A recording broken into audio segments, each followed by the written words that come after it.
Good to go now. Great, thank you. Good morning, everyone. This is the Committee of Criminal Justice and Public Safety. It's Thursday, March 10th.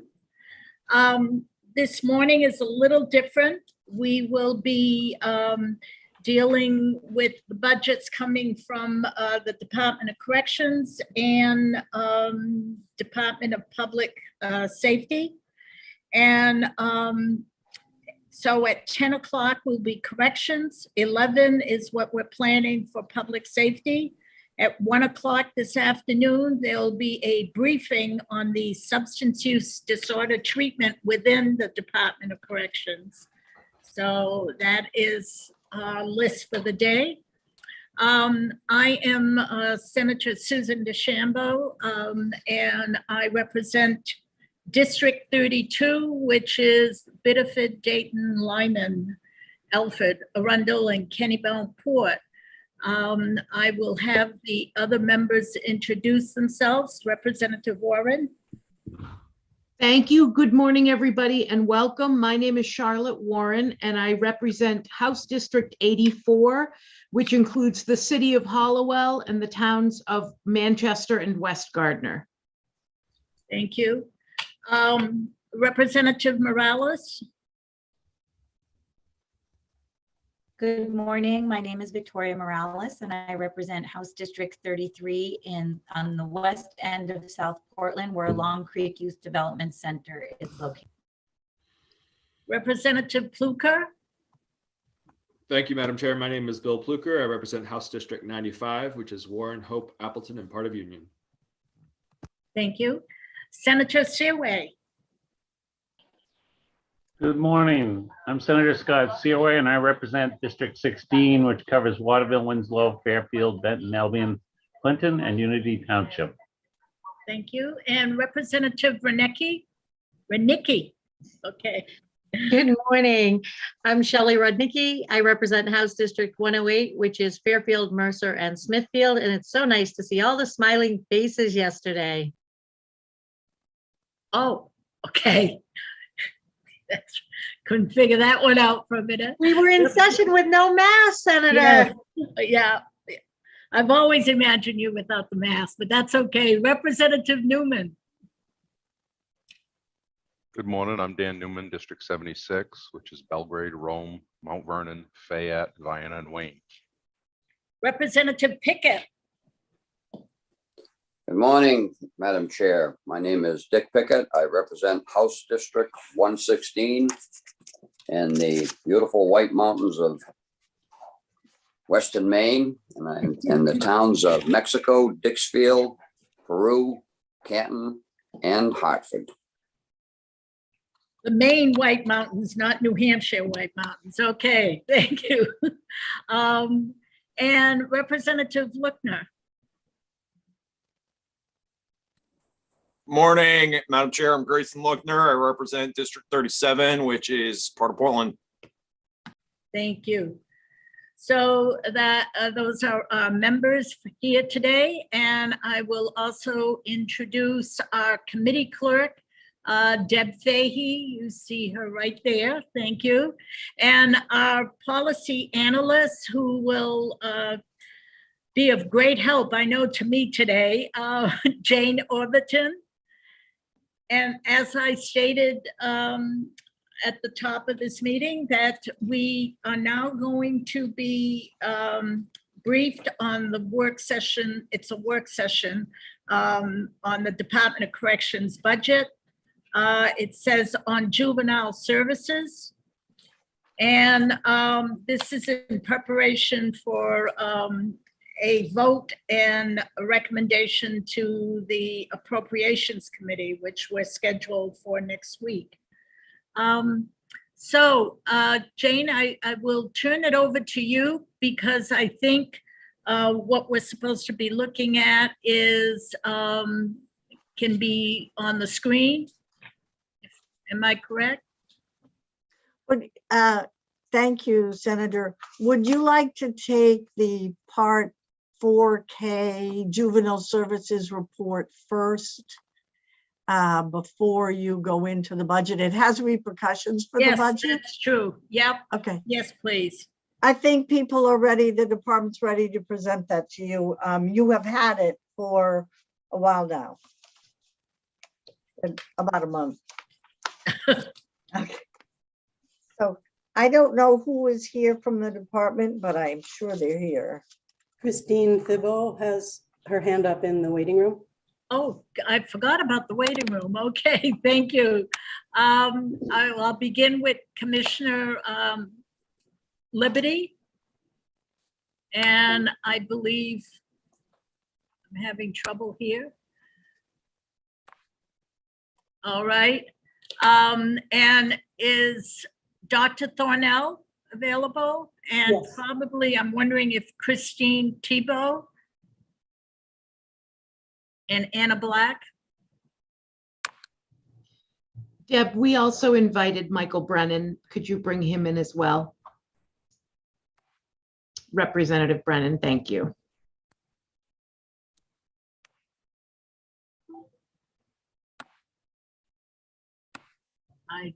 No. While we're waiting, could I have Deb send me the budget because I could not find that, if it's possible.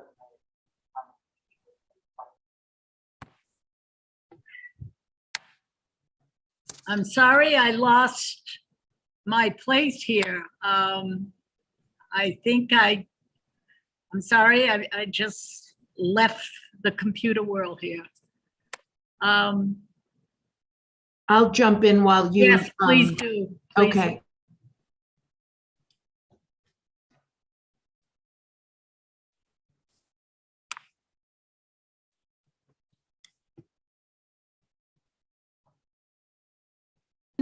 Senator Warren, you're frozen. Oh. Am I still? Nope, you're back now. Oh, sorry about that. I don't know what happened. So let's, shall we start with Deputy Commissioner Thibault? Thank you. Good morning, Senator DeChambeau and Representative Warren. My name is Christine Thibault. I'm Associate Commissioner of the Department of Corrections, and I oversee the juvenile services. I do want to be clear that my presentation this morning is going to be limited to the briefing on the Part KKKK, sometimes referred to as Quadruple K report. And if Alyssa Wynn is in the waiting room, she is Associate Director of OCFS, and she will be here to answer questions on behalf of OCFS. If she could be allowed to come in as well, please. I'll take care of that, Deb. Already got it.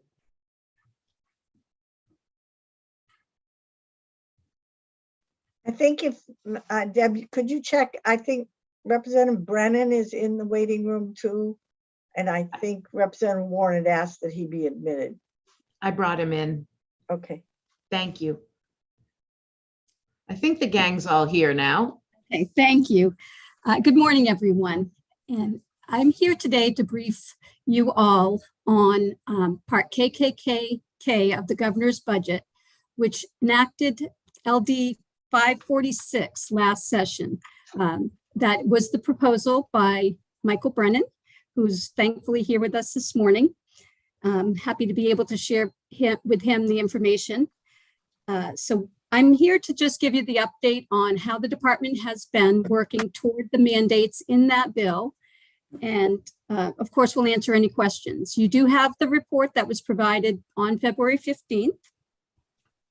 Before I jump into my points, however, I want to emphasize a couple of things. One, Part KKKK does many things, and I'm limiting my comments this morning to two essential areas. One is the mandate that JJAG, or Juvenile Justice Advisory Group, work with DOC, DHHS, and other stakeholder groups to implement the recommendations of the 2020 Maine Juvenile Justice System Assessment that was conducted by Children's Center for Law and Policy. That's a report that many of us are familiar with. And that was incorporated into the Part KKK mandates. And the other thing that the bill does is it mandates the Department of Corrections to present to you all a summary of how we are progressing on 11 individual points. And those points I will touch on. Keep in mind, however, that the Department of Corrections, and I believe the Department of Health and Human Services, remain committed to implementing the mandates of Part KKK. Our strategy is to reduce detention and commitment by together, both agencies together, building a strong continuum of care that begins in early childhood, perhaps even prenatally, and continues through to early adulthood. We have been strong partners in that effort, and we will continue to be strong partners in that effort. I also want to start by just sharing a bit of good news that the department received yesterday regarding Long Creek Youth Development Center. We had an accreditation hearing yesterday, and Long Creek was found 100% in compliance with 372 standards that are specific to juvenile correctional facilities. And those are national standards, and we were audited by independent auditors who came in, examined the facility on all of those points, and found that we are 100% in compliance with the standards. So I thought I'd start with some good news. Now to the mandates of Part KKK. The first thing that is asked is to outline efforts of the Department of Corrections and the Department of Human Services to provide diversion services. Diversion has a different context here than I'm typically familiar with, in that we're talking about diversion from commitment and detention. When I think of diversion, I usually think of diversion from court process, but that's really not what we're talking about when we use the word diversion today. We're talking about diverting from detention and commitment. So what has the department done toward that effort? Well, we've hired a full-time restorative justice coordinator, and he is working in partnership with the Department of Education's restorative justice coordinator, which in part was funded by DOC. And together, those two individuals are working to build out a broad array of restorative practices for both schools and communities to try to address behaviors early on through a restorative approach. The Department of Corrections has funded the Youth Advocacy Program, Transformative Mentorship and Advocacy Program. Many of you are familiar with this. This is a national program that's designed to supervise and support youth in the community to help them maintain positive pro-social connections and stay out of facilities. We fund that program. The department has established a community diversion team in Region 2, DOC Region 2. That community diversion team is specifically created to address the needs of youth of color in the greater Lewiston area.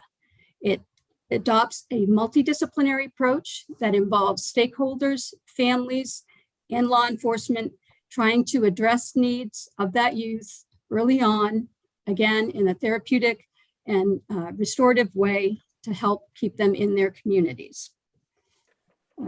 The Department of Corrections participates in the regional care teams. And you'll hear, perhaps Ms. Wynn will want to share information about that as well, but the Department of Corrections and the Department of Health and Human Services regularly attend regional care team meetings. There's one team in each of the DOC regions.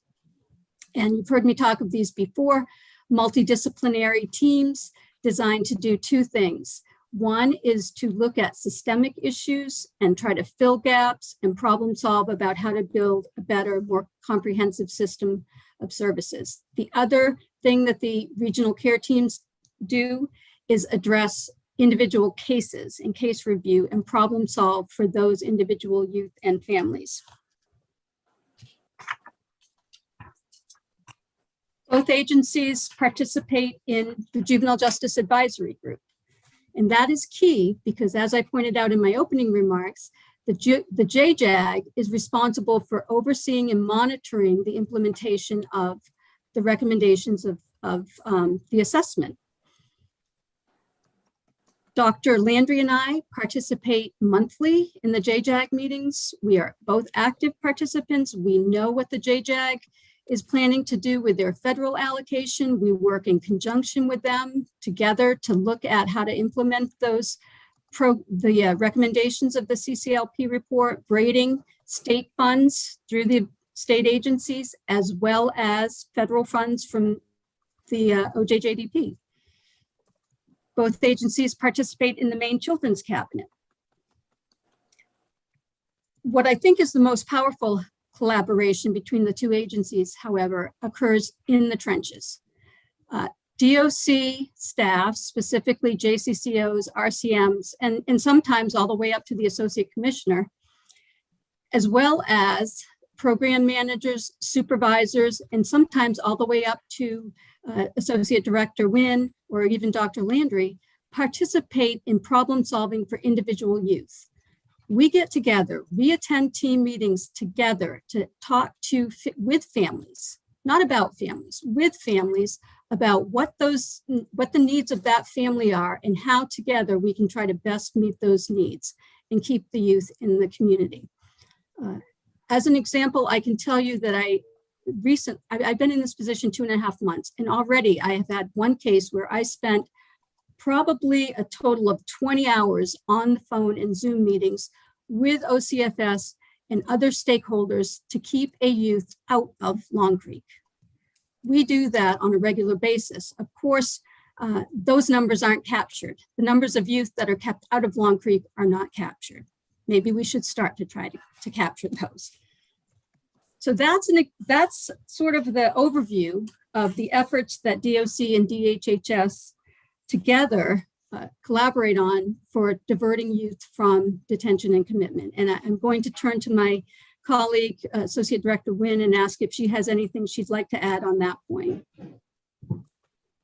Thank you, Associate Commissioner Tebow, and thank you to Senator DeChambeau, Representative Warren, and distinguished members of the Criminal Justice and Public Safety Committee. Appreciate the invitation. And I would like to add, Christine, if you don't mind, just a couple of additional points about how my team is comprised.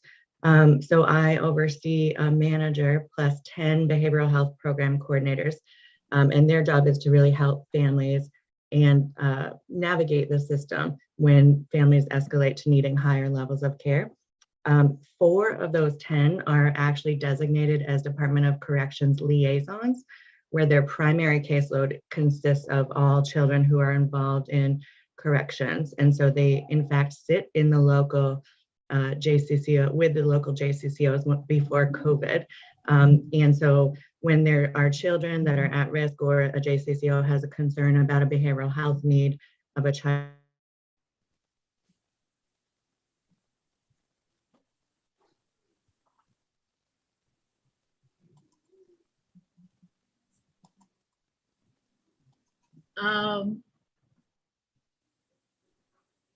I guess she's frozen. I hope she knows that.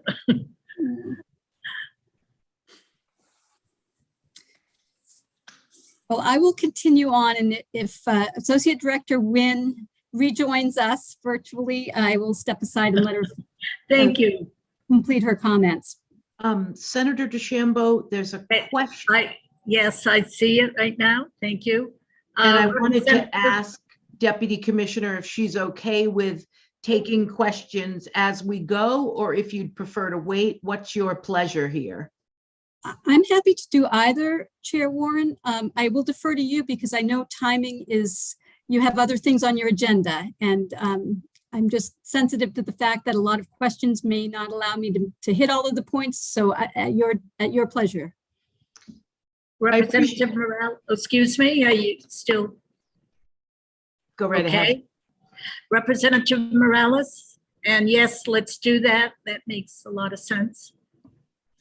Thank you, Madam Chair.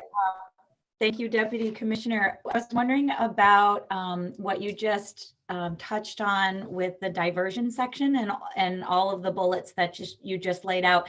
Can you provide us with the amount in the budget that supports each one of those bullets and a total for diversion? Yes, you will have that in the budget document that you will receive if you haven't already received it. And that will be part of the budget discussion. But yes, all of those programs are outlined in the budget. And are those, just to be specific, is that what amounts to the approximately $3 million that goes into the community from the DOC budget, or is that a smaller number? I'm looking for specifics on each one of those bullets. Representative Morales, I think I would prefer to have Dr. Thornell, and I'm happy to jump in on the budget questions, but I'm really trying to separate the two issues, the budget from the briefing. So do you mind if we wait until the budget comes up to discuss those points? No, not at all. Thank you. Thank you. Ms. Wynn is back. I don't know, you were frozen for a moment there. I'm not sure. Yes, thank you. My apologies. I thought it would be longer before I got kicked out, but we started at the beginning. The one additional thing I wanted to say about the way that my staff are structured and work collaboratively, as Christine put it, in the trenches, is that we do have a behavioral health program coordinator that's actually designated to Long Creek Youth Development Center as well. And so not only are my staff in the JCCO offices working to sort of prevent children from escalating to that higher level of care, however, and also we're on the other end trying to get them back into the community. And we use the word discharge. I know it has a different meaning in corrections, but discharge to a lower level of care. And so we're always looking for the least restrictive placement and most therapeutic for the youth. So we do collaborate, and I meet weekly at this point now with the corrections senior management. Our senior management meets regularly to talk, as Christine said, about individual cases and larger system issues. So thank you again. Apologies for getting kicked out on that. Great. Okay. Go right ahead. I'll move on to point 2. Question number 2, or item number 2 in part KKKKK with regard to the update asks for successes and challenges achieving benchmarks for detained and committed youth. This is a bit of a tricky one because as we all know, COVID and other factors have impacted the detention and commitment of youth, specifically COVID. And then last year, as you all know, there were statutory changes to the juvenile code that modified some of the statutes around commitment and detention. So with your permission, I'd like to suggest that it would be premature to engage in a discussion of those benchmarks at this point. I think it would be more useful to gather more data over the course of the year, rather than just look at the last few months with regard to the benchmarks. But I can, if you're interested, provide you with the numbers of youth that are at Long Creek today, if you'd like. I think everybody would like that. Also. Okay, thank you. There are 34 youth at Long Creek today, 12 detained, 10 males, 2 females. There are 22 committed youth, 10 males and 2 females. And there are 7 youth that are on community integration. That is, they're still under the DOC supervision, but are residing in their communities or at other less restrictive placements. Great. So Representative Warren has a question. Thank you, Madam Chair. Thank you so much. Just a quick question. The questions, question 1, question 2, where did are the questions coming from what was put in law, or are these questions? Okay, thank you. That's so helpful to me. So the way this is set up, question 1, question 2, it's coming specifically from public law. yes. Thank you very much. Okay, on to question 3.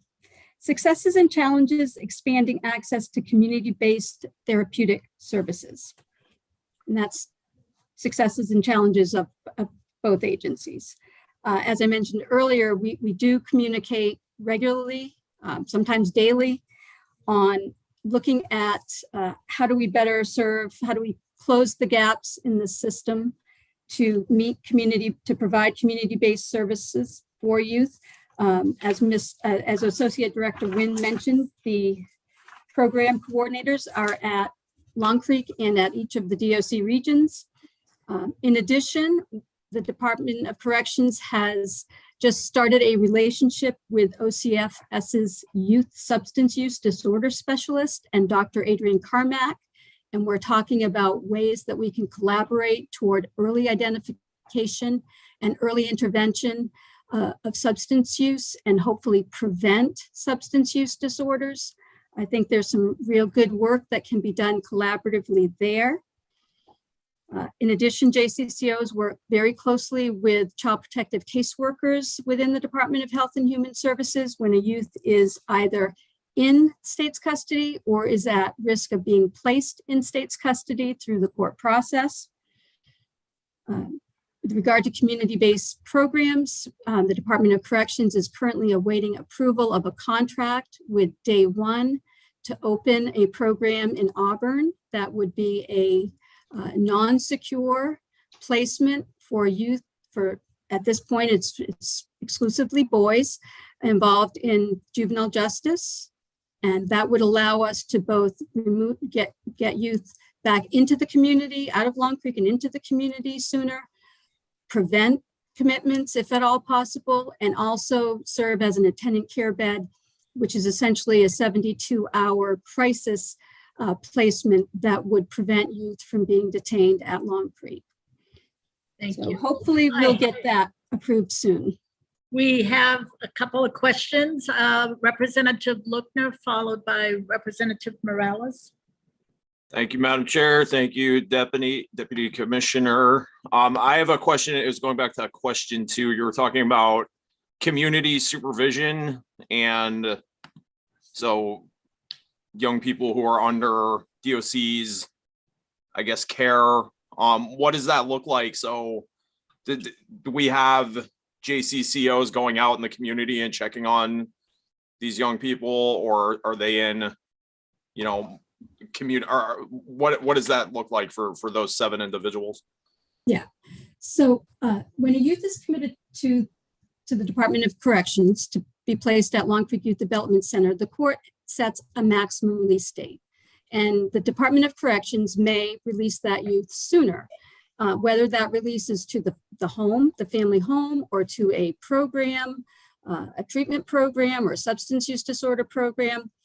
But until that maximum release date, the youth is still technically in the custody of the Department of Corrections. Now, I will point out that sometimes we will terminate that commitment sooner than the court anticipates. But back to your question. So a youth can be still committed to Long Creek and placed in a program. For example, we currently have 2 youth who are placed in the First Place apartment program that is run by Preble Street.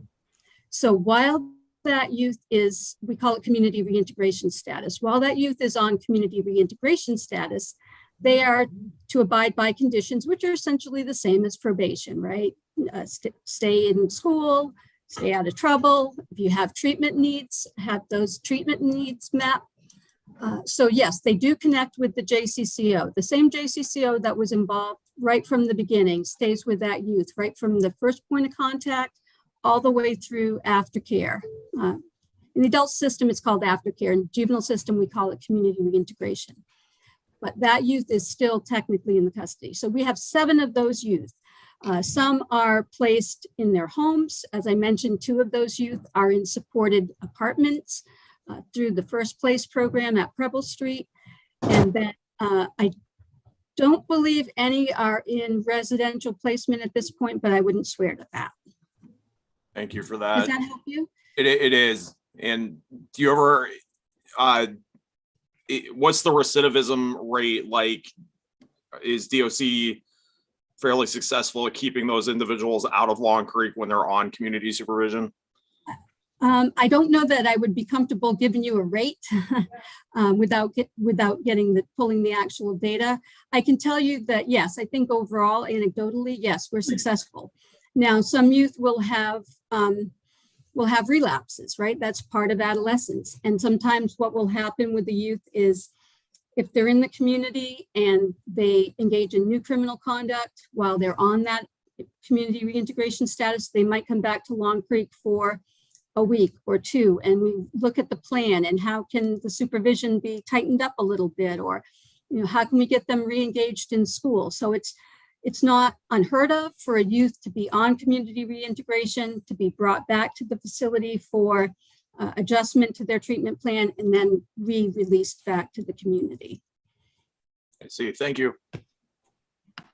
Ms. Tebow, I just want to follow up. What you described sounds what is familiar to us is in the adult world, the SCCP program, because they're serving a sentence out there in the community. I know that's pretty much of a stretch, but that's what I heard when you described this juvenile program. Well, I don't know anything about the adult program. Perhaps Dr. Thornell. Okay. I see the smile on Dr. Thornell's face. So if you may, I'd like to have that answered, please. Dr. Thornell? Good morning, Senator. Yes, you're absolutely correct. There are several crossovers in terms of how community reintegration status operates in the juvenile world to that of supervised community confinement. And so I think drawing that comparison for ease of understanding community reintegration makes a lot of sense. Good, thank you. And I've got Representative Morales followed by Representative Warren. Thank you, Madam Chair. This question is for Associate Director Alyssa Nguyen. I wanted to just follow up with you on some of the most common challenges to diverting the young people that your behavioral health team working within the DOC is seeing right now. If you could share that with us. Yes, thank you, Representative. I do plan to talk a little bit about the service array of children's behavioral health services in general and the continuum of care. And so as a precursor to that, I do think there are pieces of our continuum that are currently missing. The community-based continuum. Some are missing, some are not as robust as we would like them. And we've known that for a few years now and have a 13-point strategic plan that we've been working on. Any of the 13 strategies range from 1 to 5 years. COVID set us back a little bit in some of those timeframes. However, we have been working and made a significant amount of progress in filling those gaps.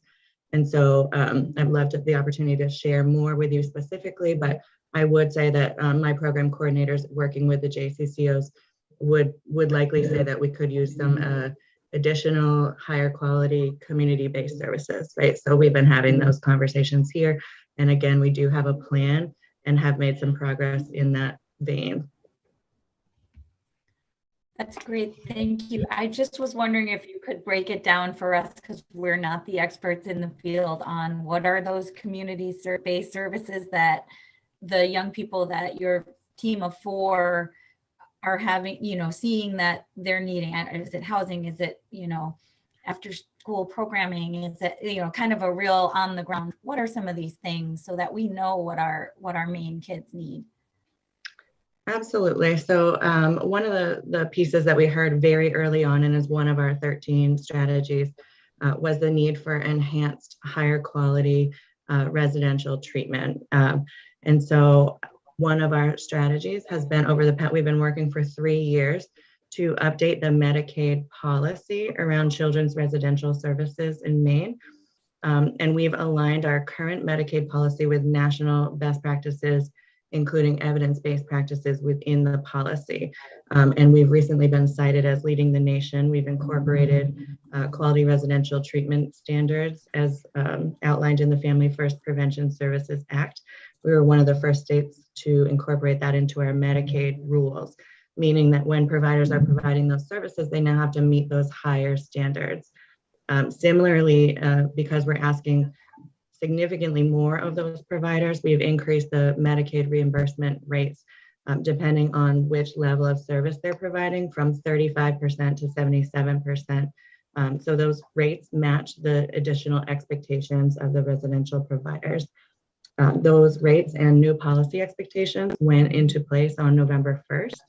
And so we're now operationalizing those changes that we've been working on. As you know, rulemaking and policy overhaul can take a significant amount of time. And so we're very excited to have implemented that as of November. We've repurposed some staff within DHHS, and I will say corrections has been alongside us in helping us to identify some of the gaps over time that we could incorporate into the updates, because many of these do discharge to that level of care from Long Creek. And so we have repurposed some staff internally on my team to be technical assistance providers to the residential programs to help them implement the new standards and to really troubleshoot what they're seeing for youth presentation ahead of maybe going to Long Creek and or upon discharge. Again, I use discharge in a different context, I think, than the juvenile correction system. Second to that are the in-home services that we talk about. So home and community-based treatment, HCT is sort of the acronym that we use often, or rehabilitative and community services, or Section 28. Those are for youth with intellectual disabilities or autism. So those are the in-home services that we, through Medicaid reimbursement, provide to families and youth in their homes. And so our plan for this year is to do the same thing with both of those services. In calendar year 22, we'll open the policy, infuse evidence-based practices, update standards, and update associated rates so that providers are being reimbursed accordingly for providing higher quality services. One other piece that I want to add that was very early on under this administration, we worked with corrections around multi-systemic therapy and functional family therapy, particularly, which is a program that they fund and we also fund through Medicaid. We updated those rates and changed the rate methodology from 15-minute billing to a weekly case rate, which made us and increased those rates by 20%, so that to encourage providers to provide those services under a Medicaid. We're actually now one of the highest rates in the nation for those evidence-based practices. And so it's built into Medicaid and it's sustainable there. And so now the plan was that DOC may be able to titrate out the funding over time because we've collectively built the sustainable funding mechanism for these high quality services. So that's a few. I could go on for a long time, Representative Morales, but happy to answer any questions about that. If I may follow up on Associate Director Wynn's comments, I will say, as she mentioned, DOC funds FFT and MST, and you'll see that when you look at the budget, when you get to that part of the discussion. However, we did receive word not too long ago, within the past few weeks, that one of the FFT programs would be closing, not because of a lack of funds, but because of an inability to recruit and retain staff. And that's very disheartening to all of us. And that's a challenge that I think everyone in the state is looking at, but collectively, we want to look at how do we encourage people to want to do a career in youth services. It's hard work, and I'm glad that the Department of Health and Human Services has succeeded in their rate restructuring, but it's difficult work, and we really need to work together to recruit good people who want to do some good work for kids. If I may continue, or I just wanted to respond, if you don't mind, Deputy Commissioner, to Ms. Wynn. Thank you so much for that. Just one follow-up there. Is it fair to say that all of the young people that are at risk of detention and commitment are eligible for Medicaid services under our main care program, or a very high percentage? That is probably a data point that I should pull for you. However, we do have multiple avenues for youth to get Medicaid services, including diagnosis, right? So it's not all income-based. There are opportunities for them to have Medicaid coverage based on their behavioral health needs. And so given that information, I think we have ways of getting them access to those services, yes. Thank you. Representative Warren. Thank you, Madam Chair. Thank you very much for being here, Assistant Commissioner Wynn. This is extremely helpful for us to get a well-rounded picture, and I think it really rounds out what DOC has been telling us. But until we can actually talk to folks who are doing it, it's really hard to get our arms around it. So I can't tell you how helpful this is. Could we get a copy of the 13-point plan that you've been working on around community-based continuum of care?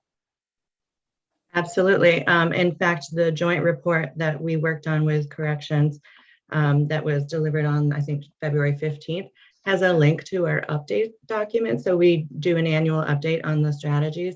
However, I can have the whole package sent, which includes the strategies in each of the updates. Beautiful. So that's the Children's Behavioral Health Services Annual Report? Correct. Okay, thank you for that. And then just one more very quick question.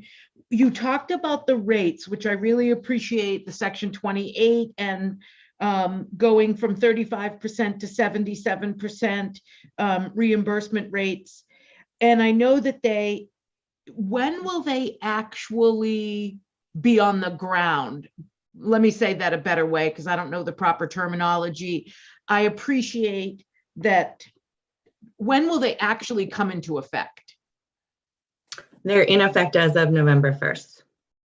Okay, so these ones were in effect and people are getting reimbursed at those rates. Thank you very much.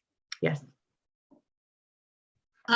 Representative Pickett and Representative Morales, is that an old hand or you're coming back? Okay, thank you. Representative Pickett.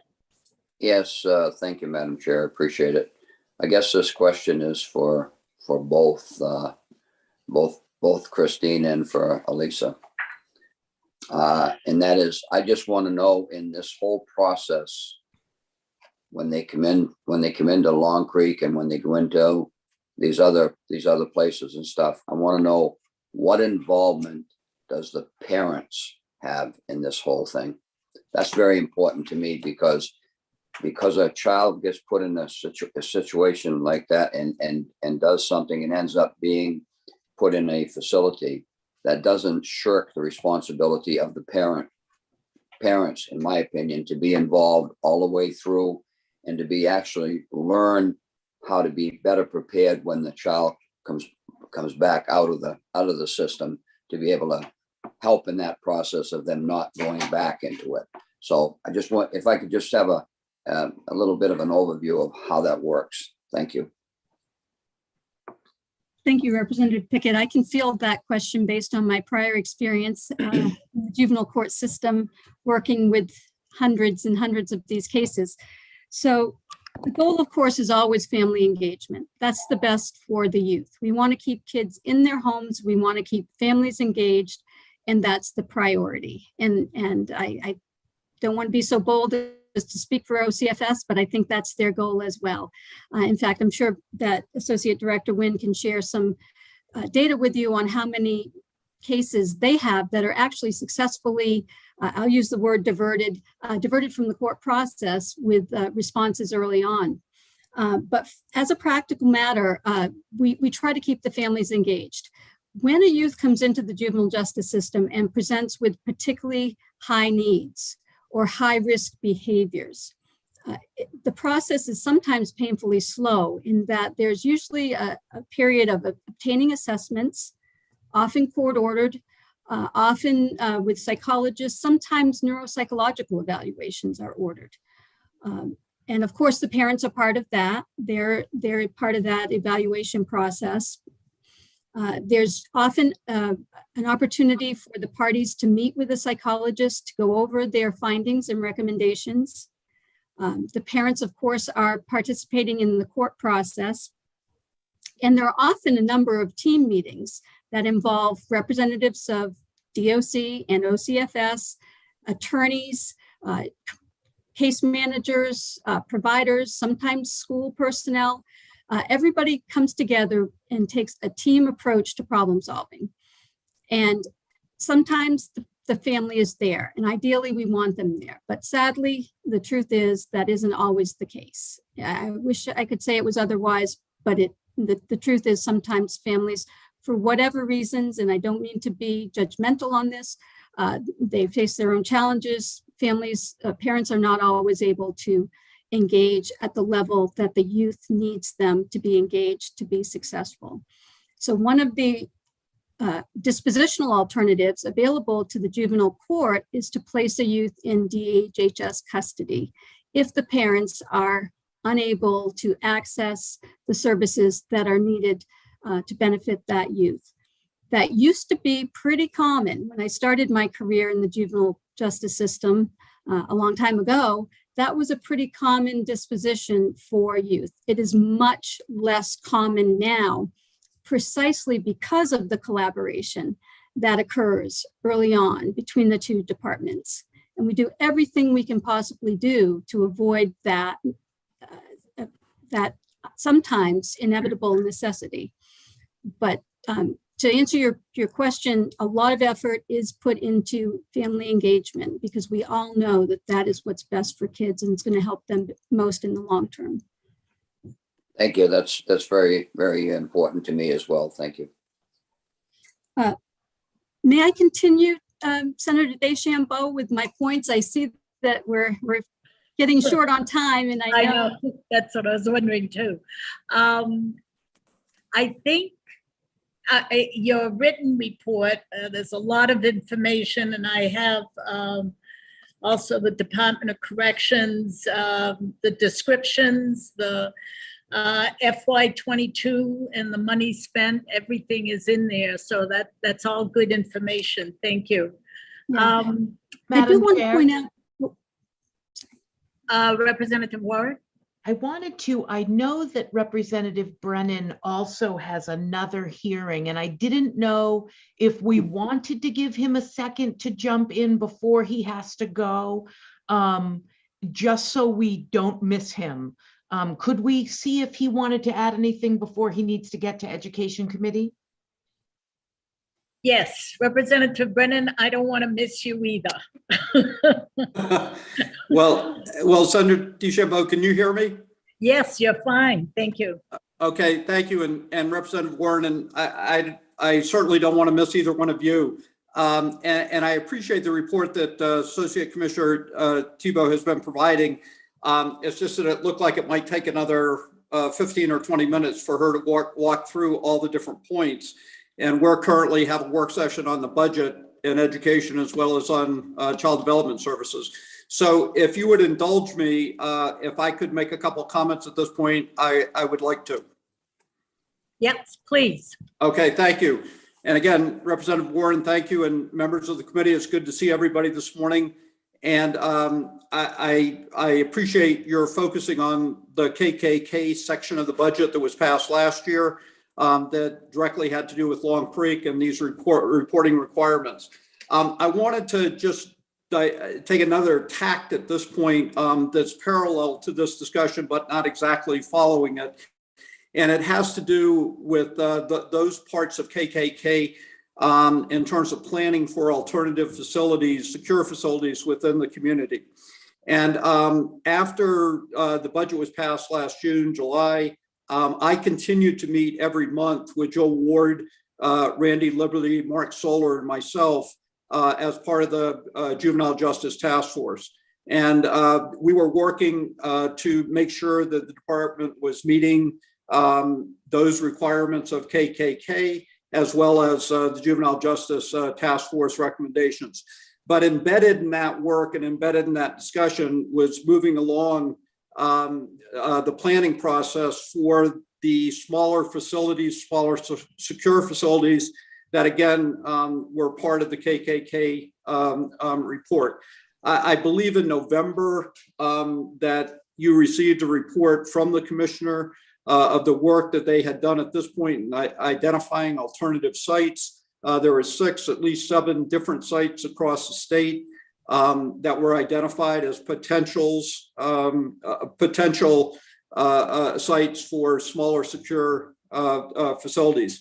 You know, at this particular point, we're talking possibly 2 facilities that would accommodate 10 persons per facility.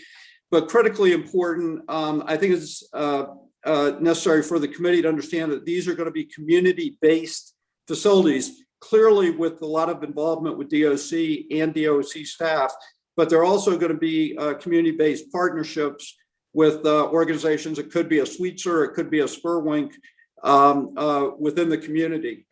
And as I've said several times before in this committee, I think if we want to get to a point as a state of no longer using Long Creek to incarcerate young people, these two smaller facilities are the pathway for that to happen. And I think the work on these two, we're talking two facilities at this particular point, is critical within this discussion that you've just had about community-based alternatives, community-based resources, and what other alternatives are available within the community.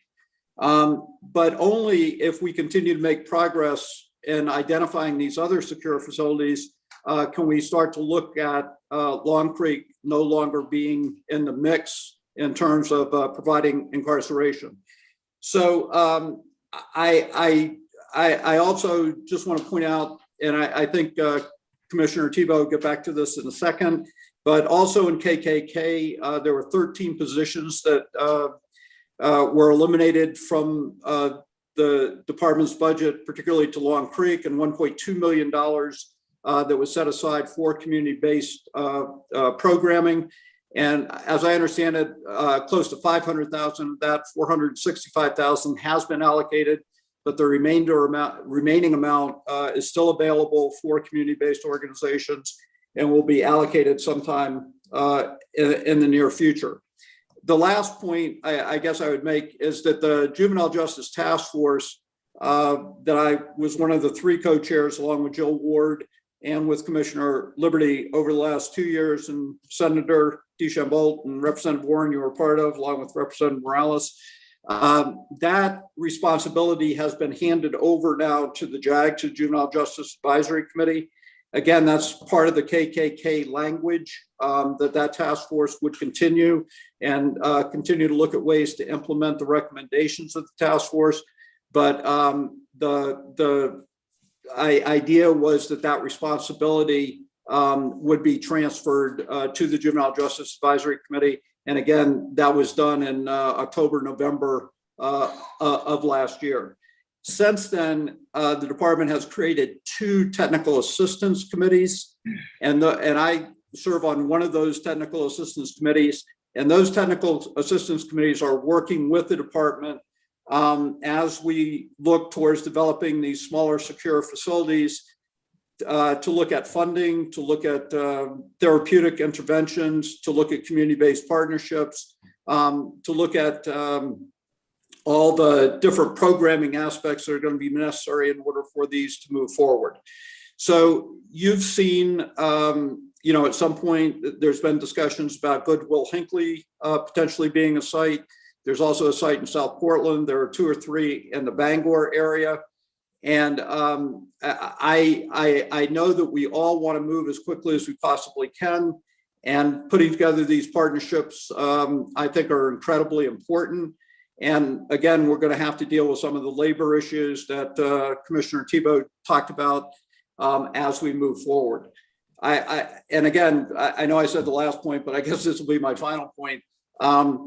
I understand in the budget that's being proposed, it will give the commissioner the latitude to start to transfer money from Long Creek to these community-based initiatives. And that has been the plan all along, that we would be able to take the money that's allocated for Long Creek and transfer those in a way to the community to support both community programming and these alternative secure facilities.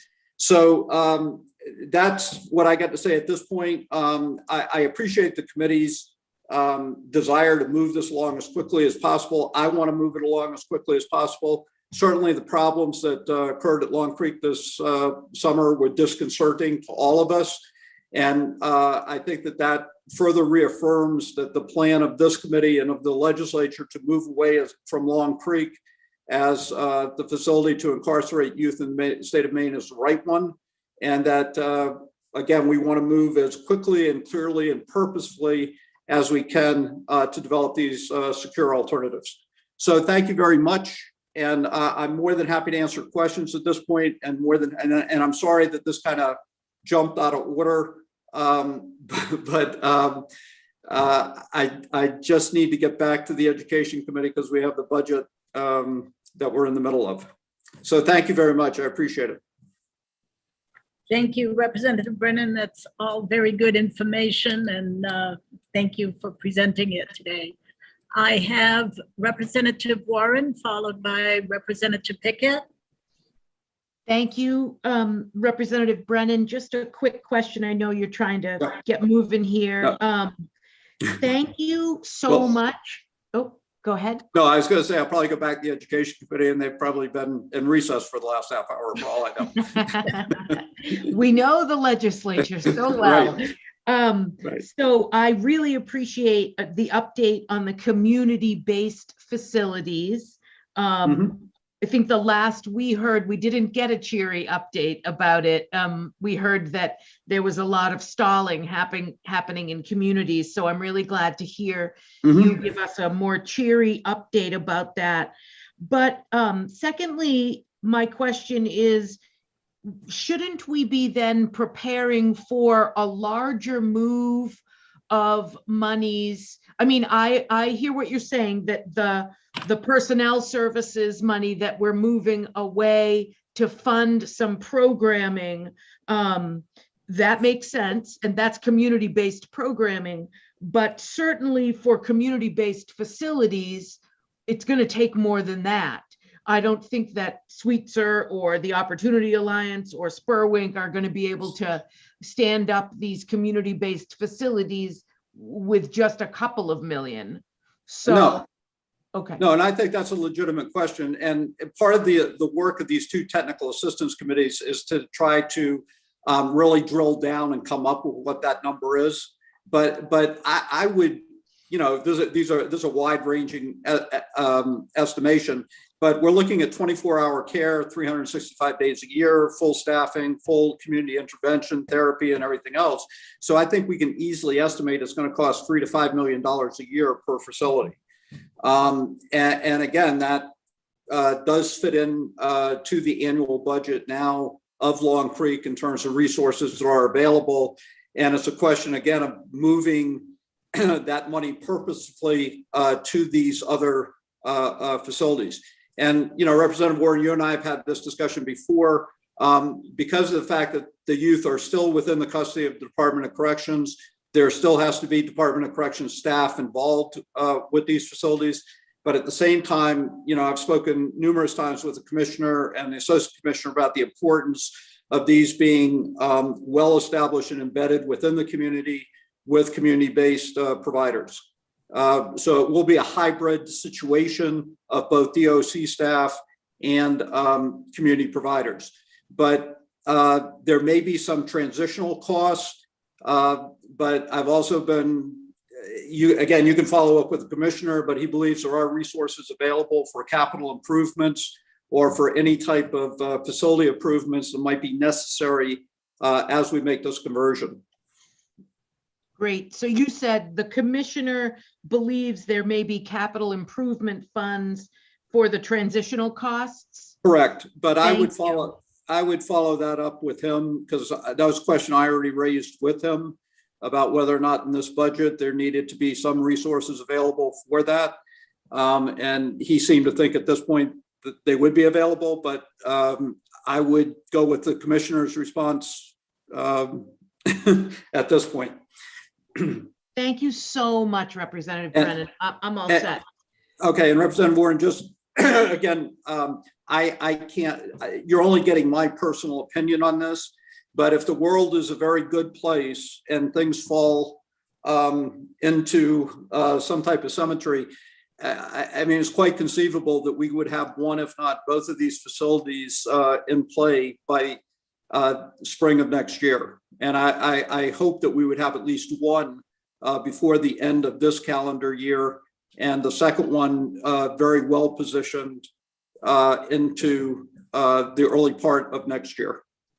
And again, if we do the math very quickly, there are 34 youth, and and we look at 20 beds that would be available, and we looked at the number today in terms of how many of those 34 are detained, it puts us just about at a place where Long Creek would be empty. And so 2025 or 2026 seems like a good year to plan as a. No, I'm talking 2023. Thank you so much. I appreciate that. Yeah. Representative Pickett. Yes, thank you, Madam Chair. Thank you, Representative Brennan, for being here. So I guess my question for you is a very simple one. When you came to the committee with your bill and we got behind it and we passed it through, it was all based on a strategic plan to be able to do what members of the committee wanted to do, but different members wanted to do it differently than others. Mm-hmm. And so I guess it's a twofold question. Has your view of a strategic plan changed any? And the second part of the question is, are you still on board with the fact that we cannot just close Long Creek down? It has to be under a process that we're going, and there may be stalls in it here and there, but we also still need to have a secure place for young people that cannot be released in these other community-based programs as well. So I guess that's what I want to know, because that will help moving forward. Thank you, Representative Pickett. Let me address the second question first. I do believe that we need a secure capacity within the state, and that's exactly what I addressed with these other facilities, that they would be secure facilities for upwards to 15, 20 youth. And I believe that's the pathway for us to move away from Long Creek, that without these alternative facilities and without that type of secure facility, we will remain dependent on Long Creek, which at this point, I don't think anybody finds that to be the goal that we want to pursue. At the same time, to answer the first part of your question, Assistant Commissioner Tebow's report on the KKK part of the budget starts to outline that plan and the things that they're doing both within the community. And then again, you saw the commissioner's report in November that explained to you what the work that they were doing to identify alternative sites and placements within the community. So I think, again, to just answer your question, yes, we do know that we need that secure capacity within the community. I believe that we're moving as quickly as we possibly can to position ourselves to have that capacity. And at the same time, as was pointed out, they're still building the community-based system to allow for diversion and placement where appropriate within the community. So if we as a state can get to a point of having a very robust community-based alternatives and diversion program and rely the least amount we possibly can on secure facilities, I think that's the optimum position for us to be at. And I hope to continue to work with you and the committee to make sure that unfolds in a appropriate way. Yeah, just as long as we don't get moving in a speed that is going to be counterproductive to what we all really want. Well, that's why I use the word purposeful, that we want to be move ahead in a way that has a direction and knows what we want to do, but we do it in a way that makes sure that we cover all the bases. Thank you, sir. Very good. So do we have much more? I don't see it on the DOC. I see, go ahead, someone.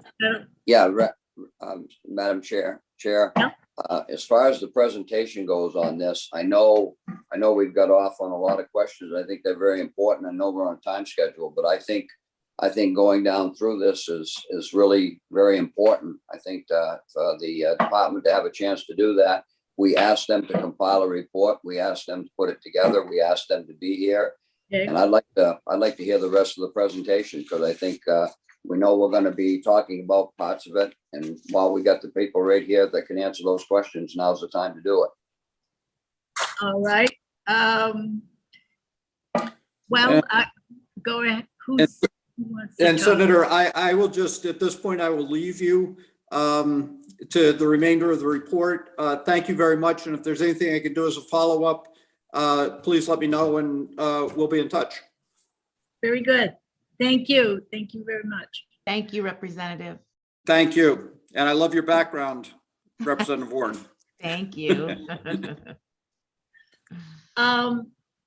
So what I have on my report, it says DOC, MEMA, Fire Protection Services. We're not done with DOC, are we? Are there other matters you want to bring up on DOC? I think that we are still in the portion where Deputy Commissioner Tebow is giving us a report on what was put in last year's budget. The biennial budget, section KKKK-4. And I agree with Representative Pickett that this is just really important information for us all to have before we can make additional decisions about the supplemental budget, which we do need to also speak about. Okay.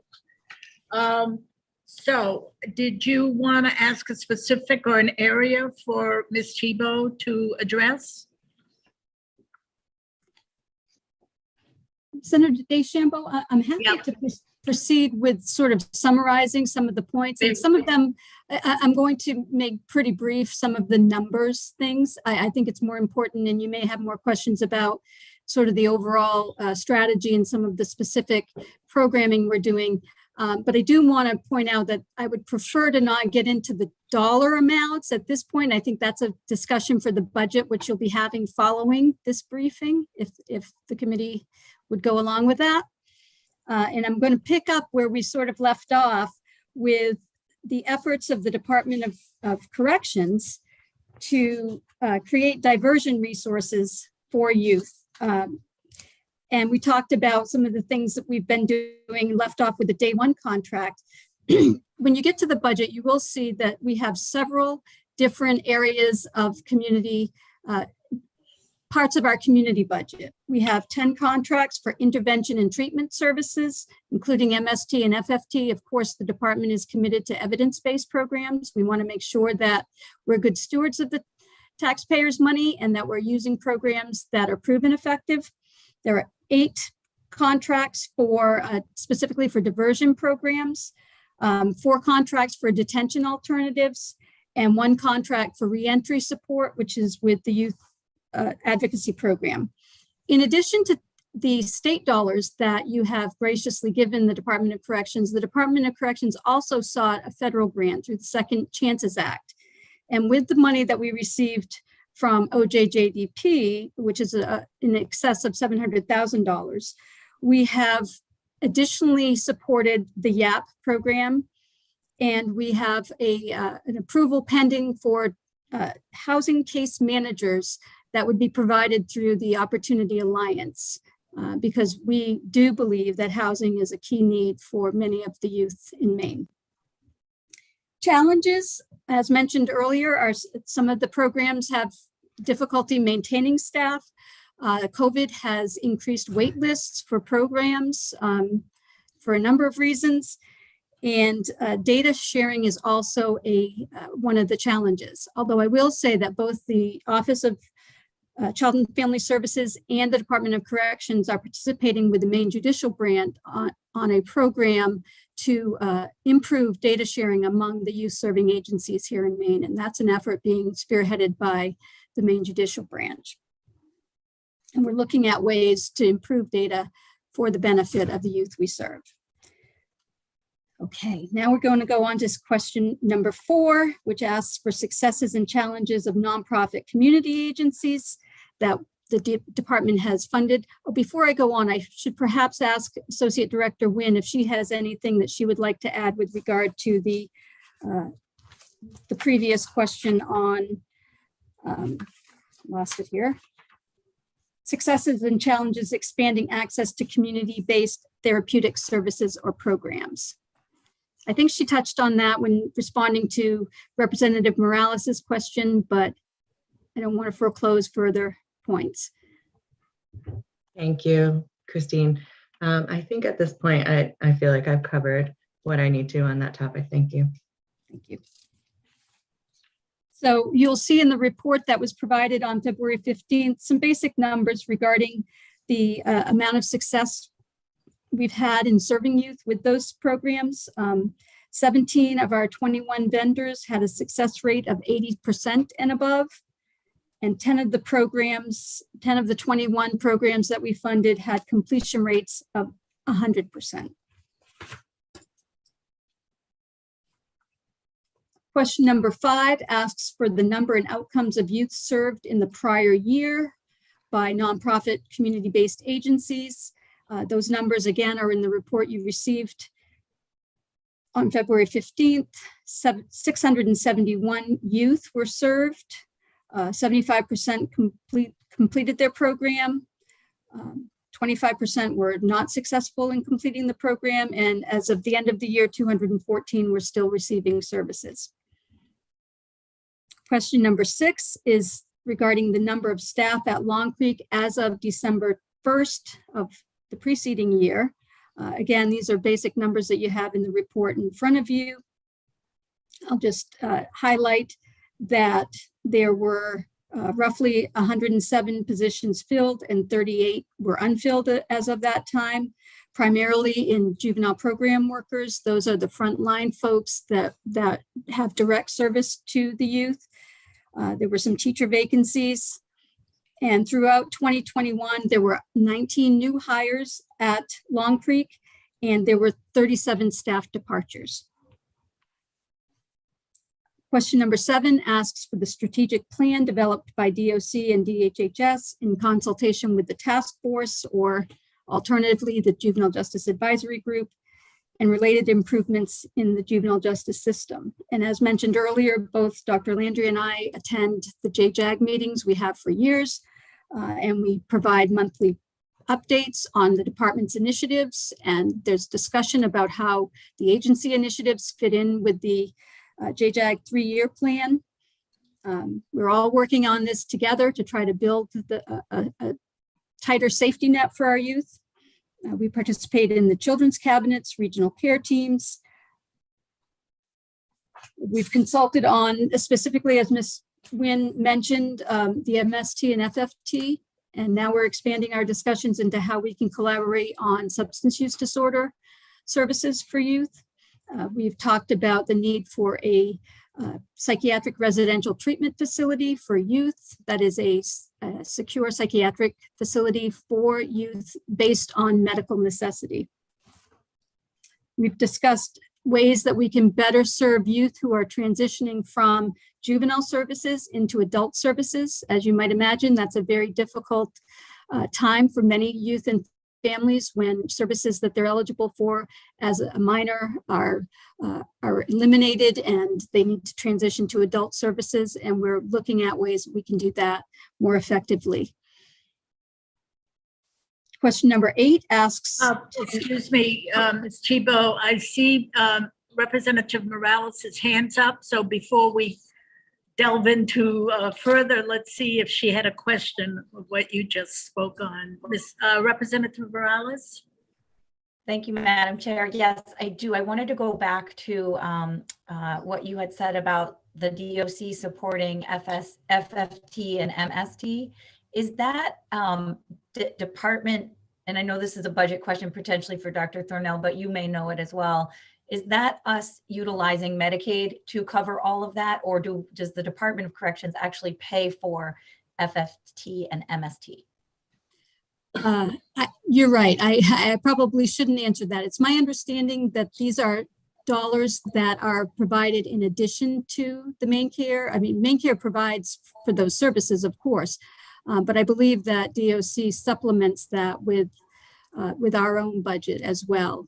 And Dr. Thornell will touch on that, and perhaps I will as well. There are some contracts that are comprised of both the grant allocation and fee for service, and we're looking at ways of converting that so that we get the most money possible to those agencies without limiting their ability to draw down. So we'll touch on that in the budget discussions, but yes. Great, thank you. Representative Pickett. Yes, Madam Chair. Yeah, the question I had is on the question 6, and in particular, the 19 new hires and the 37 terminations. My question is, the terminations being 37 terminations, what was the reasons for those terminations? Not individually, but what was the main focus of why people left? Thank you, Representative Pickett. I can't answer that because that term termination commonly means that a person is fired. That's not what it means in this context. That's a term from Bureau of Human Resources, and it means that the staff left. They may have resigned, they may have retired, or they may truly have been terminated in the traditional sense, but I don't know what the breakdown would be. And I thought that's probably what it was. I imagine that probably some of it might have been also the fact of doing the job they were doing, and the fact of what they were getting for doing it might have had a reason for why they looked to greener pastures. Yeah. Go right ahead, Ms. Cheapo. Thank you. Okay, on to question number 8. Specific community-based juvenile housing and program items that receive funding as a result of eliminating the vacant positions at Long Creek Youth Development Center. The Youth Advocacy Program is one. Out Maine, we have contracted with to provide training for DOC staff regarding LGBTQI+ youth, and we want to learn how to be more responsive in serving that population. As mentioned earlier, we're waiting approval of the contract with Day One to provide the community-based program in Auburn. Question number 9 asks about the amounts of funding for each item specified in the report and how the funds were expended as a result of eliminating the positions at Long Creek. It's kind of the follow-up. And I can tell you that of the $1.2 million allotted, $465,000 has been encumbered. I think Representative Brennan touched on this when he addressed the committee. Of that, there was $383,000 to the Youth Advocacy Program. Out Maine was given a contract for $32,500, and Young People's Caucus was awarded $50,000. And the Young People's Caucus is an organization of youth and allies who are bringing youth voice into the decision-making process along the juvenile justice system. The remainder of the money that still exists and hasn't been encumbered will be encumbered as the department works with community providers. We currently have a series of meetings scheduled with about 35 different community partners and providers that are going to help us identify the best use of that money based on their experiences with families directly in the communities. And unfortunately, the first meeting was scheduled for 11 o'clock this morning. You can see that has been canceled, but we'll pick up with those meetings next week. But we have, again, a series of meetings scheduled, and we want community input. We want this to be a community decision on how best to serve our youth. And of course, other state agencies will be invited, but also providers and youth. And Representative Lookner, you have a question? Yes, thank you, Madam Chair. Thanks again, Deputy Commissioner. So just the number of the youth who are housed through these different programs, I'm kind of interested in the breakdown there. I'm looking back at question 5, the answers you provided there, where it's like 671 youth in 21 youth serving programs. I assume that's not all housing that we're providing, those 671 individuals. Yeah, can you just break down the number of youth who are housed through these various programs? so actually, when you look at the budget, and I'm going to keep pushing the budget discussion down the road a little bit here, but when you look at the budget, our analyst was able to incorporate into the budget the number of youth served by each of the programs. So when we get to the budget discussion, perhaps that's a time to look at that, Representative Lookner, but we did do our best to capture the actual numbers of youth served. Great. Can you give a ballpark, just the number of housed, or should we wait for the budget then? If you don't mind, I would prefer to wait for the budget because we can capture it all at once. Okay, no problem. Okay, question number 10. successes and challenges in expanding access to community-based housing and programming. Again, we're waiting for contract approval for our day one contract to open Unity Place in Auburn. That's our first and foremost goal right now, is getting that program standing up. Question number 11, successes and challenges of organizations that received funding to expand community-based juvenile housing and program. I'll touch on a few challenges. YAP has had staffing challenges, as has everyone. Out Maine has experienced some challenges in finding training dates to offer the training. We continue to work with them to find good dates. And the Young People's Caucus, it's not a challenge necessarily, but they have provided one of their 3 learning opportunities for us with the Young People's Caucus. I believe that was last month. So that, I don't know, I'm going to take a break here and see if Associate Director Nguyen has anything she would like to add on any of those points. And then I'm going to finish up with other information deemed relevant by the Department of Corrections. Thank you, Christine. There are a couple of points I did just want to make about some of the services at the Office of Child and Family Services that we are funding and supporting in the community. And before I do that, I will say that workforce is the largest challenge that we're hearing about related to that, particularly those higher quality, higher educated professionals, including clinicians, particularly who want a traditional workday. And so are wanting to work in schools rather than work nights and weekends in a community going into. Okay, I have a couple of hands up. Representative Warren, followed by Representative Morales. Thank you, Senator DeChambeau. I know there's a lot. I definitely have more questions, but I want to be respectful of the fact that we have DPS folks here as well. We have the commissioner and the deputy commissioner. How do folks feel about if we move to the DPS stuff, but we come back to this when we have DOC with us again at 1 o'clock? Because I don't want us to rush this conversation. I know there are so many more questions.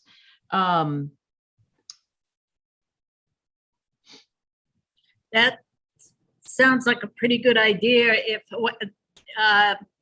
DOC's coming back at 1-ish, no, probably 1:35. Yeah, I don't think 663 will take us very long. No. And so I was thinking if Deputy Commissioner Thibault and Assistant Commissioner Nguyen were available at some point this afternoon, we could come back to this. We don't want to give this short shrift because this is really going to inform a lot of the decisions that we make in the supplemental. We already have DOC scheduled for 1, and that was, can you join us, Ms. Thibault? And you can, thank you. Yes. And Ms. Nguyen, did you want Ms. Nguyen also? That Yeah, would be I thought really so. helpful. Hi, Ms. Nguyen, can you join us? 1-ish, we'll go with public safety. Can you say that again, Senator? My apologies. Okay, thank you. I appreciate that. So we'll put that aside. Oh, whoops, Senator, I think she didn't hear what we were suggesting.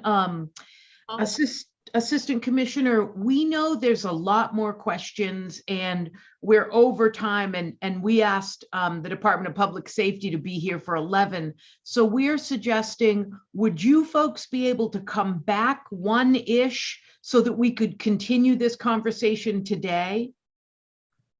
Yes, Representative, sorry for that. Hopefully my internet won't keep kicking me out every time I try and speak, but I will see you at 1 for sure. Thank you very much. Thank you. All right, we shall do that. Anna Black? If you don't mind, Senator and Representative, could I just ask a question? Do you want to do the supplemental this afternoon also? and finish the discussion on the briefing, just so we are clear on the afternoon plan and also the conversation on the MSUD piece? I think that's a great question. Could we are going to have to meet next week already because we've got a couple of things and we've got to finish up the budget. So let's push the supplemental to next week. Obviously, any budget discussions we make any budget discussions we just need to make decisions on have to be informed by these two things. Look, so let's just focus on the KKKK and the 663 report this afternoon. Thank you. Thank you. Ms. Overton, we're meeting next week. We've got a couple of days scheduled. You are, sorry. I'd like to give You're DOC not an yet idea. scheduled for next week, but you know that you have budget and you have language review and you have some Rule 319 reviews. You need to not meet on a day that the legislature is planned to come in. But I think they are only planning to come in on Thursday, St. Patty's Day. the 17th. Yeah. So with not trying to spread out your job into all those days, the chairs can talk about which days to schedule you for those things. I'm sorry, I thought maybe we did have a couple of days scheduled. Yeah. Madam Chair? Not yet. I am looking, who is it? Mr. Pickett, Representative Pickett? Yeah, the only thing I'm thinking of, I fully want to go through the remainder of this and everything and let people ask their questions. I think that's very important.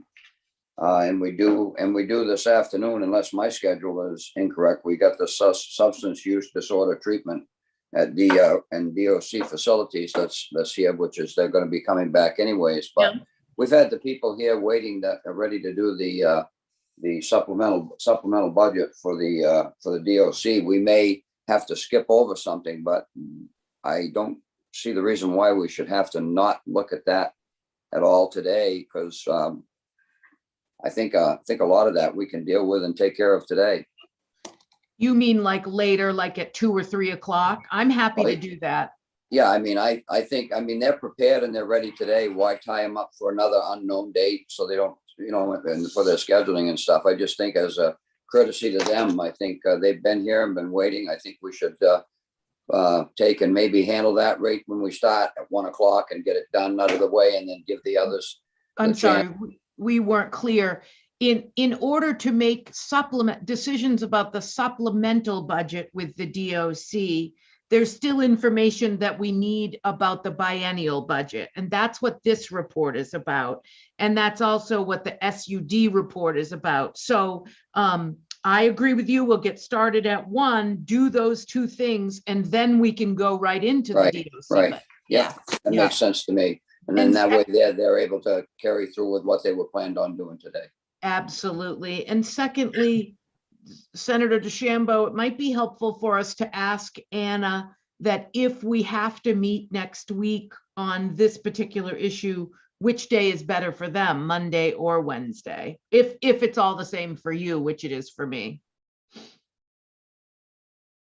That was my original concern, really. That's what I wanted to know, what we had available next week.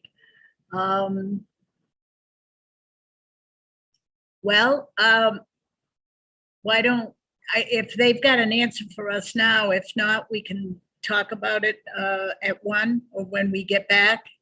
I don't see the need right now to. Dr. Thornell, did you have a question? Or? No question for me, Senator. Okay. Thank you.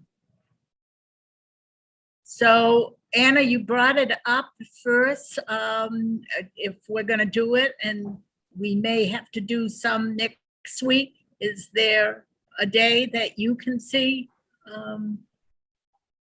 And I think we'll need to just confer our schedules and also confer with the commissioner who wasn't able to be here today. That's what I thought. So maybe later on today, you may be able to do that for us? We can speak to the supplemental depending on time constraints this afternoon. Yes.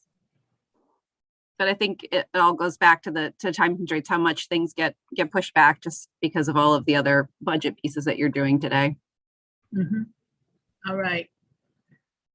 So, do we want to just suspend this kind of discussion and go on to public safety and have you come back? Well, you'll have to listen. We don't know what time we're going to end this other one, but we've got it for 1 o'clock this afternoon. Okay? We'll let you know. Thank you all. This has been a lot of much needed information and I just really appreciate it. Thank you. Great. Now we'll bring in public safety. I'll begin with, well, do I see him? Is Commissioner Sofchuk here? He was Yes. a little bit. One moment. Thank you. And he can decide who else he wishes to bring in.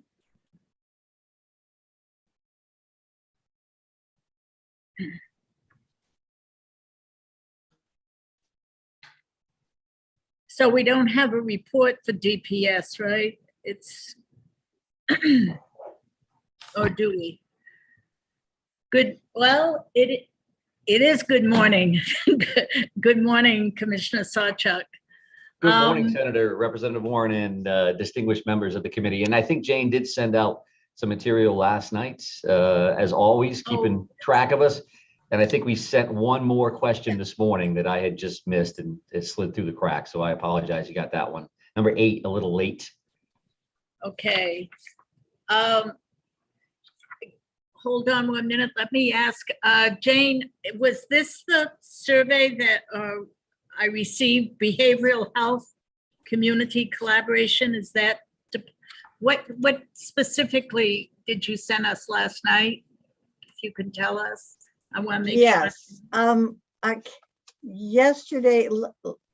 Yesterday's Kendra Coates sent me, was it yesterday? No, it was today.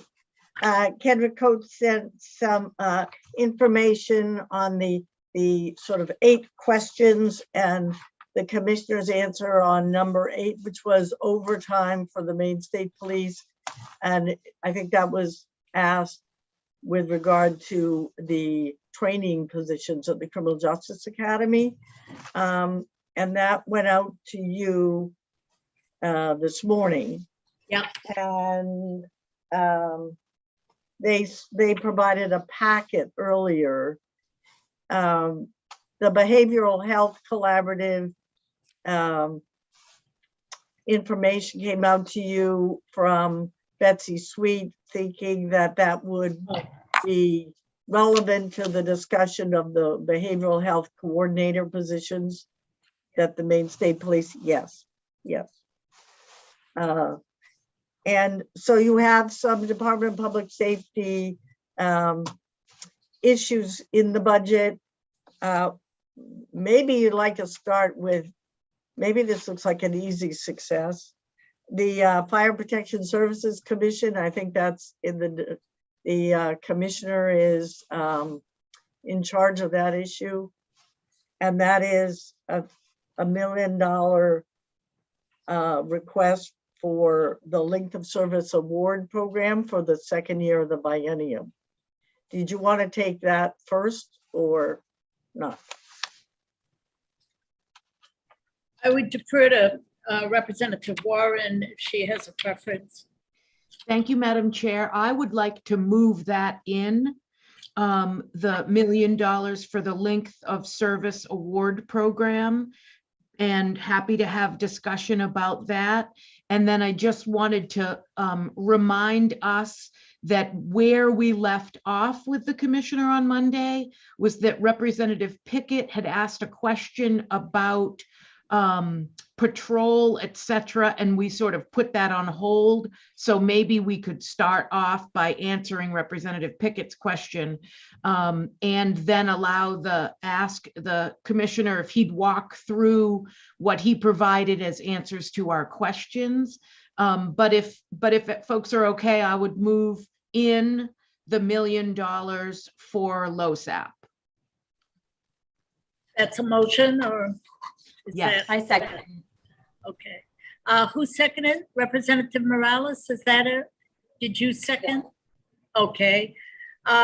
It's been moved by Representative Warren, seconded by Representative Morales.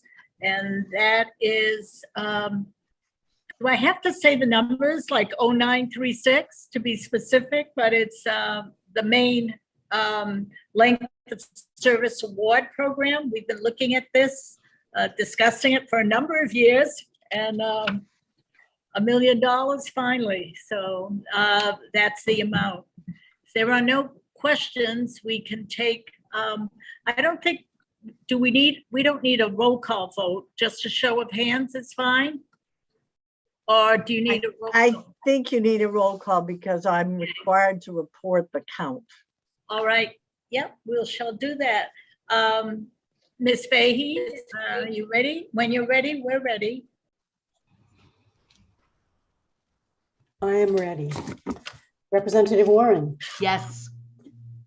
Representative Morales, Yes. Representative Reckett is absent. Representative Sharp is absent. Representative Lookner, Yes. Representative Pickett. Couldn't hear you. Sorry, I was muted. Yes. Thank you. Representative Costain, Yes. Representative Rudnicki, Yes. Representative Newman, Yes. Representative Pluker is absent. Senator Lawrence is absent. Senator Searway, Yes. Senator DeChambeau. Yes. That's 9 yes votes and 4 absent. Absent was Senator Lawrence, Representative Sharp, and Representative Pluker and Representative Reckett. good, thank you. Well, that's one down. So, all right. And I believe Representative Warren suggested maybe if Commissioner Sawchuk wishes to respond, I guess, to the last questions posed by Representative Pickett. Is your memory that well, Commissioner Sawchuk? Yeah, it certainly is. And I also want to make sure that I say out loud that Representative Rudnicki had also asked a question about the supplemental versus the biennial, and that did not get, it got missed in writing, but it will not get missed here today. So happy to answer that question for you as well. So I'm here at your pleasure, but for Representative Pickett, I would say that, yes, we did discuss a bunch of different options for the budget to include some patrol coverage. And ultimately, you've seen the governor's budget itself, and we're very appreciative of the support that she's given for those positions and those various initiatives. Okay, and you're talking about the initiatives on the supplemental budget, correct? Yes, sir. Yeah, okay. Follow up, Madam Chair. Yes, go right ahead. Commissioner, as you probably know, after spending the amount of time I spent in the state police and in law enforcement, I'm very, very, very supportive of our law enforcement. I'm supportive of the DPS and what you folks are doing and whatever. But and my problem with the initiatives in this supplemental budget, to me, is that the request for state police officers, the state police sergeant in the cold case unit, the establishment of another state polygraph examiner, and I'm not sure if that's going to be a sworn personnel or that's going to be, I believe it is, they always used to be. Yes, sir. And then the 3 state trooper positions to provide mandatory instruction in the Maine Criminal Justice Academy. And then lastly, there's another one, a state police detective to go in the major crimes unit. And those are all, I'm very familiar with all of those factions of the state police, and they're very important. But my main concern right now is patrol deputies. I mean, patrol troopers, people that are out and assigned to the different barracks to provide patrol and work and everything in those regions, and to share in the call sharing that is going on, that are, most of those are all going well throughout the whole entire state. We still have one that still has not been finished up there. And so I want to give personnel to the state police. I truly do, because I think it's long overdue. I remember having a conversation not that long ago. I believe it was in the 129th with the colonel. And I asked him point blank, what do you need? And he told me that. And we saw positions come in, but then we saw the positions either not get put on them from the appropriations committee, or not get filled, or whatever. And we need those positions. And I think that's important at this time. And I personally, I don't know how the other people of the committee feel. I know I talked with a couple of people yesterday.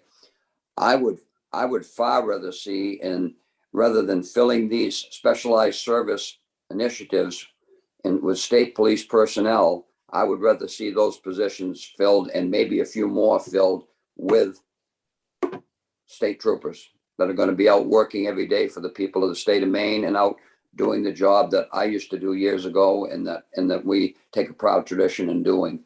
So that being said, I understand all of these positions. I understand the need. I did want to ask a specific question about the polygraph examiner.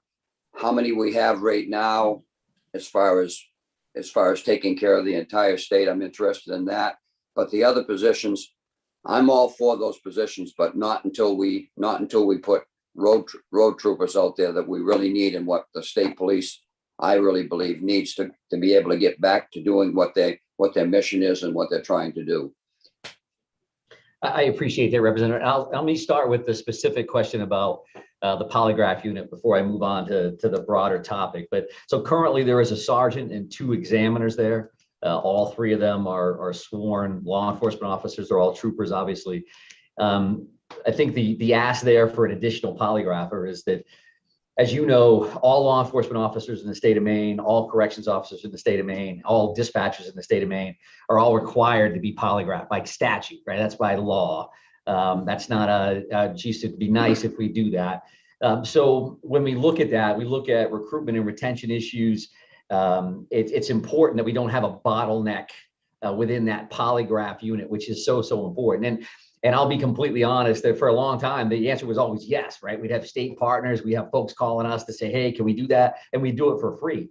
But we've had to start turning some people away because we just don't have the staff available, the hours in the day available to conduct as many of those pre-employment polygraphs and some of those criminal investigations that we would like. So I would even tell you that another change, another tweak on the state police side is that we used to do backgrounds first in the hiring process and then do a polygraph. That's actually been switched. So we're doing polygraphs first and then doing the background after that. So you can see how the volume would increase for polygraphs. You may go through a background and you may end up removing somebody. So that would reduce your polygraphs in that old format. But now we're guaranteeing all those folks that make it to that level are going to get polyed on the front end. If they make it through there, then we'll complete a background. So it's definitely, the volume is more than what we've seen in the past. So I appreciate the specific question on that. I would also say that, our needs haven't changed. We've been in front of many of the folks that are on this committee in the 3 years that I've been here on a number of occasions and said that patrol staffing hasn't changed since the 1970s, right? The Maine State Police have not seen an enhancement in patrol bodies since the 1970s. And to be quite frank, we haven't received any new positions in that time frame. But we do think that what we are hearing from from legislators, we're also hearing from the general public, is that there's a strong push around some, I will say, criminal justice reform style topics. And if there's support there, those are equally as important of a mission.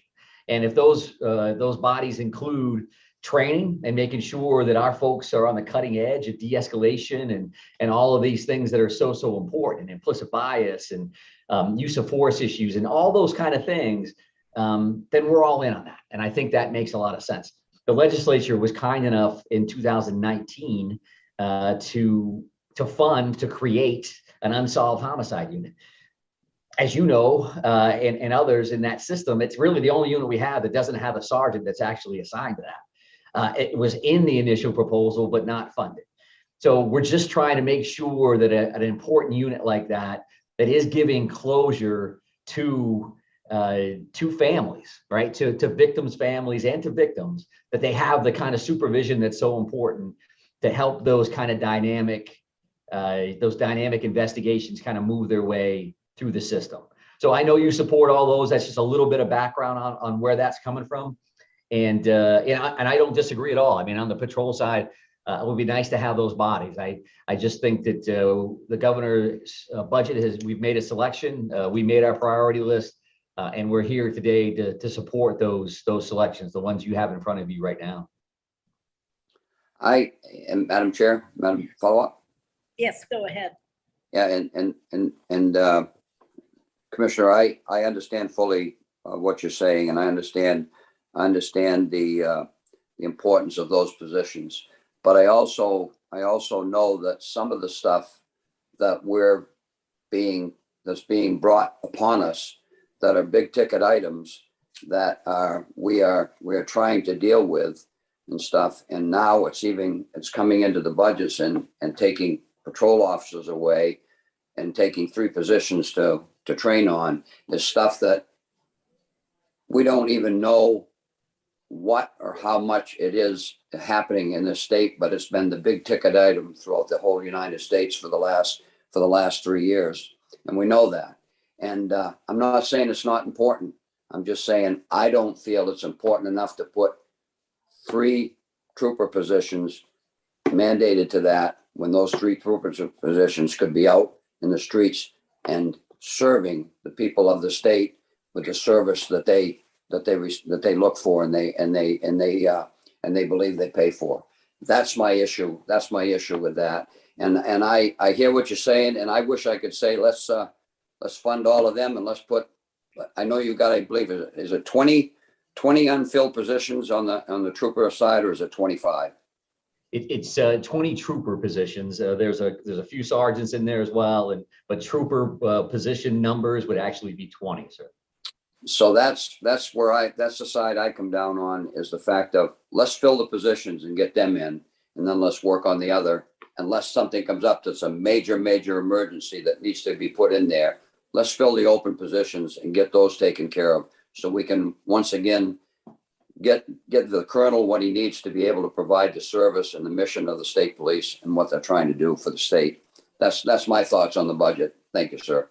I appreciate that, sir. And I'll just backdoor that a little bit to say that I do think that for training needs, we do end up pulling bodies off the road to go do those missions. So if you, in fact, can fill training bodies, then you don't have to take people out of the troops. I just wanted to flesh that out a little bit, but I completely understand what you're saying, sir. Yeah, thank you. Thank you.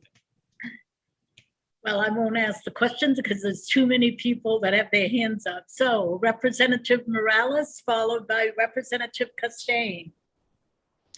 Thank you, Madam Chair. My question is not for Commissioner Sawchuk, but I just wanted to let you know, Senator, that I have Cullen Ryan is in the waiting room to speak after everyone is done questioning about this issue, to talk about the statewide homeless council blueprint regarding criminal justice.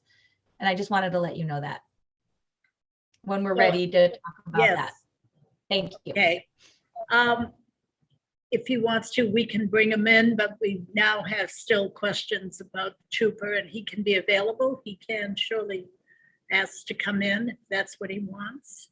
Let's see. So Representative Costain, followed by Representative Warren, and then Representative Renicki. Thank you, Madam Chair. Commissioner, thank you for being here today. I have a question about the polygraph, back to the polygraph question. So you said you have 2 troopers in there, or 2 detectives and a sergeant. My question is, does a sergeant in that unit actually do polygraphs as well, or is that outside of the negotiation contract? Yes, sir. He does them and does them well. He's not only leading the unit, but he's pulling cases every day with the rest of the team and does a nice job there. So yes, sir. Thank you.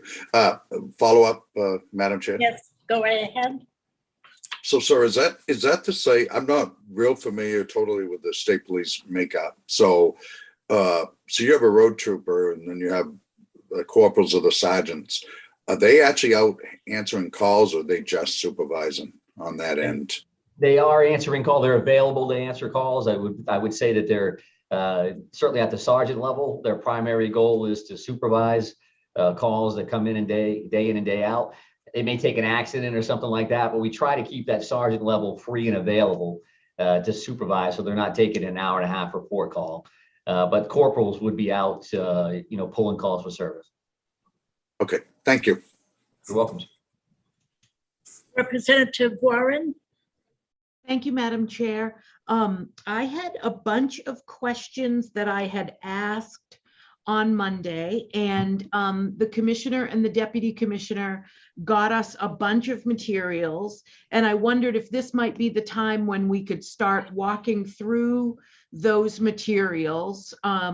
A question that I forgot to ask on Monday, and this is all about the behavioral health coordinator positions, and a question that I forgot to ask Commissioner on Monday was, when you get the FTEs, so, 3 FTEs for the Criminal Justice Academy, or maybe I have that wrong, but, 8 for behavioral health. Can those FTEs, are those FTEs then available to be switched to be other things? Or do they, are the request of the 8 behavioral health coordinators, do they stay behavioral health coordinators if they were approved? Yes, absolutely. I mean, you've been through a bunch of these budget processes, right? The state is very position number oriented, very line oriented. So no, we couldn't just take those 8 behavioral health liaisons and turn them into something else without a financial order or some kind of a process behind the scenes. But it's a great question. I mean, all the positions that we have there, we're asking for them because we need them. So I don't envision a scenario. But if you're asking, could they one way or the other, I don't think it's as easy as that by any stretch. There's nothing easy on the state end about moving positions around or budgeting. Great, thank you. It's a question that keeps coming up as we're talking about this proposal. So thank you for getting that answered straight away.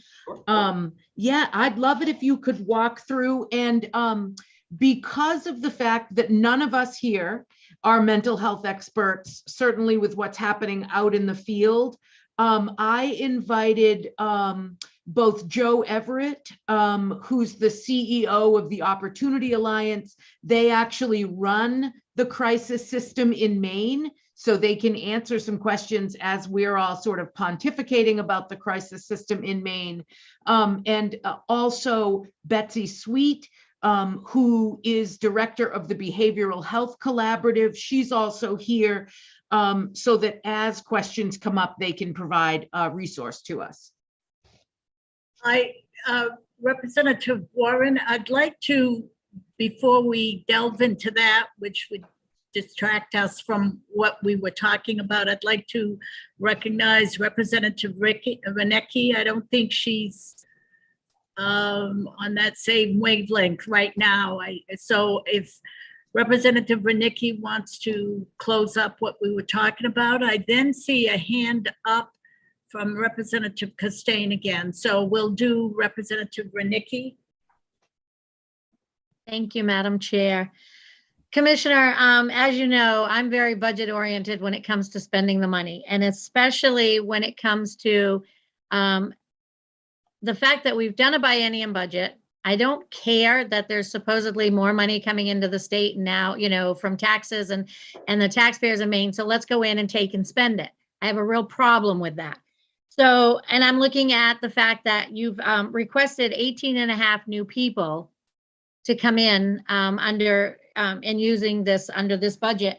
So I do have an issue with that. Now, a couple of things that I did question. So the people part of it, where we've got 20 positions that are currently unfilled, asking for another 18 just kind of, that bothers me. So I will be voting against that part of it.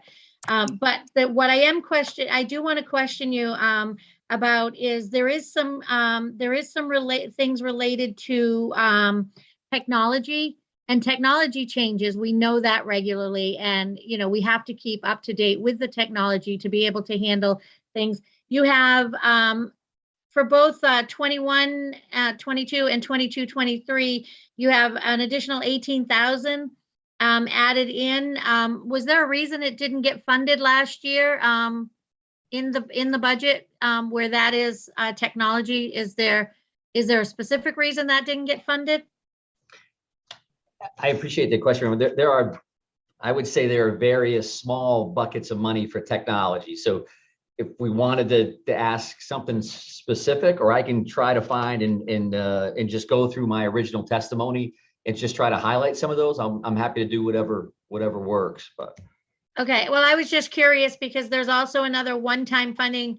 One-time funding doesn't bother me as much, depending on where the money's coming from. The 80,000 for noise reduction equipment. Could you tell me what the noise reduction equipment is you're talking about? yeah, it's actually suppressors for firearms. So we have officers that have hearing damage because of regular qualifications, and then on top of that, critical incidents that occur in the field. So that's just an officer safety concern, okay.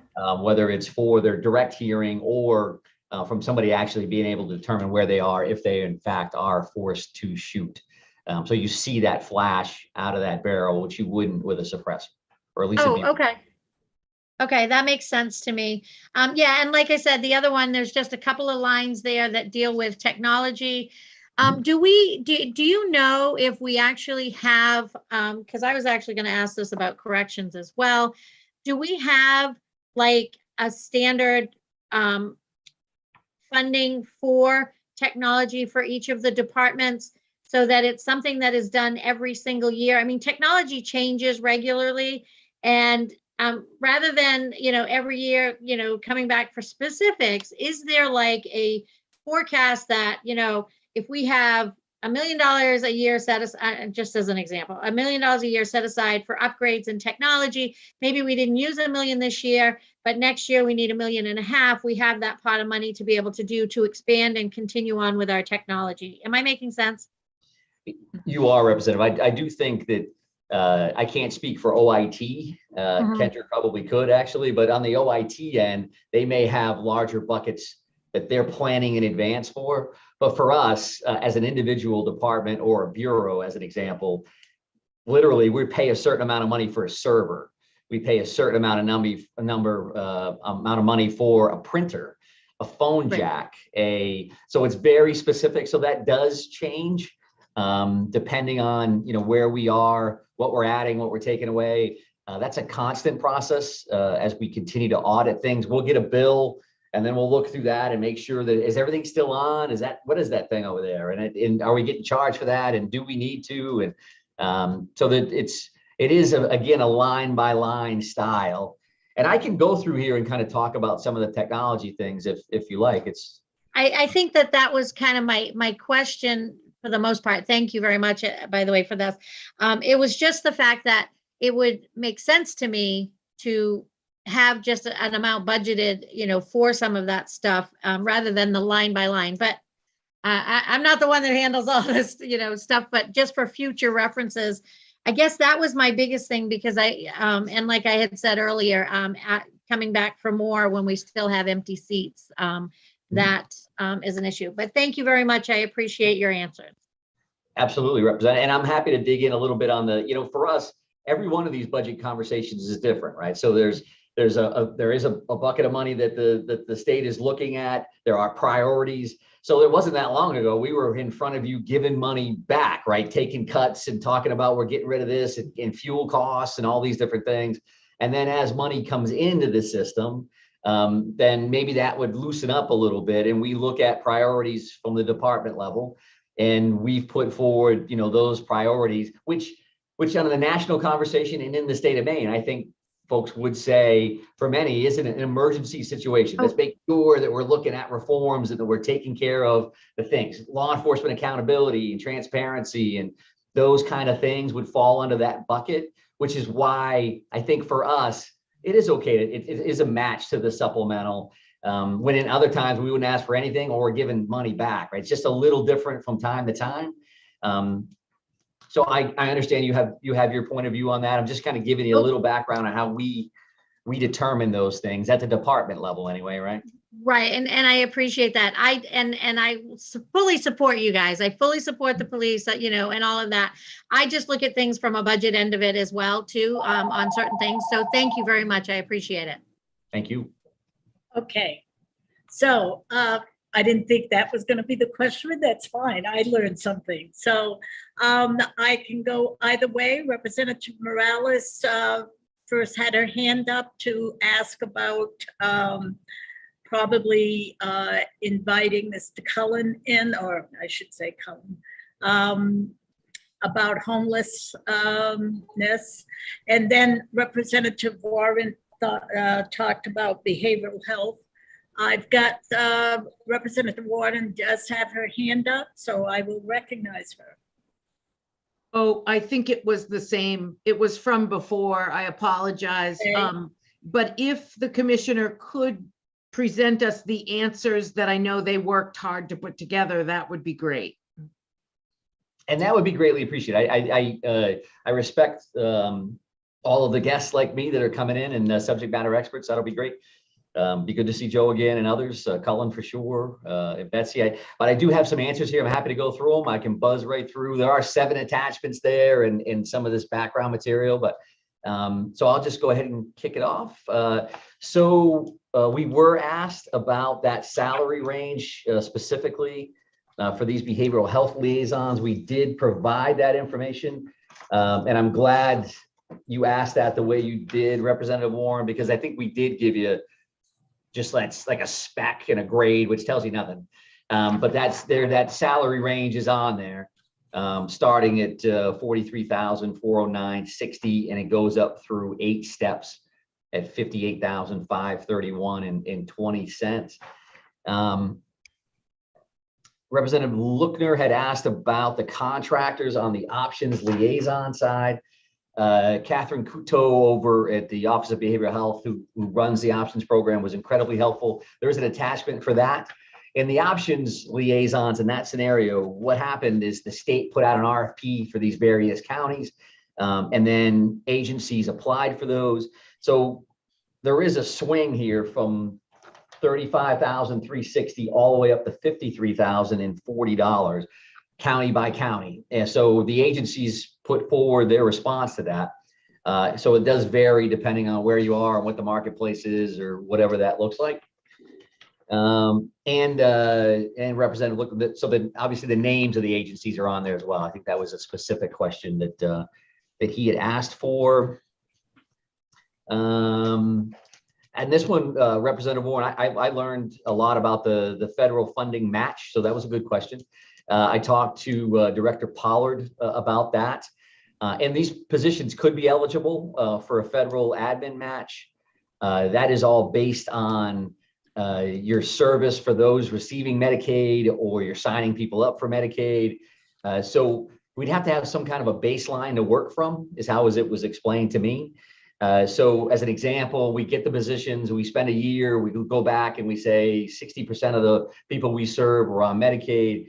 And then you would work with the Center for Medicaid and Medicare Services, CMS, to determine what kind of percentage you may get as a refund, probably not the right words, a match from the feds in support of those initiatives. The rate increases. I sent you that 40 pager, kind of the DHHS, OBH, lots of acronyms in there. So I apologize. That overall, the answer to the where is how I put it in the last chat. I think there are 8 slides that talk specifically to budget in that. And a number of them speak directly to reimbursement rates. I would also say that there's also another attachment in there, a blog post from DHHS talking about that process.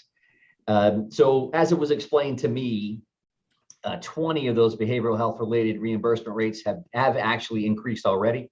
14 new categories were created. 2022, throughout the year, they are going to complete the rest of those salaries reimbursement rate studies for full implementation in January of 23. That's the implementation period.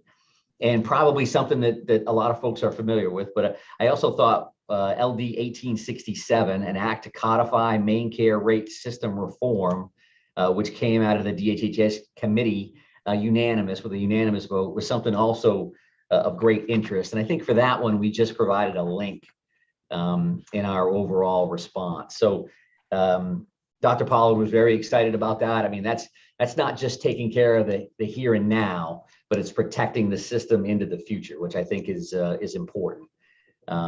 So please tell me to stop if I'm going too fast or just rambling through here. That's not my intent, but I know you have short on time. So Representative Morales, I believe, was strategies to divert non-law enforcement crisis calls. So we did put that 988 911 study back in there again, just so it's fresh and at everybody's fingertips, which I know Representative Morales is very familiar with. That 988 system, there's a lot of work happening with that.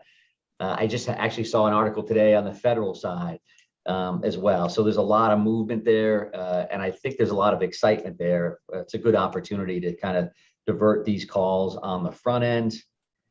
Number 7, I do think I answered that for Representative Pickett right out of the box. So that's the rural patrol versus, or patrol in general versus some of these training positions and elsewise.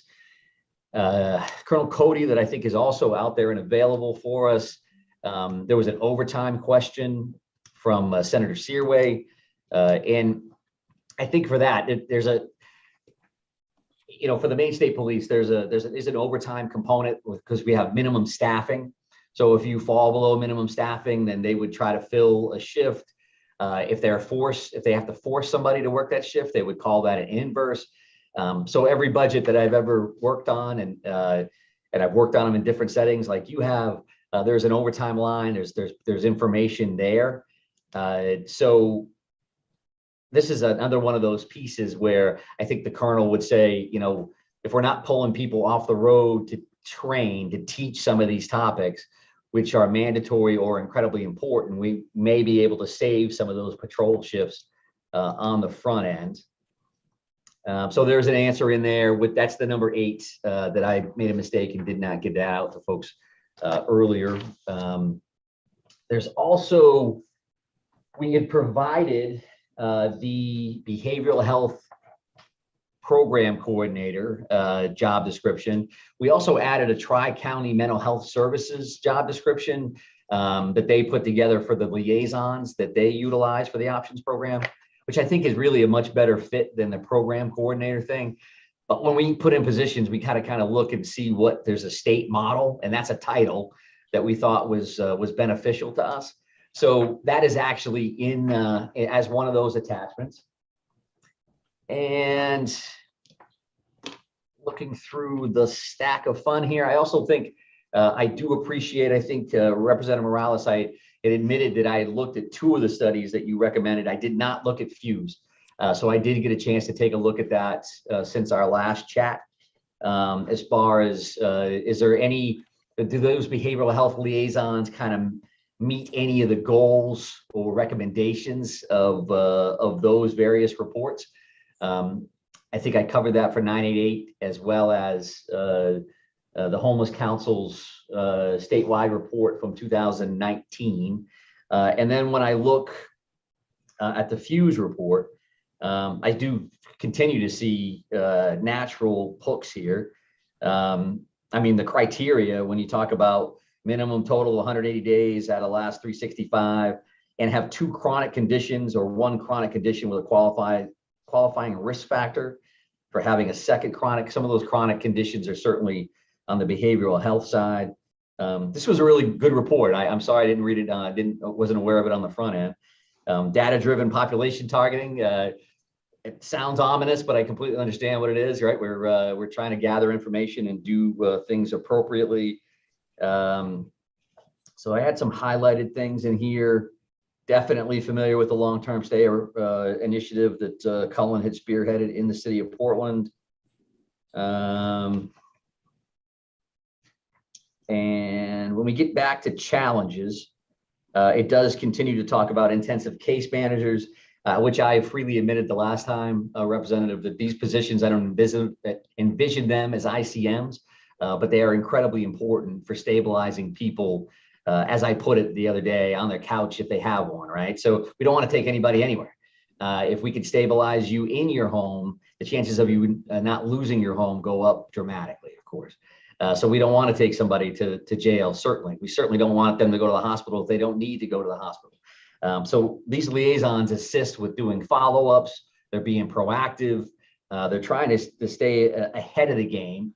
And if they can't, for whatever reason, and they do get a call, then of course they want to go out and assist with de-escalation and other things. They talk about barriers to engagement. This is exactly what we're talking about. The outreach. Constant crises are an impediment to long-term service implementation. You got that right. Folks that are in harm's way, in a crisis mode on a regular basis. To me, that's the sweet spot of these behavioral health liaisons. That's the work that they do day in and day out. Collaboration is a piece of this. The objectives that we have in here, wraparound services, I think that definitely plugs into liaisons. Assertive engagement strategy. I do think the communicating through the closed door is a situation, unfortunately, I've been in a number of times in my career. And I think the liaisons are there to build relationships with people long-term. They may not answer the door the first 3 times. They may answer it number 4. And they continue to work on those things. Objective number 3, short to medium-term bridges. Use hotels as bridge to housing, especially for those barred from shelters. Another scenario where I think liaisons would come in very, very handy. So there's a few other categories I won't droll on about what those happen to be. But I think when we're coordinating efforts, we're trying to work with our partners out in the community, that those kind of roles are to me perfect. And I think they've shown themselves to be perfect in the communities that have been effective. So I think that's all of the homework that I think I've got, and happy to dig back in on any of that with additional questions and see where we go. Let's see, I have Representative Warren, followed by Representative Morales, and then Representative Pickett. Thank you, Madam Chair. So my question specifically, thank you, first of all, for gathering all of that information. And also, I think it's really good for all of us to sort of level set, like for you and for us and for all of us to sort of get an awareness of what's going on the ground when it happens, referring to crisis. And so I was speaking with some legislators yesterday who also happen to be law enforcement officers or retired law enforcement officers. And I'm just still trying to get a sense of why would we put behavioral health folks in the Department of Public Safety as opposed to just partnering with behavioral health folks that are already on the ground, right? In the same example, sort of along the lines of what Representative Pickett's saying, we definitely have heard, you guys keep giving us more and more and more work. Stop giving us more and more work. We can't do what we're tasked to do now. I didn't mean to say that. Let me rephrase that. we need more folks to do some of the things we're trying to do now, the crime lab, patrol, etc. But then there's a request to take this new thing on where we already have a system built that could deal with this. It's called the crisis system. And so two things. One, why wouldn't we just give this close to $1 million to the crisis system that desperately needs it? And as you said, the other day, yeah, we could call and wait an hour for somebody to show up, right? Because they're just so underfunded. Sometimes they can't even take 2 calls at the same time, right? So why wouldn't we take this money and instead try to build up what we already have? And what a couple of law enforcement folks recommended to me or suggested is that maybe it's an issue of control. Maybe it's an issue of it's tough to sort of work with folks that you can't, that aren't in the same. So could you tell me a little bit about that? Like, okay, thank you. I'll stop talking. No, I think they're all good points. I think for me, and we'll hear from Joe in a little while, I've seen examples of both. I've seen great liaisons come from other agencies in a co-responder model and have that been incredibly effective. I will say that when we brought employees directly into the city of Portland, into the Portland Police Department as an example, and I'll speak to my experience, they're not concerned about billable hours. They're not concerned about fitting this into this bucket or that bucket or this bucket. They're concerned solely with doing the work. And getting out on the street and following through with their overall mission. And the reason billable hours are important is because you've got to survive, right? And I think that's part of a lot of your conversations when you think about the continuum of care. I get that. But from a law enforcement perspective, I think we need to continue to build those systems. At the same time, the crisis calls don't go away. And we are adding money to that through OBH and other DHHS stuff that I'm not overly familiar with, which is fine with me. That's not necessarily for me to report out on their budget requests, but we have provided a lot of information about the things that they're doing. I can tell you how incredibly effective having behavioral health liaisons directly embedded in law enforcement agencies is. And I've said that 100 times, and I'll say it 100 more because it's true. This isn't a national best practice because we can just bump up other crisis providers, and it's the same. It has the same impact. Other crisis providers are amazing, and we've got really strong partnerships. They're never going to be as strong as having somebody directly embedded in your agency, and I think it would be vice versa. I think relationship building is key, right, to everything we do. So if you can go to the office next door or call on a radio, that's not a control issue. That's a relationship issue. So we know who's working when, and we know what their personalities are. We know what their strengths are. We know what their weaknesses are. We know how they're trained. We do know all that. And again, I think that's a best practice approach. That's not intended to take bodies from somebody else. But it is something that continues to work and continues to be part of national platforms on how to address, specifically behavioral health crises out in our communities. So I'm not sure how great of an answer that is, but I do know and can speak directly to both styles of that. And rock star liaisons at TOA way back 4 names ago, before it was TOA. And I told you before, I'm incredibly blessed in the sense that we had a liaison on the road for every single second. I was a Portland Police Department, Portland police officer all the way through. So I've seen how effective these are. I didn't read this on a paper someplace. I lived it and enhanced that program to the extent that the agency was acknowledged nationally as a learning site for other agencies. So I'm just telling you what my experiences are. And why I came to these decisions. I would not be here arguing for this otherwise. If I didn't think it was effective, we wouldn't be here. I really appreciate that. And it's very, very helpful information. Madam Chair, may we also hear from Ms. Sweet and Mr. Everett that if we're going to do this, if this committee is going to endorse these 8 positions, should we? How would it work best? Are there things we need to be concerned about, etc.? Could we bring them in and continue this conversation with them? Representative Warren, would you mind if I ask one question to the commissioner as a follow-up to your question before we do that? Of course, no, that's fine.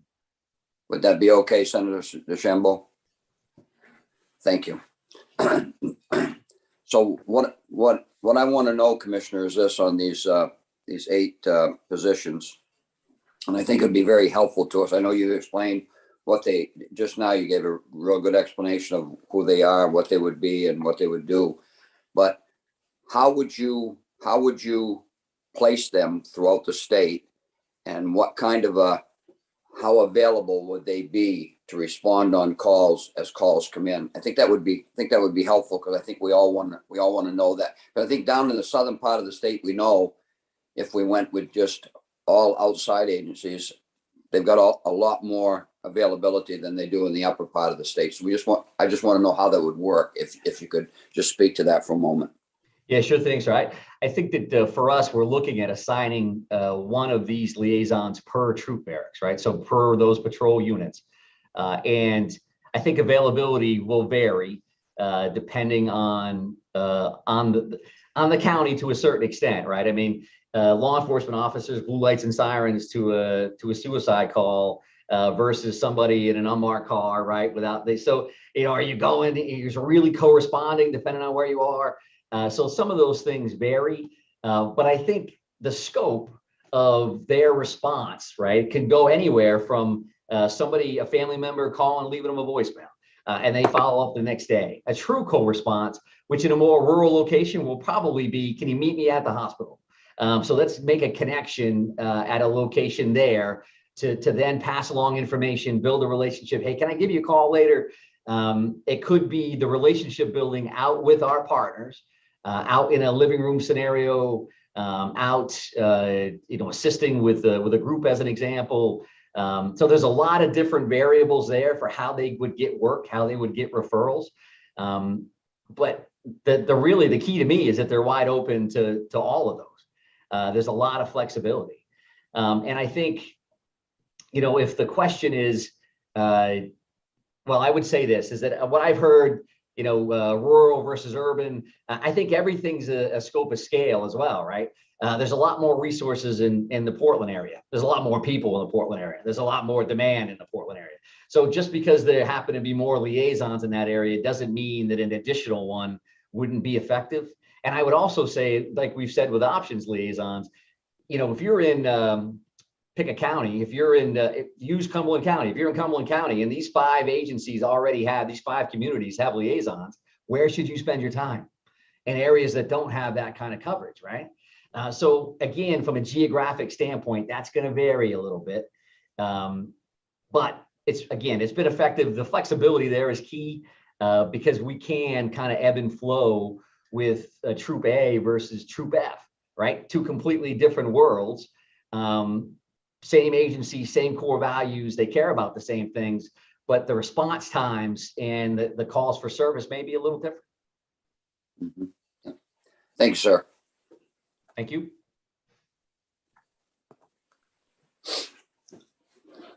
The request was made by Representative Warren to call Betsy Sweet. I am a little hesitant, but I will approve it because all I can think of, this is like a public hearing or an advocacy issue when the commissioner has brought forward his budget. However, we can always learn. So I will approve that. And will you be asking the questions, Representative Warren, of both Ms. Sweet and Mr. Everett? Or do you want them to, are they prepared to make a presentation? Or ask questions of the commissioner even. Well, first of all, I think I just wanted some help for our committee. We are being asked about behavioral health coordinator positions. And I would like some help for our committee to provide information about what does this look like on the ground for the behavioral health community that already exists, for the crisis system that already exists. If we are going to approve this, how do we make sure that it works best? Will it work? What should we be concerned about? I mean, these folks are professionals with decades of experience in behavioral health. So I just would like to hear from them. And they've been, paying attention. I'm sure they know what they want to weigh in on. Thank you for that. And I also heard the commissioner speak about what works for them also. So I will, Ms. Sweet, do you wish to begin? Sure. Thank you so much, Chair DeChambeau and Warren, members of the committee, and Commissioner Sawchuk. Just really quickly, we don't want to take too much of your time. So let me just say, in the ideal world, if we had funding for everything, this would be awesome. This would be like the perfect thing. Let me just say a couple of the concerns, and then I'm going to turn it over to Joe Everett, who actually runs the crisis system. I think that one thing is I did send out, Jane, thank you for sending out the survey. And this is a very, snapshot in time survey, but its purpose is to show you how desperately underfunded and unfunded services are currently. So one of the biggest questions is when someone finds that person on the couch and they need services, which is awesome. There's currently a 6 to 9 month wait period for therapy, outpatient therapy. There are almost no residential beds for kids or adults available. There are, home and community treatment. So there's a huge shortage because unfortunately behavioral health has been chronically underfunded for the last 30 years. So just to give you a snapshot, and I think that's hard. And that's not Commissioner Sawchuk's fault. But so you get this person and you want to do something, just responding to the crisis then doesn't make it go away. And so we really have to say, how do we make sure that the system is, and all the things that Commissioner Sawchuk referred to, the report is awesome. The Department of Human Services is doing some incredible work about behavioral health. All of it in terms of community mental health, or 95% of it, not all of it, 95% of it will occur in 23 and 24. And we know that we have issues right now, right? There was just two murders or two shootings last week, right, of people with mental health crises. So we know it's a big issue. We have to figure out the way to do this best, and that's what we'd like to help you figure out. The biggest issue, and then I'll turn it over to Joe to talk about crisis in specific. One of the biggest problems is that we continue, mental health is not a criminal issue. It is a behavioral health, a physical, medical issue. And so and I know it often has criminal, consequences, and often we get that. But the question is, where is the focus? Is the focus on coming in through the behavioral health way and bringing in the police when we need them? Or is it the police heading out and bringing in behavioral health where we need them? And that's just a very different approach. It's a values approach, right? So as well as what's actually happening. And what we're seeing in the behavioral health, we have the same worker shortage that I know the commissioner is facing. It's unbelievable in behavioral health because our wages are usually less than $15 an hour to start. And so if there's these positions, and we saw that I think it was Osaka or Sanford just hired someone, and that's great. And if you can get a better position, right, or a position that's going to pay you almost twice as much, good on you. But look what that does to the mental health system, where we have thousands and thousands of people waiting for the services that will actually prevent them from ever intersecting with criminal justice. That's what we're looking at. So the more we focus on that, then the less we have criminal justice. So again, and then we have, as the commissioner said, we have the 988 issue coming up. We've got a bunch of stuff happening. So maybe this is just a delay to say, let's wait to see how all that plays out. And then maybe these make sense, but maybe we won't need this. So, but let me turn it over to Joe Everett, who's the CEO of Opportunity Alliance, who operates one of the largest crisis systems in the state. Hi, Joe. Good afternoon, everyone. Good to see everyone.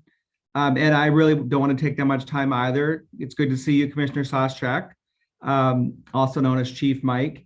And it was a pleasure just listening to Mike talk about sort of the needs. He really knows the system. And we worked for probably 10 years hand in glove to sort of make our community safer and better. And I think what I would just sort of like to return to is, I think I was here about a year ago talking about kind of the state of the crisis system and the fact that we have 87 crisis workers to cover 24/7 in the state. So it isn't like, so a year later, we're still in that boat. The department, Dr. Pollard has done a great job bringing light and energy to it, but I've been here for 24 years at this organization, and nothing's really changed. And when when Commissioner Soschak talked about the model, he sort of highlighted the problem. Like, we have to do billable hours. We have to piece this all together to make it work. So we have, a little bit of grant money, and then we bill Medicaid, and we bill private insurance, and the system just isn't effective. So really, I think we have to sort of pause and take a look at it, because what I'm just going to say Chief Mike is saying is really what law enforcement's dealing with, that it's not fast enough. TOA at our mobile crisis program, we have 8 workers to cover 24/7. So we are often not available to meet the demands of law enforcement. So that's sort of an issue that keeps me up at night, that we really need to make this system much more robust. I mean, here in Cumberland County, because of our population and the geography, we have 8 workers, we need 30 workers to sort of keep pace with the needs of our community. We also, Commissioner Soschak talked about sort of 988. So we are the provider here at the Opportunity Alliance of the main crisis line that in 2022 will evolve into 988. And there's been a great work group formed by the department with folks from law enforcement, folks from 911, safety, public safety, really to, for the first time, work together to sort of make it easier for folks. Which gets me to sort of what my biggest concern is, and that's around confusion for the people who need us.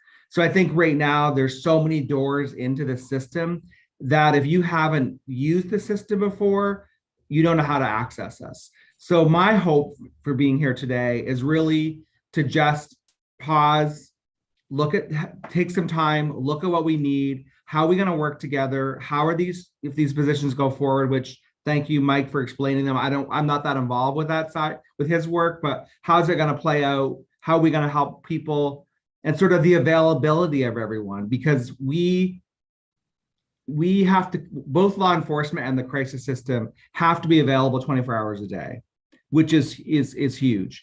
And I've been saying to my staff here, we have to stop focusing on the worker shortage. We have to build the infrastructure.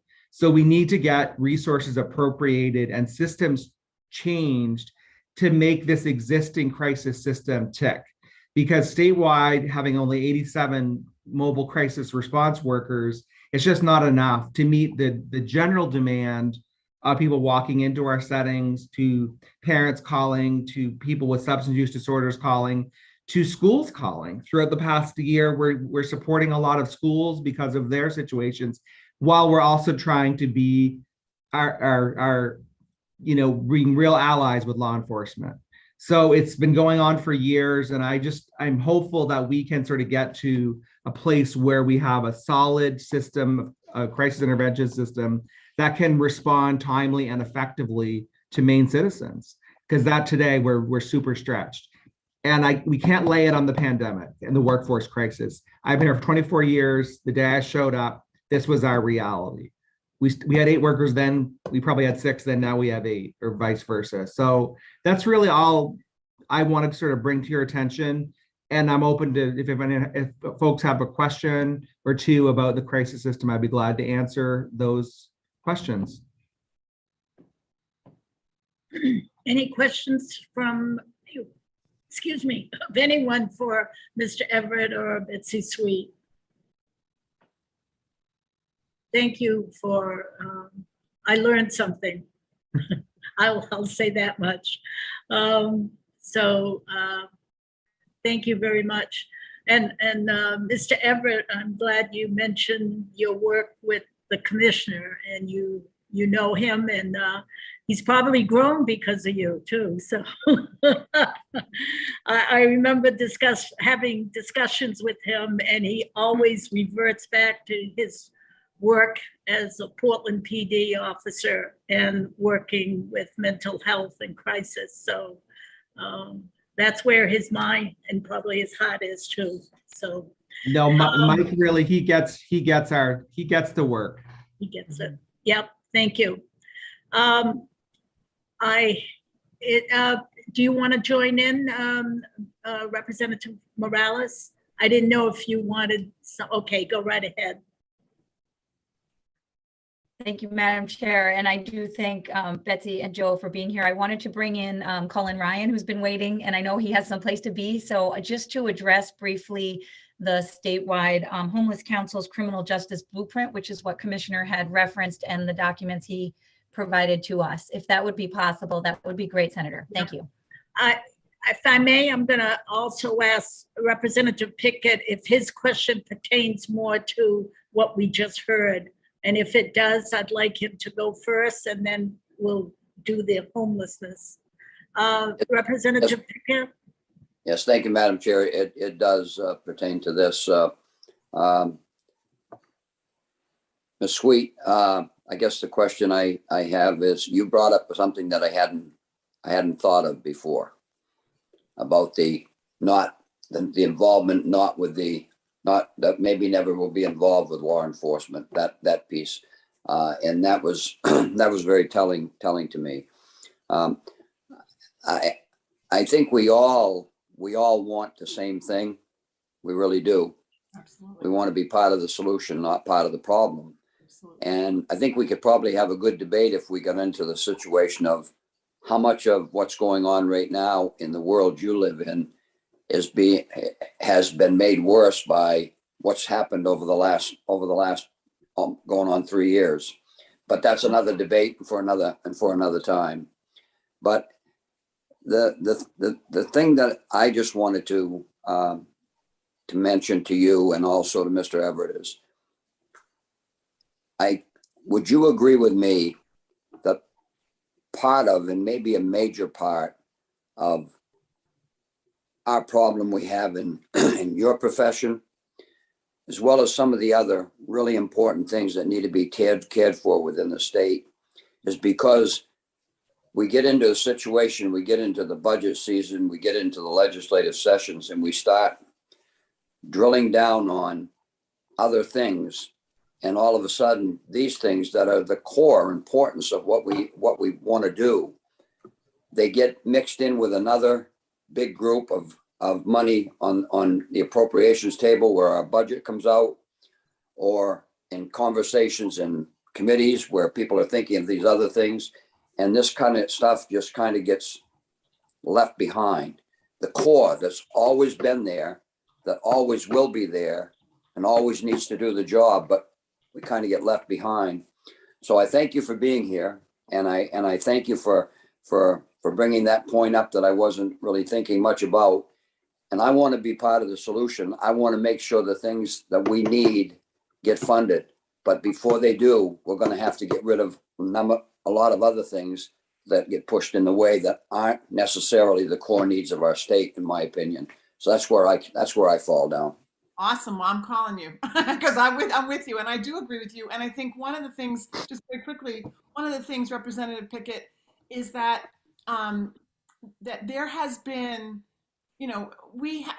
as a country, as a state, there's a lot of stigma around mental health, right? No one likes to talk about it.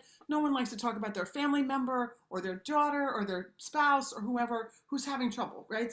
So as a result, that funding, it sort of drops to the bottom. It gets, as you said, in that big pile, and it drops to the bottom. I think one of the benefits of the last 3 years, if we can even say that, is, that a lot of people are experiencing, a lot of family members are experiencing having mental health issues. And so we get to talk about it a little more. And I just think, and I think we can have a fantastic conversation with Commissioner Sawchuk and this committee about the right balance, right? So, and Joe said, right, we have over 2,500 police officers and 85 crisis workers. And Commissioner Sawchuk, as a Portland PD, it would be interesting to see, but I've heard from police officers that between 35 and 50% of their calls are substance use disorder and mental health related. So, and we can figure that out. But so, like, if we do the math, right, something's amiss there. And so I think that's a really important and good conversation to have. And I 100,000% agree with you that we all want the same thing. And I think we are going to get there because you're all smart. Thank you. Thank you, folks, for being there. Representative Warren. Thank you, Madam Chair. Just a quick follow-up. I would be willing 100% to vote for these 8 positions, to make a motion to move them in, not today, when we get there. But I would want to also send down to appropriations what we need to fully fund a crisis response system in this state, to do exactly what Betsy and Representative Pickett were just talking about, to keep people as much as we can out of the system, that we know that Commissioner Sawchuk needs these people for the end of the line when they are involved. But what about before that? And so if we can work together on doing both of those things, I would be in on that. So I wonder, Betsy and Joe, not for today, because I really do want to hear from Cullen and the stuff he's working on and the wisdom he can share with us. But could you provide to us after this opportunity today, what does that look like to fund crisis, so that we can together decide if that's something we might want to do in our budget report back? And we'll have to have those discussions together as a committee, but just to ask if you'd be willing to provide us that information. It looks like they would, so thank you. Absolutely, and I'm so sorry I have to jump off, but Dr. Pollard is actually, the department has a grant, so they're doing some of this work. So I would suggest too that we get Jessica in the huddle too, to sort of make it work, because they're moving some work too. So let's try to move the work together to the conversation. That would be spectacular. Thank you. Thank you so much. And good to see you, Cullen. Commissioner, you had your hand up. Okay. I did, and I'm not sure if it's appropriate or not, Senator, but I just wanted to say, with Betsy here and Joe just having left, is, I don't disagree with anything that anybody's saying from a system change perspective, right? I think that's incredibly important. And I think, as folks mentioned, there's a lot of work happening around that. For me, I've heard a lot about, boots on the ground and all. The very tip of this, as it stands today, and I'm not saying it's ideal by any stretch, is that law enforcement officers continue to have contact with people that are in a mental health crisis. And when they have that contact and the bad thing happens, and fill in the blank, and some of them are very, very tragic, then the question is, why is law enforcement in this scenario? And all I'm saying with these 8 specific positions, here, is that this is a more immediate answer than continuing to build the entire system, which I think needs to continue to happen. I believe is happening to a certain degree. And I know it's not as fast as anybody would like it. There's no doubt about that. But this is where the cross section for me is around criminal justice reform, saving lives, and supporting people that are in our communities. That's what these kind of positions, that's what it means to me. Because again, I know that this stuff works. And law enforcement, they're not going to have an hour. And we can say we need to fix that system. Well, how long does that take to fix? A while, right? We're still working at this thing in this administration. And for me, I'm talking about in a more immediate, geez, why are your law enforcement in these roles? What can we do to better serve the communities that we work in? And this is a way to do that. And this is a way to do that right now. So that's again, the reason because I don't disagree at all with anything that anybody said. And I believe with this administration, that's not aspirational goals to change the system, but it takes us a long time to get a system that was completely gutted in years past that is now slowly building itself back up to something that's sustainable and effective. So the questions will continue to law enforcement officers about why did that happen? Why did this happen? And I'm just trying to give us a tool today, something that we can in fact stand up, something that will have a direct impact on folks. And we can say, well, there's 87 crisis workers in the state of Maine. And I'm saying, let's add 8 more. Let's just embed them with law enforcement. I mean, how is that a bad option as far as trying to, again, provide services for those in crisis? So I will be quiet. Again, I apologize. I'm not sure I'm supposed to raise my hand after the fact, but there we are. So thank you. Thank you. Representative Pickett? Yeah, thank you, Madam. Thank you, Madam Chair. And I know that we want to get Cullen because I know he needs to get running there. But I just wanted to say that in response to what Representative Warren said, which I agree, which I very much agree with. But the only difference that I'm not sure it's a difference, but how I qualify that, my agreement with that is this. Until we as a state and a state budget realize that we have to live within our means and not grow new taxes. And by doing that, we need to do one thing. And I think it brings us right back to where we were at the very beginning in the first conversation I had with the commissioner. And that is, we need to prioritize the things that we should be taking care of and get them taken care of first. And then if there's anything left within our means to do something else, that's when we do it. And I think if we did that, I really believe that we could handle a lot of the issues we're facing today right here in this. Okay. But in that, we'll be having this conversation over and over. So there's Mr. That's why I got mixed up at Mr. Ryan. I didn't know whether to call you Ryan Cullen or Cullen Ryan. So I am meeting you for the first time. So go right ahead. Thank you, Senator DeChambeau. It's a pleasure to be here, and thank you all for really all pushing in the same direction. It's nice to hear a committee that's really thinking together on this. My name is Cullen Ryan, and I appreciate the opportunity.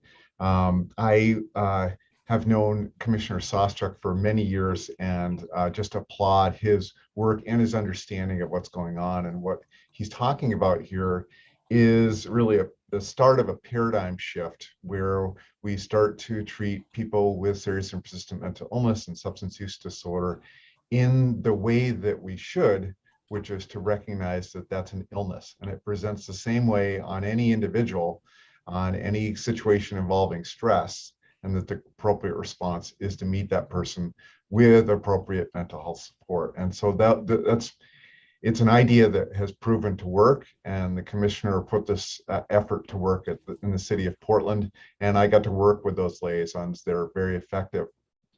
And I think the issue was described really well by Betsy Sweet and Joe Everett, that it is one small part of a system that has huge holes in it. And I just want to illustrate a couple of them. The Statewide Homeless Council in the first 6 months of 2019 brought all of the experts together over that period of time to figure out what we could do to end and prevent homelessness for this population that's in the criminal justice system. And everybody recognizes they don't belong there. And so these experts, which included people from Department of Corrections, from jails, from reentry, from DHHS, all came up with these 3 suggestions. One was to improve and coordinate discharge planning. The second, and this was really pivotal to all of this, was to invigorate the intensive case management system, because we've recognized that that has been decimated, and it was talked about here today.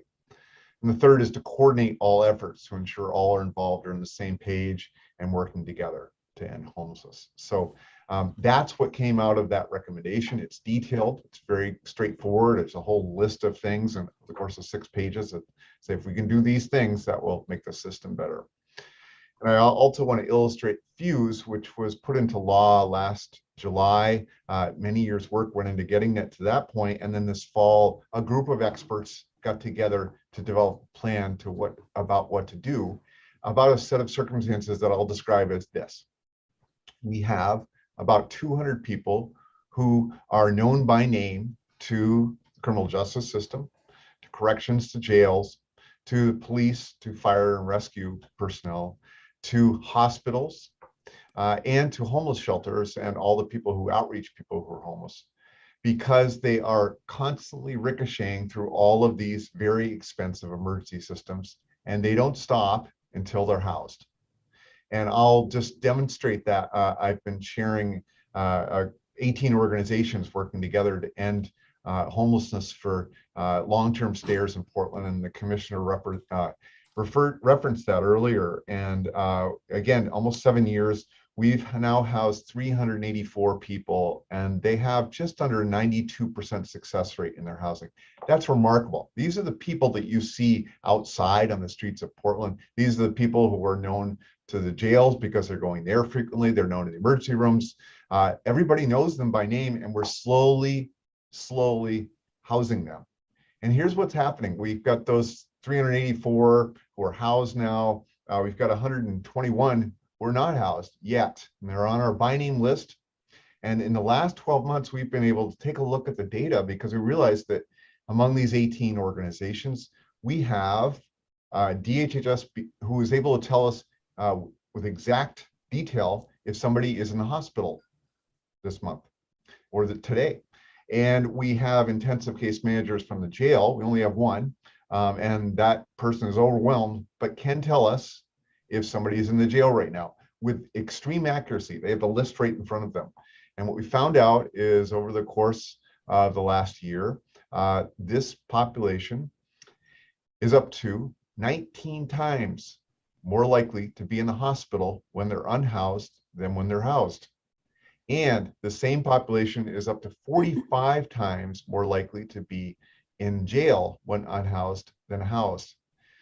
And Representative Rudnicki was talking earlier about worries about costs. And when this population is touching the jails, we know that it's $943 a day, and they're staying there for extended periods of time. But when they're back out, they come right back again. So they're spending a lot of their time there. And when they're touching the hospital, that's more like $3,000 a day or $160,000 a year. And they're going there for extended periods of time. And that all those systems, first of all, don't have any place to put them because there's no housing. And what's happening is they're getting discharged to homelessness, and they're continuing their ricochet. And this is costing us millions and millions and millions of dollars simply because we're not filling the hole and solving the issue, which is to get this population stabilized. In this case, getting them housed. And the commissioner talked about, outreaching people who are on their couch, and that is an excellent first step because we don't need to criminalize these issues that are showing up. When somebody has mental illness presentation or is psychotic, we don't need to try to, we're not going to arrest our way out of that physical condition any more than we would with somebody with diabetes. And so having a liaison there makes a lot of sense. But here's the dilemma, as the commissioner described, that person is going to do some follow-up work with that person, but also is going to be called to all portions of the state, there's 8 of them, to follow the state police around and help to diffuse other crises. And that's sort of like another person who can go in there and help put out fires and in the right direction. And that's a good thing. However, what we really need is a group of people who can engage this same population and help them through to permanent stability. And we know exactly how to do that. We know exactly what type of position we need to do that. And the commissioner talked about exactly why that works well when it is a state-funded position, because we can't have these systems try to have that person bill for main care for this, or put somebody into a box for this, or try to fit them for funding for this. It doesn't work. What does work is to have somebody who is trained, understands the dynamics, who can engage that population and help them through to permanent stability. And each time we do that, we subtract a person that is known by name to all these systems, and we get them out of our systems and out of our cost cycles. We stabilize them, and all of us have less crises to deal with. So I wanted to put a plug in about the importance of filling those holes that are one step beyond the liaisons, because we need people who can follow through and create continuity in the system. We're lacking that. And that is the missing link, the key to it all. And we're lacking housing. And I think Maine State Housing Authority is working on that. And that's exactly what FUSE does. It says, what do we need to do? Because our systems are addressing these things in silos. You know, the police and the criminal justice system is looking at it from their vantage point. And Commissioner's right, we need to have some sort of connection with mental health. And maybe that will result in 8 positions. That's good stuff. But over here in the hospitals, they're looking at this population in their emergency rooms at $1,000 a day. And when they're stuck in the hospital taking up space because they can't discharge them, that's taking up space from people who are struggling with COVID and need spaces there. And they're overwhelmed by that. But they're only looking at it from the hospital perspective, and they're all overwhelmed and can't find employees either. And then the homeless arena, which is where I've been for 35 years, is overwhelmed by the same population because we lack all the resources, and we're trying to keep these folks in shelters. And a lot of them are sprawling out into the out of doors, and they're dying out there. And it's a really scary situation, and it's growing across the country that this population with mental illness and substance use disorders ending up right in front of us on our streets and outside and not doing well. And we know they need to get stabilized. So FUSE says, let's tie all these people together. Let's have them work in concert, just like the commissioner was describing. Let's have them overlap, and let's have them create continuity so that we don't drop the ball when somebody leaves jail, which is exactly what happened at this morning's long-term stayer meeting. Somebody was leaving jail, and the intensive case manager has no idea where that person is until they return to jail again. And that's what we're missing. So my plug here is that the missing link are these intensive case managers that actually are truly best situated to create the continuity that our system lacks, the follow through from when a liaison touches them, or a police officer, anyone who can actually connect the dots to that person, stay with them, have them on their case and follow them and not drop that ball, and follow them if they touch jail or they touch the hospital, but follow them so that they actually get stabilized and stop touching the systems at all. So I would encourage you that, to take a look at the blueprint for ending homelessness, which, the middle third of this, the largest portion, says, get some intensive case managers in the system. We are missing them. That's what everyone was basically screaming when we wrote this report. And that FUSE is saying, get some intensive case managers in the system. We're missing them, and we need them for this population. So I hope that whatever this committee does, it also works to make sure that that big hole is filled so that there is continuity. And I hope that makes some sense.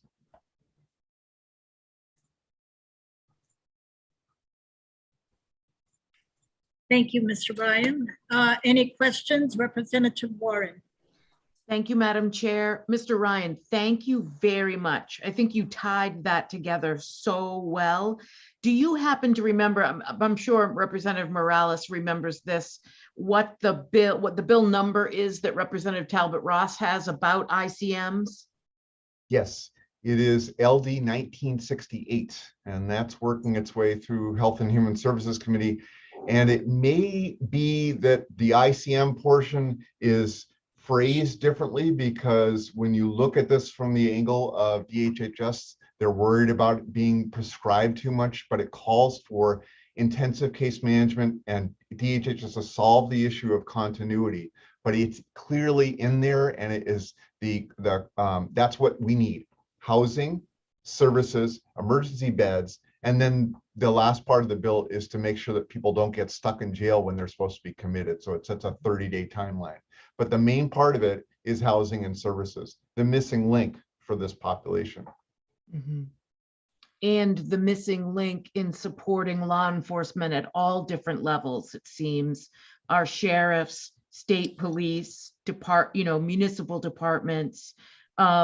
So you would say probably that, or let me ask you a question instead of saying what you would say.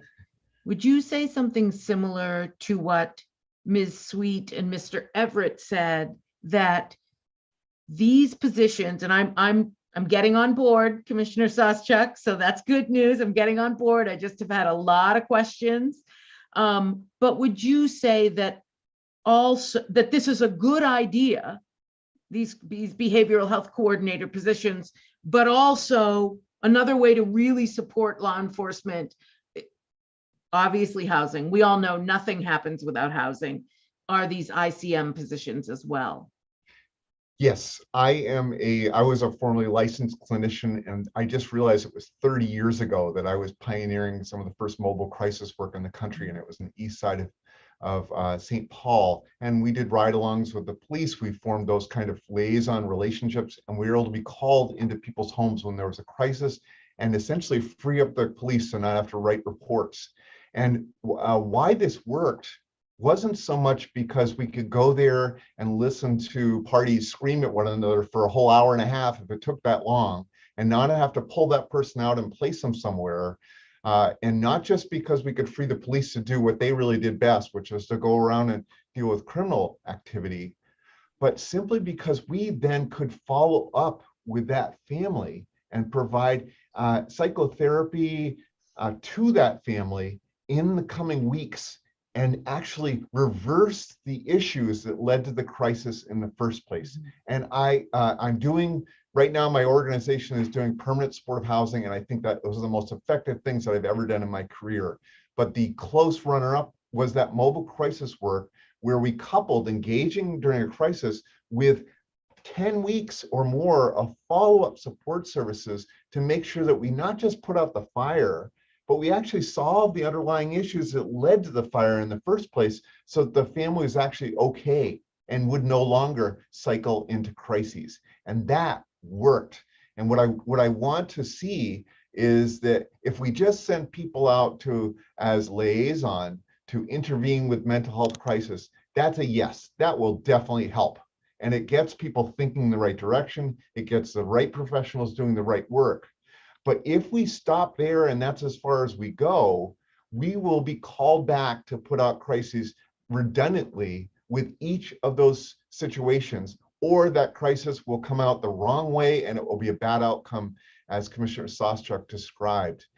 I think the best solution is where you have continuity of follow-up after that crisis, right through to stability. And I know that that's possible. I know that's cost effective. And I know the mechanics are all in place. We're just lacking people who've been tasked to do that work. Thank you very much. Thank you.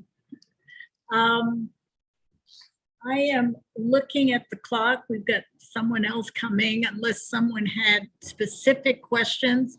I think a few of us here have been on Zoom with other committees since 8 this morning. I don't know about you, but I've got to stretch my legs or else I think I'm going to fall off this chair here. So why don't we, again, it was nice meeting you, Mr. Ryan. I think I could sit down, well, I'm not going to tell you where, but we could chat, maybe coffee, okay? Yeah, it's now 1:10.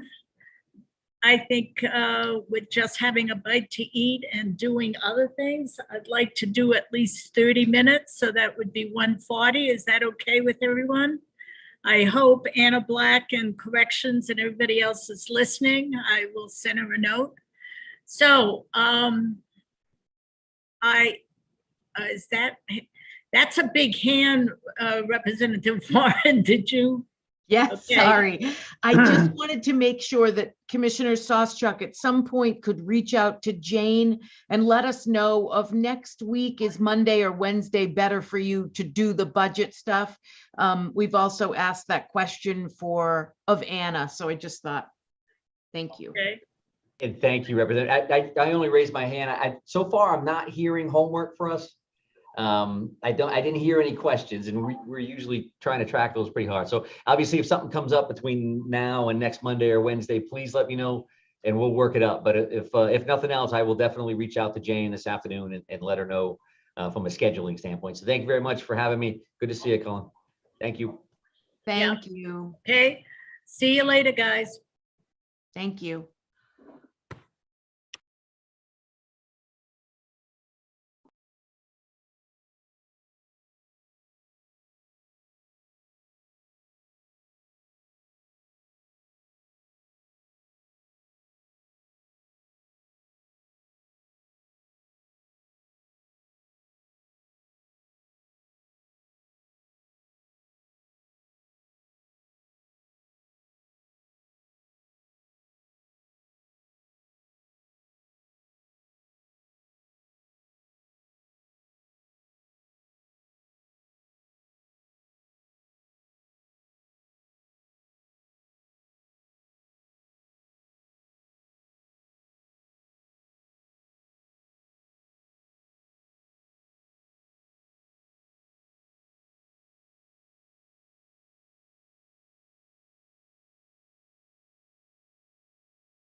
will ask questions.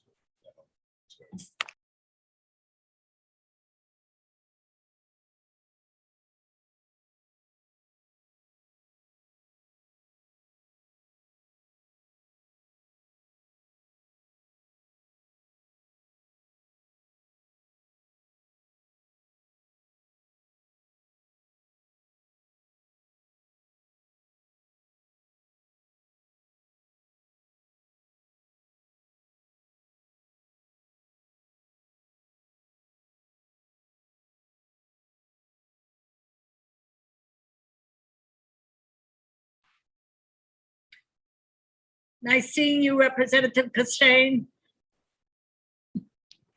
How are you, Senator? Well, just fine. Good. Well, I was thinking yesterday, I started down that way to see you and never made it down down where? at the State House yesterday. Yeah, I saw you in the hallway. Yeah, Oh, you did? I didn't see you. yeah.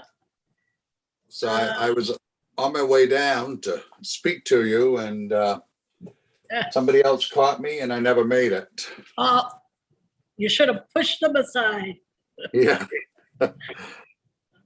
Yeah, we got our share of lobbyists yesterday, didn't we? Wow. Yeah. Okay. 1, 2, 3. Okay, waiting for everybody to show their face.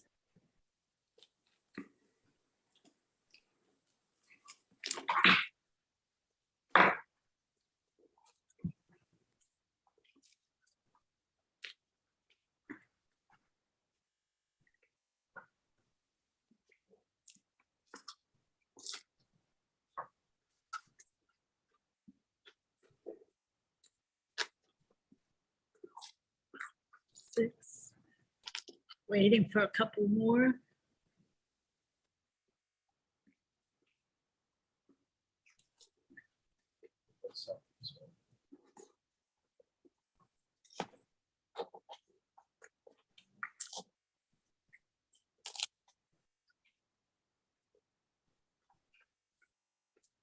Okay.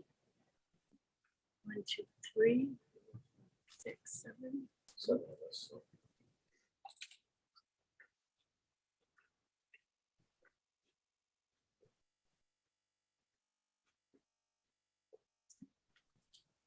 Representative Warren, you saw that email from Anna Black? I'm sorry, I was working on the break. I didn't get to any of my email. I apologize. Well, I just saw it, so if you take a look at it. Okay, It's in the legislative mail. okay, thank you.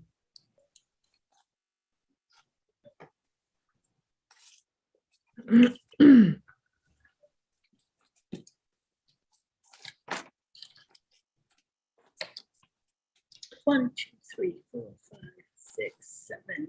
We've got 7.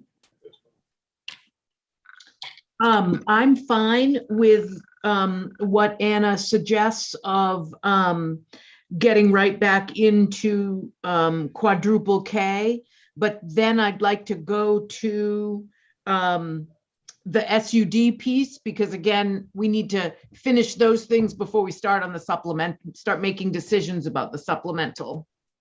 Oh, the SUD? Yes, please. So we're going to finish the quadruple. Although Representative Brennan said the triple K, and I went, you missed a K. Right. Okay, let's begin. How come I can't? Oh, participants. Attendees. And Deb, Senator, I'm here. Excuse me? I was just going to say, I'm here. I'm just going to cover my face while I finish eating. For some reason, I can't get the attendees to come up the screen. we do have Deputy Commissioner Tebow is here, Anna Black is here. Dr. Thornell is here and Assistant Commissioner Wynn is here. Deb, could you make me host again and then I can help people bring people in? Thank you. Oh, just a moment. Okay, thank you.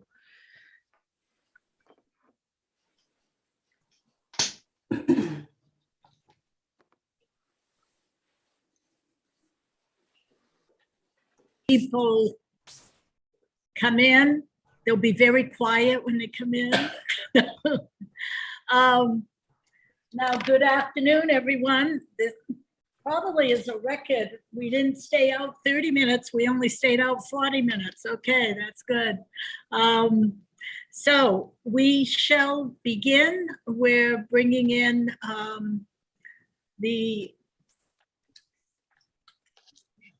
you're not an associate, you're a deputy. I gotta remember your title, Ms. Thibault. I am an associate commissioner. Associate, okay. Yes. Sorry Dr. about Thornell that. is- Dr. Okay. Thornell is the deputy. Yep, commissioner. okay. And others will come, Alyssa Wynn, Dr. Thornell, and Anna Black. I think that's the group. So we received an email and both co-chairs wish to begin where we left off, which is part K4, whatever, and then move into the supplemental and the SUD. So yes. SUD is before the supplemental. Yes, excuse me. That's what I wanted to say. Thank you. Thank you. All right. So someone better than me, I didn't take a note where we did left off, leave off, I should say. I know precisely where we left off, Senator Davis. Okay, then I defer to you. So let us know and we'll pick up what we need to. I wish you could see my desk right now, but all the paperwork. Good afternoon, Senator DeChambeau, Representative Warren, members of the Criminal Justice and Public Safety Committee. I'm Christine Thibault, back for round 2 this afternoon. And we'd be happy to know I'm close to the end of the briefing on the report that was due February 15th. So question number 12 asks for any other information deemed relevant by the Department of Corrections. So there are things that have been happening that were not part of the specific questions covered earlier that I would like to bring to your attention. First, the Department of Corrections has submitted to the Maine Criminal Justice Academy a curriculum for specialized juvenile training for corrections officers. We want our officers who are working with juveniles to be specifically trained in issues like trauma-informed responses to behaviors, adolescent development, certainly being culturally sensitive and sensitive to all of the youth that we see in the facilities. We want them to understand that juveniles are different than adults in every way, and they need to be treated differently. So we're asking for the permission of the Criminal Justice Academy to certify officers as juvenile corrections officers. We're awaiting approval from the board. Hopefully that will come soon, and we'll training for our Long Creek staff. The department has revised its use of force policy for Long Creek Youth Development Center, and I apologize, I'm not, I know some folks are probably going to have questions about that, and I am not intimately familiar with that. It's come out very recently, and I haven't had a chance really to digest that yet. We have started the training from Outright with the LGBTQI plus training. There have been trainings in Lewiston and they're continuing. We're hoping that Region 1 will start training and that all regions and all staff in DOC will be trained by the fall. We have implicit bias training contracted through JJAG that will be offered to the staff at Long Creek Youth Development Center and community corrections officers as well. The department has been working to reduce the length of stay. I took it upon myself to do a hand count of the youth who are currently under the supervision of the department who've been released to aftercare. So basically what I wanted to know is, of those youth that we have in the community who were committed to Long Creek, but then released, how long were they at Long Creek before the department released them? And there are 11 such residents. 4 of them have returned to the facility, but I'm going to look specifically at their first stay at Long Creek. And when I averaged those together, the average length of stay of those 11 residents was 15 months. When I removed one outlier who was committed at an early age for a particularly dangerous behavior, it reduces the average to 11.5 months. We are going to continue to make strides at reducing that length of stay and getting youth into their communities as quickly as possible. We have, as I mentioned, 4 youth have been returned to the facility. I haven't looked at how long they've been back in the facility. Some of them, it's been just a matter of a few days. Others, it's been a little longer. I have been in negotiations with the folks at Long Creek to start, to reopen STEPS program for the girls.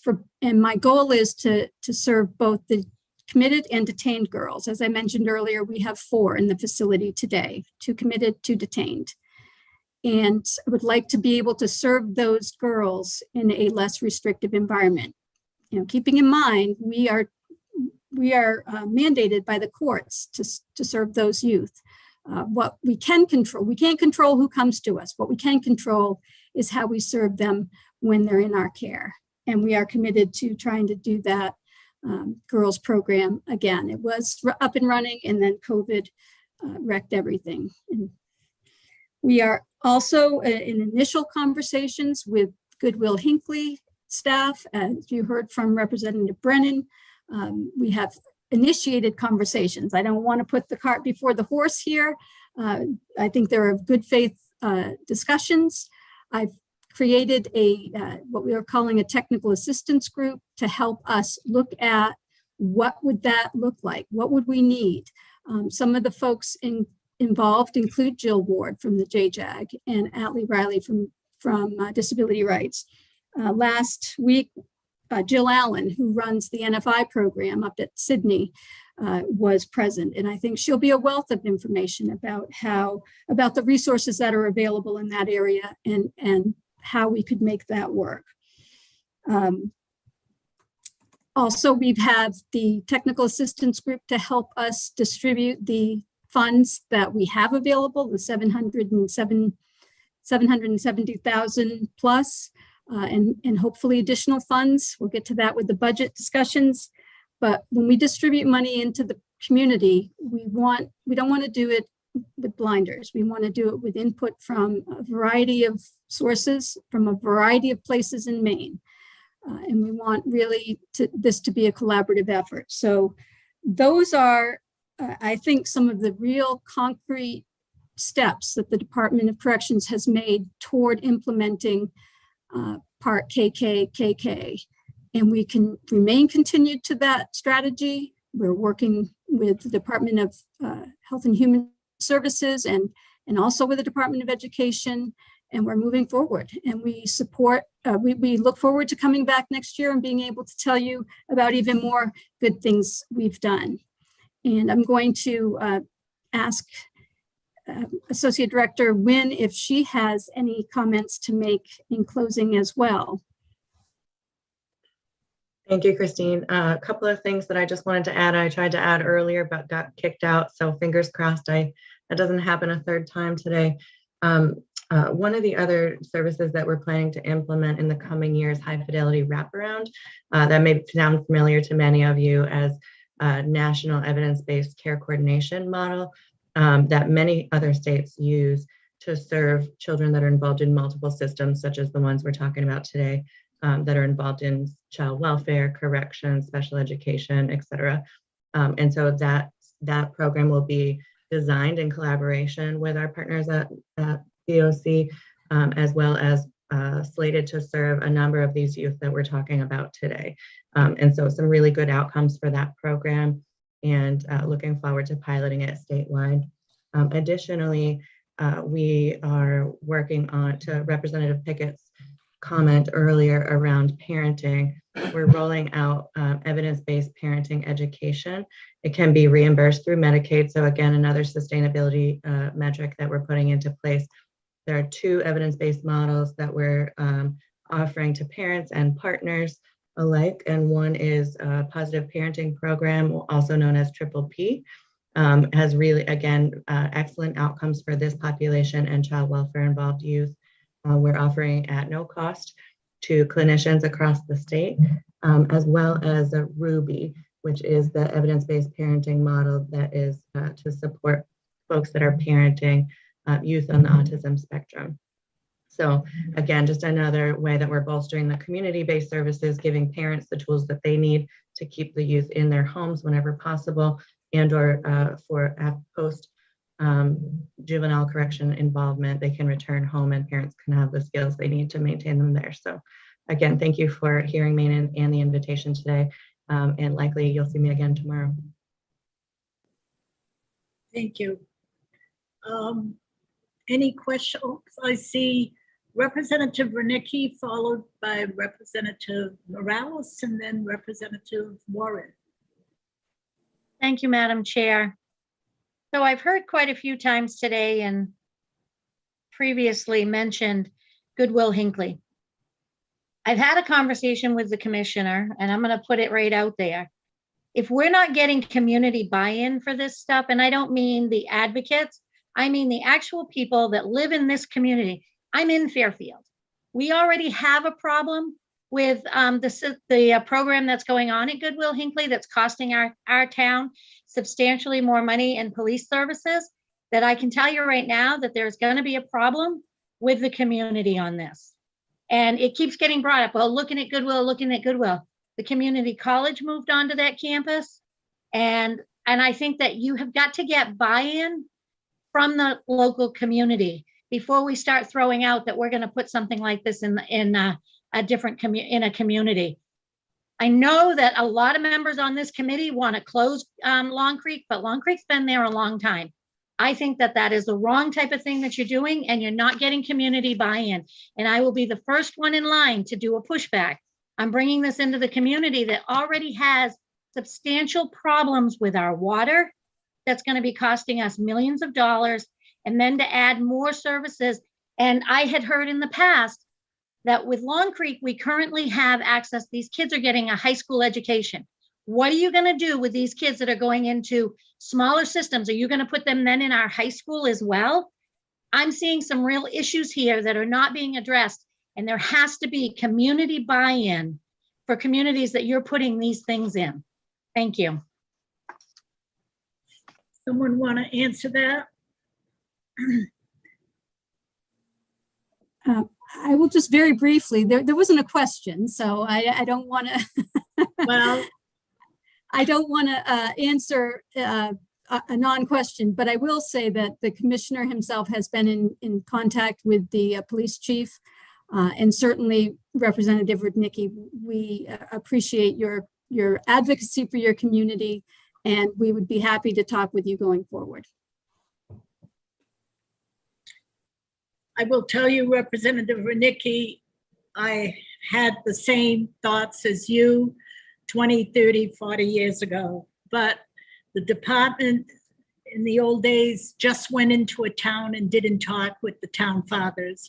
And I would venture a guess, a real educated guess, that the Department of Corrections will not go into a place they're not welcome. That's setting up the kids.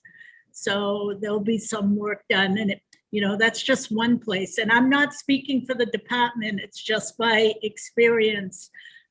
No one wants to go into a community that they're not welcome. So there'll be some discussions. So, okay, I now have Representative Morales. Thank you, Madam Chair. And before I ask my question, Associate Commissioner, I just want to say it's phenomenal, some of the work that you're doing. So I really love to hear about the trainings that are specific to juveniles and juvenile needs. I really like that you're looking so deeply into why are young people returning, what do they need in the community, reducing our length of stay. That's fantastic. Those are all things that you know, and I'm so glad that you're in that position because you have been on at the stage and in front with the community for so long, and reopening steps for girls. So I just want to say thank you for that. And then I just wanted to ask, it goes back to what we talked about in the morning, and you were talking about Unity Place in Auburn. And I was wondering about, because Representative Heidi Brooks had a bill before us last year around culturally and linguistically appropriate placements for young people in the community in Lewiston who perhaps didn't need to go to Long Creek, but didn't have a place to go home to. And just wondering if you could speak a little bit about, is that envisioned as a part of Unity Place? Yes, I'll just ask that. Yes, thank you, Representative Morales. The answer is yes. We have the Credible Messengers program in Region 2, and actually Anwar Whiting, who is our Credible Messengers coordinator, is right in the Auburn office. He's stationed there, and he's been part of the planning phase for the Unity Place, and will be working with the staff up there. Anwar Whiting is also the RED, Racial and Ethnic Disparity Coordinator for the JJAG. So this is very much in his wheelhouse, is ensuring that there are culturally appropriate resources. And we all know Tree Street is there, and they do a lot of very good work with youth of all cultures. And we will certainly reach out to them if necessary to make sure we're giving the best treatment we can. Great. Thank you for the question. And as for, I know this is, in Region 2, are we looking at this type of a community-based facility in Region 3, in Region 1? Is it the idea of we look at this here in Region 2, pilot it, see how it goes, and then look beyond to the other 2 regions? Yes, it is a pilot program. And for that very reason, we want to start small and do it right, and not bite off more than we can chew and make mistakes. These are kids' lives after all, and we want to do it very carefully and intentionally. So yeah, we're going to start small and hopefully build out. Okay, great. Thank you. Representative Warren. Thank you, Madam Chair. Thank you both again for being here. Just a few questions. So just a rundown of the spots that we're looking for. The Unity Place in Lewiston. Barrows still in Auburn? No longer. No, the Bearings, we've renamed it Unity Place for a reason. Bearings was a program that was run by the Department of Corrections and staffed by the Department of Corrections. This is something very different, and we wanted to make that clear. This is going to be run by the Department of Corrections and overseen by the Department of Corrections, but it will be staffed with a day 1 contract. Okay, that's helpful because I kept getting everything jumbled up. Steps in South Portland. Correct. Possible site at Goodwill Hinckley, possible site in Bangor. I will be honest, I don't think we've gotten to a point where we've identified a location in Bangor. Of the sites that were outlined in the report that the commissioner presented in January, I think it was January 1st that the report was sent to the committee. The only real, I think, immediately viable program would be at Hinckley.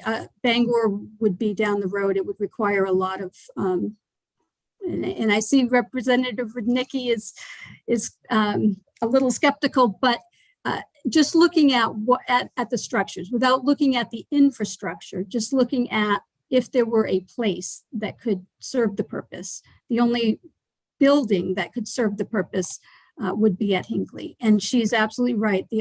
All of the infrastructure is a different question.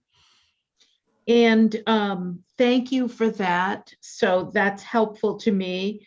A couple of other questions. Could members of this committee also be invited to JJAG meetings? And if they decide to join, they could join. Could that happen so that their members are able to keep track of the work? Absolutely. JJAG meetings are open to the public. We have many regular friends who join the meetings and participate. Of course, only members are allowed to vote on issues, but we welcome anyone who wants to improve our juvenile justice system. Absolutely. Thank you. Could you, excuse me, I'm just going to try to fire through a few questions because I have a few. Could you just get those invitations to Jane so that she can, even if you just get us the first one or however you want to do that, that would be helpful to folks. And I'm interested that you mentioned the children's cabinet. I'm learning so much today. I have this real fear. I think people have heard me say it over and over and over, that we have a group of children in this state that are only dealt with in the Department of Corrections. I've said it millions of times. It's a real struggle for me. I'm so happy to see Assistant Commissioner Wynn here to share this information, that also the Office of Child and Family Services is participating and is also protecting these kids, because every child in Maine deserves protection by every system that we've built. They're all paid for by taxpayer money, and I don't want some kids just getting some kind of care. I want everybody getting the same kind of care. So this has been very helpful. I'm very interested to hear that the Children's Cabinet is also delving in on issues of juvenile justice. Also a question I've asked a few times. I'd love to get some reports. I think this committee would be interested in, what are the conversations that are happening there to help build out this continuum of care? What do those partnerships look like? And Assistant Commissioner Wynn, you mentioned the 13-point plan. I have a lot of notes, just like Senator DeChambeau does in front of me right now. And as we are thinking about a lot of different things in this committee, we're thinking about LD 756, which we'll talk about tomorrow. We're going to make decisions about a supplemental budget and what we're going to put in that budget for juvenile services. So it would be very interesting for us to look at that 13-point plan. I did go to the Children's Behavioral Health Services annual report, but I didn't clearly see the 13-point plan there. Is it somewhere, is it labeled 13 points, or I got to read through it to find it?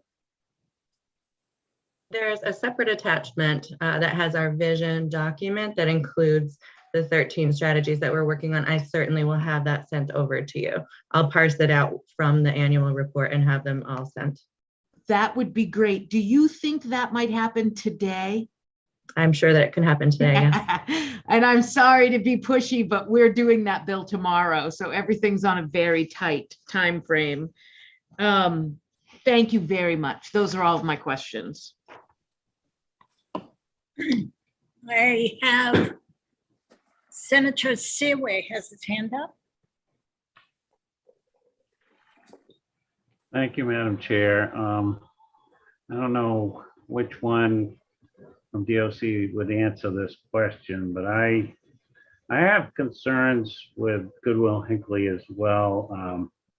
I used to be on the board, and I had a close relationship with Rich Abramson, who has done the budgeting for Day One program for 20 years and never had an issue. And then all of a sudden, this last year, it went dry, and he tried to just change the verbiage and they shut him down. And I'm wondering if they strangled Goodwill Hinckley from that program to get this program started. And I'm very concerned how the politics worked on this. So I don't know if there's any way you can check that out and let me know how that all came to play, because it doesn't sound legitimate to me.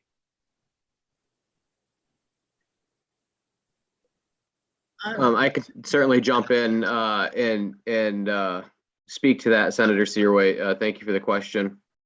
What I don't know what transpired in terms of day one leaving the Goodwill Hinckley campus by any means. But what I can tell you is when we began speaking with day one about ideas and possibilities in the Auburn community at the placement there for the program there, they were well out of Goodwill Hinckley for many, many months. In fact, I think almost the better part of a year before we engaged with them. And the reason we engaged with day one is because we've had a longstanding relationship with them, providing services inside Long Creek to our youth. And so we've had ongoing partnerships with them. I do know in conversations with day one, as we've been working on program ideas in the Auburn area, one of the things that they have regularly commented on from the Central Maine communities is the staffing issues that they've had in those communities. Southern Maine and the Lewiston Auburn areas haven't posed as many staffing issues for some of these placements and services as Central Maine has. So that may have been a factor, but I can assure you our engagement with them was well past any movement out of Goodwill Hinckley in terms of the two being potentially connected, at least from the department's perspective. Well, it just seems strange because I was the one that put the bill in to change the verbiage, because they said it was some type of verbiage that caused it to lose half their funding. And then shortly after I had done that, I was working with DOE and Rich Abramson and a bunch of them. And then all of a sudden they got the note to shut it down. And then shortly after that, there was talks of Goodwill Hinckley with Department of Corrections. So it sounded to me a very strange way of doing things. I just very concerned. Thank you. Senator Searway, I don't think anyone here can answer that. Yeah, I didn't know if they could look into it. Investigate that. And, yeah, if they can look into that. That's allegations of a little wrongdoing there. I wouldn't touch that at all. Well, it's a concern to the school. I mean, there's and to the community there. So yeah. And Representative Morales. Thank you, Madam Chair. I just wanted to highlight a couple of things, and you probably already know about them, but there's a great program called the Foster Youth to Independence program that runs out of Maine Housing. They provide 25 vouchers to various municipalities. And I work with them in my day job at Quality Housing Coalition to house young people who are over 18, who before the age of 16 had involvement with the foster care system. It doesn't include young people who didn't have connection with the foster care system, but have justice involvement in their background. So there's a lot of young people who are screened out of that. But I mention it because it's super effective. They have two case managers who work very closely with each young person, checking in on a daily basis. These young people are housed within our network of private sector landlords. And all the barriers to accessing the units are removed. And then they have that consistent daily support, including cleaning and, all the things that are needed. And I just wanted to highlight it because if there was a way to take that and model it for a lot of the young people in the system under that you're working with who are able to live alone, I think it would be really fabulous. And I know that you work with Preble Street on $100,000 grant to them for 2 young people, and they are also housed through our program. And again, a fabulous program with that same kind of support. So I just wanted to highlight it. I could connect you with the folks over there if you're not already connected, but a way to, again, divert, support, keep folks from cycling back in. Thank you. Very good. So I just wanted to thank, I couldn't get to my unmute button quickly enough. Thank you, Representative Morales. I'm not familiar with that program, but I would certainly be willing to I would like to and will take a look at it. I agree with you. Housing is a crucial need for many of our youth, and keeping them in its Maslow's hierarchy, right? The first thing you need to do is give basic needs. And if we haven't met that, then everything else after that is going to be more difficult. So yes, thank you for that. And I will follow up with that. Thank you, Ms. Tebow, for all your comments and your study. I enjoy that. I did that a lot. Was my own statistics anyway. So so that concludes your presentation and yes, I believe so. So anyone else in corrections have a presentation, or I don't see any? Thank you. So the next step, and I missed my paper here, it was SUD. Are we up to SUD? Who will be discussing that? Senator, I will. Okay, thank you. So I'll turn it over to you, Dr. Thornell.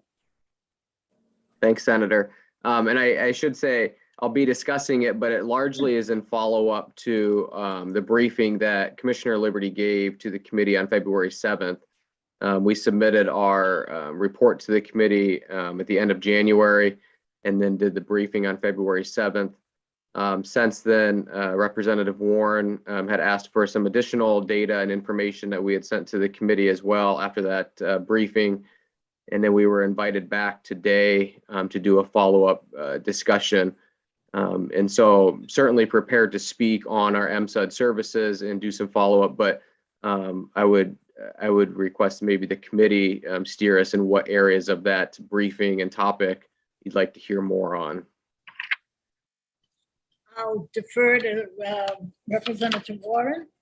Thank you, Madam Chair, and thank you, Dr. Thornell. Yeah, this shouldn't take us very long at all, and I really appreciate you guys getting us the original data and then getting us the additional information that we requested that was very specific to how many clients, etc. So this committee, oh, there you are. I thought you were gone, but somebody else disappeared. Okay, this committee last year passed LD 663, which had to do with providing comprehensive MAT services in the DOC. It got a pretty large fiscal note put on it. I worked with the Attorney General and some other folks, and I was able to get it funded to get it off the table for 1 year. So we turned it into a pilot, and it got funded for 1 year with the ability of this committee to report out another bill.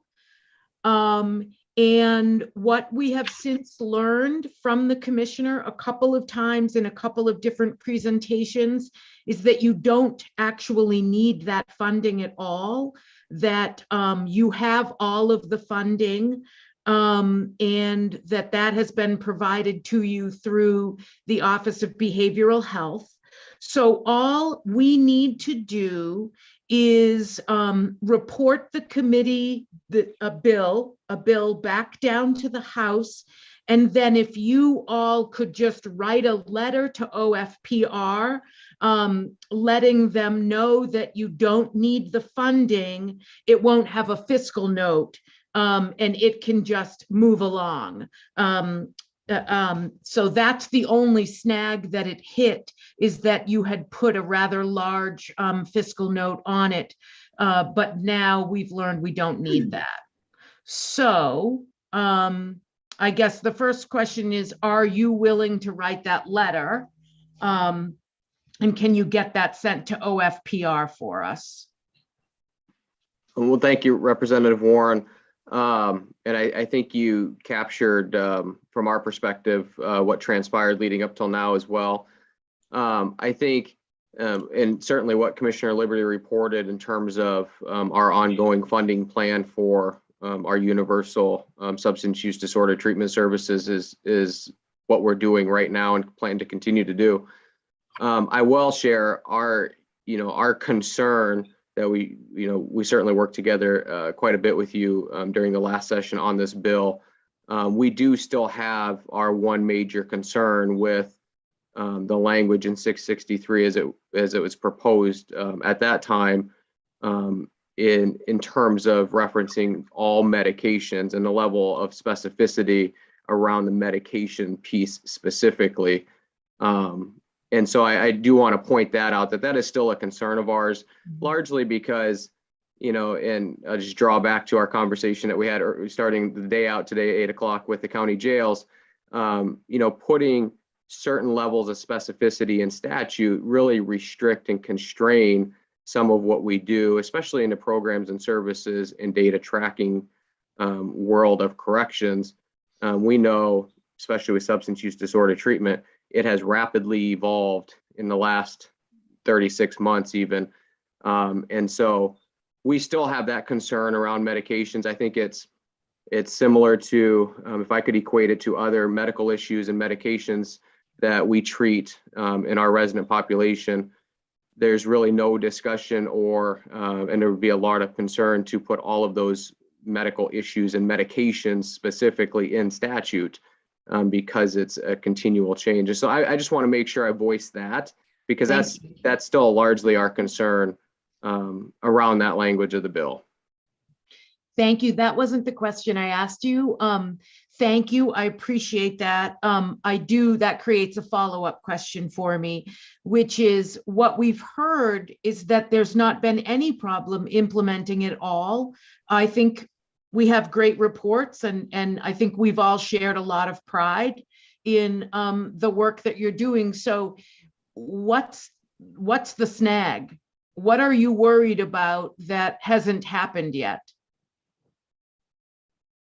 What we're worried about, or what our snag is like I just mentioned, the specificity around that language around medications. It's the same conversation that we've had dating back, and so that's what I would just keep drawing back to. We're not opposed to the substance use disorder treatment program going into statute by any means. Okay, good. And so the thrust of the policy is all options of MAT.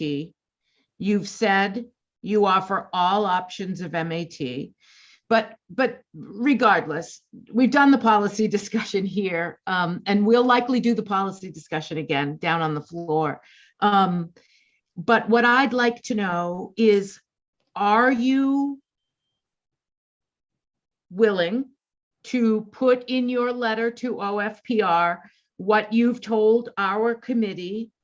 We have video of the commissioner being very clear. I asked him the question that you do not need that funding for the bill, so that we don't end up with a fiscal note on the bill again and putting it on the table. I certainly have no issue with us being on the record, as we've been on the record, indicating that funding is not necessary for our services. Perfect. I'm not going to commit today to sending a letter to OFPR because I would need to communicate with the commissioner on that topic specifically. But we've both been on record, and I'm on record here indicating we don't need that funding attached to anything. Okay, I guess we need to reschedule this for when the commissioner can be here, because in order for us to move this bill, I can't have a maybe. We need to know if the commissioner is in support of writing a letter that underscores what he said to our committee. So maybe we need to get that information. Otherwise, it's a waste of the committee time to go and do the entire process and then have it be stalled on the table again.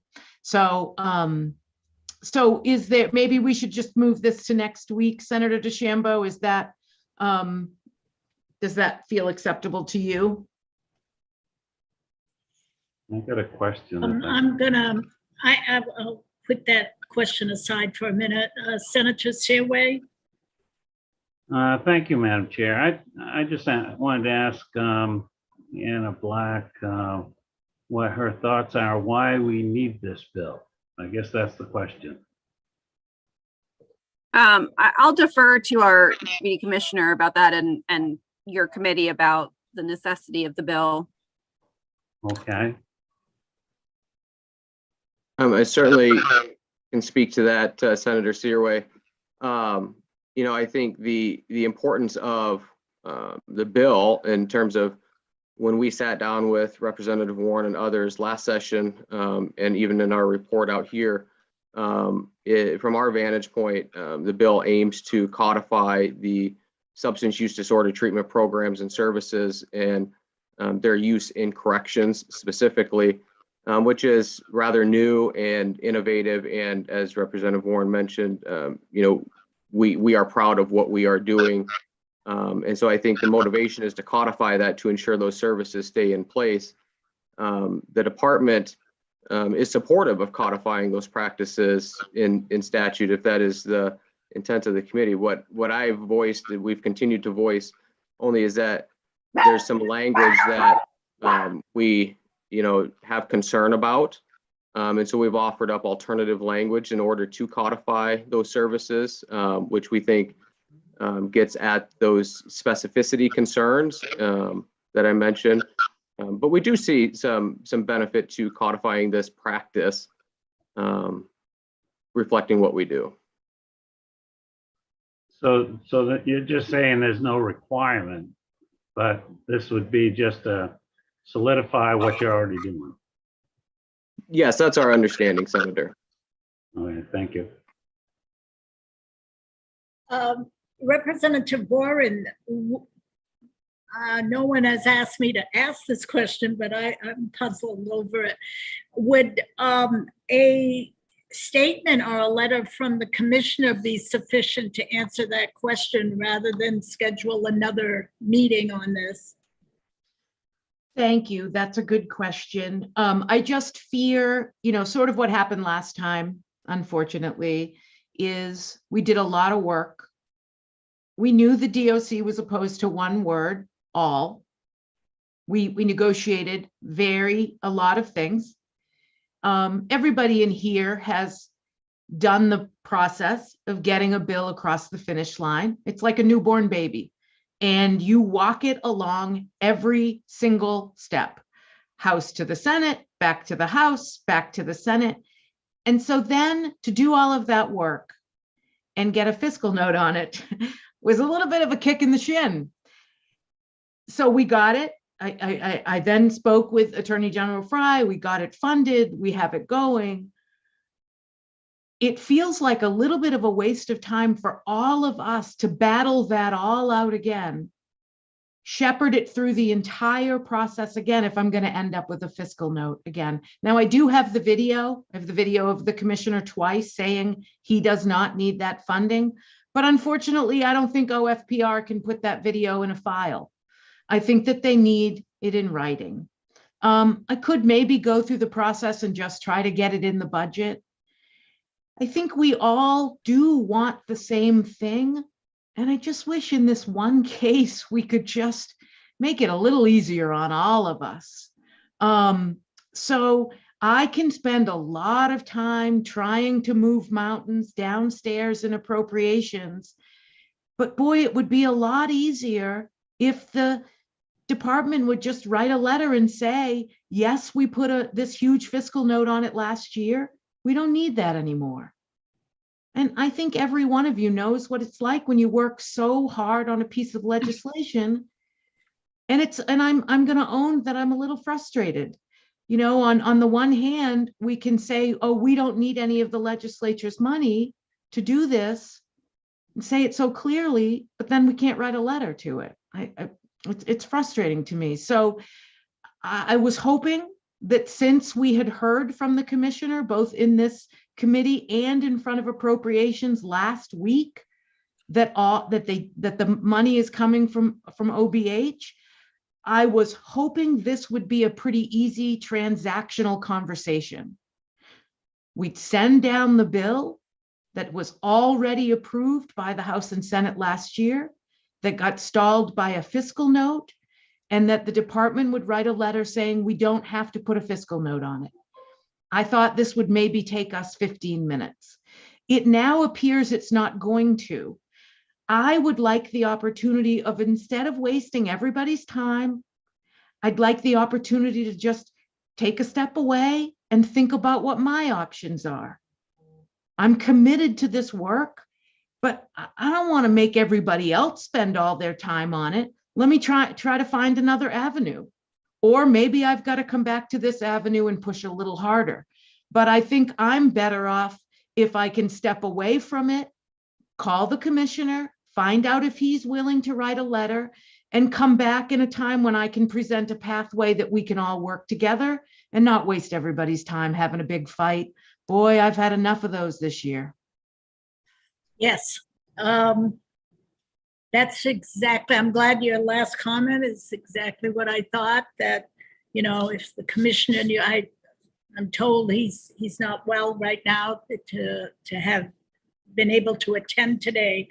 But I think that question, if you have a conversation with him and he's willing, you know, I don't know if he backs down and says, I did it or I didn't, what have you. But I would appreciate that. And then if it comes to what you appreciate, then the letter would be sufficient. If not, we'll bring him back. But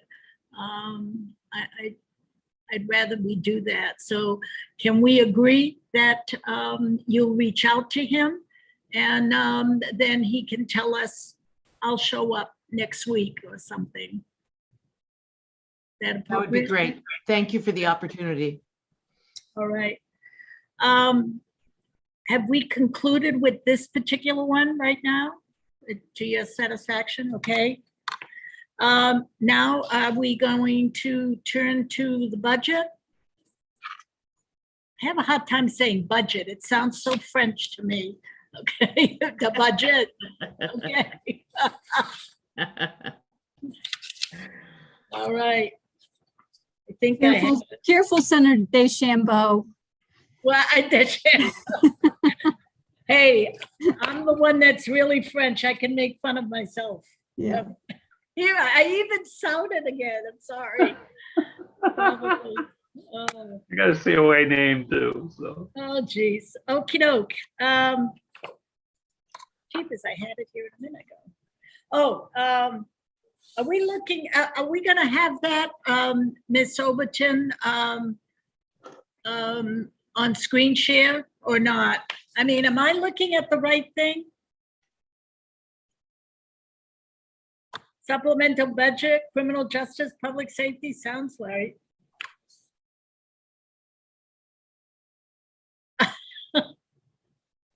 Problem is, I don't know what you're looking at. We have a budget package. Yes.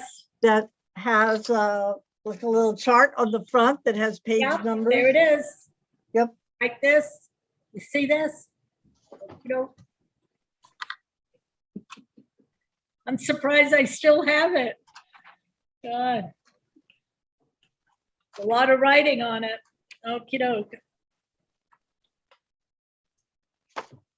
Did everybody see that? Get it? Okay.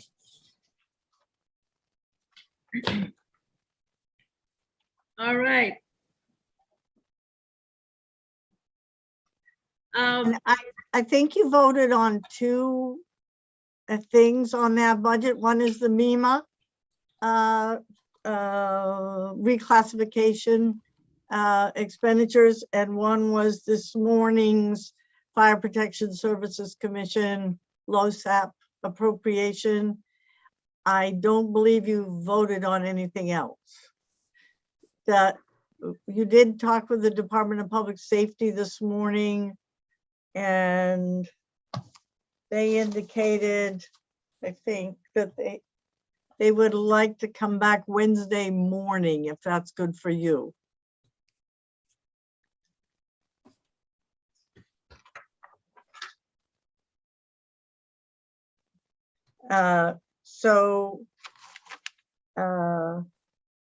Department of Corrections in this packet, the Department of Corrections starts on page 8. with the lapel camera program. And then adjusting funding in Office of Victim Services. I think you've talked about some of these issues, but some of, it's possible that you didn't talk about all of them. Okay, so we skipped some, so is it best to go back and take them one by one? I'm sorry, I should have asked, Anna and Dr. Thornell are the only two Department of Corrections entries in the supplemental budget, the lapel camera and the Office of Victim Services? We also have under the same administration corrections account as the lapel cameras, we have the funding for technology cost increases. Yes. Yes, I'm sorry, yes. And And then also Part S on the transfer of savings. Correct. Okay. So there are four items. So let's just go right through them and vote. Yep, yep. So lapel is page 8 on the top, is that correct? Yes. Okay. Can someone remind me, I'm trying to find the budget document in my emails. The best way to find that, should I just go to the committee page? Or is it on the top of my box? We got an email first thing this morning with it. Okay. Yeah. And it's on the committee page under budget. Okay, so page 8, one-time funding for the lapel camera program. Do I recall that, is it more than 150 of them? Or do we know how much? I thought I had written that down. It's in, if you look at the pages that we have that we write our votes and stuff on, it actually says 150 cameras on it. Senator. Okay, thank you for that. So. Oh, I'm sorry. I was hoping someone would raise their hand. Representative Pickett.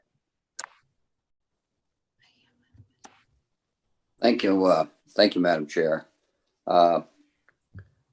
I would like to make a motion to move reference 260 initiative under the corrections administration corrections on the lapel cameras, move it in. I'll second that motion. So it's been moved by Representative Pickett, seconded by Representative Renicki. Okay, any discussion, or is everybody ready to submit their vote? Okay, so we will have a roll. Oh, I didn't see a Representative Warren. This is just, excuse me, this is just administration. Good question. Does that include, did we vote for the funding? Maybe not. No, it didn't. So. I just missed the motion. I'm sorry. I didn't. We're voting on the motion to fund the lapel camera program.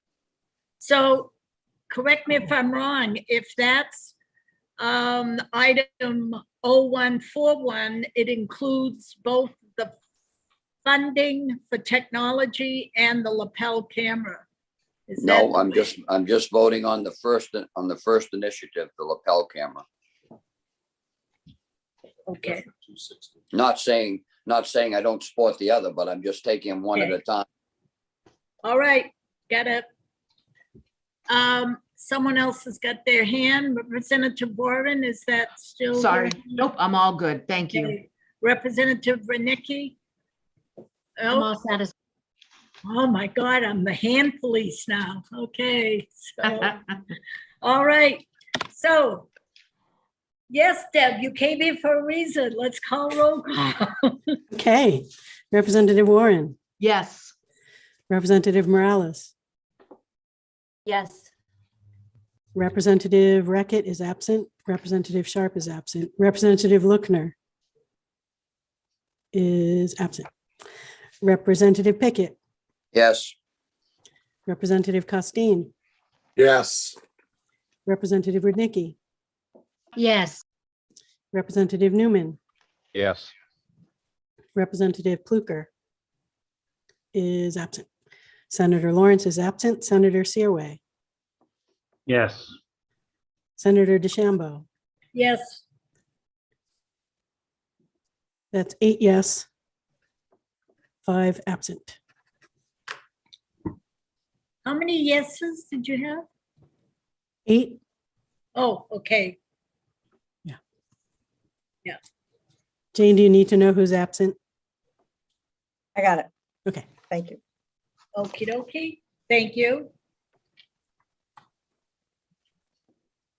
So, along with that, that's my question. Did we vote for the technology? No, we have to do that one, No. right? Okay. Is there a motion? Representative Pickett, Yes, thank you, Madam Chair. I move that we move the initiative that provides the funding for the technology cost increases. there a second? I'll second. Who did that? Charlotte. Okay.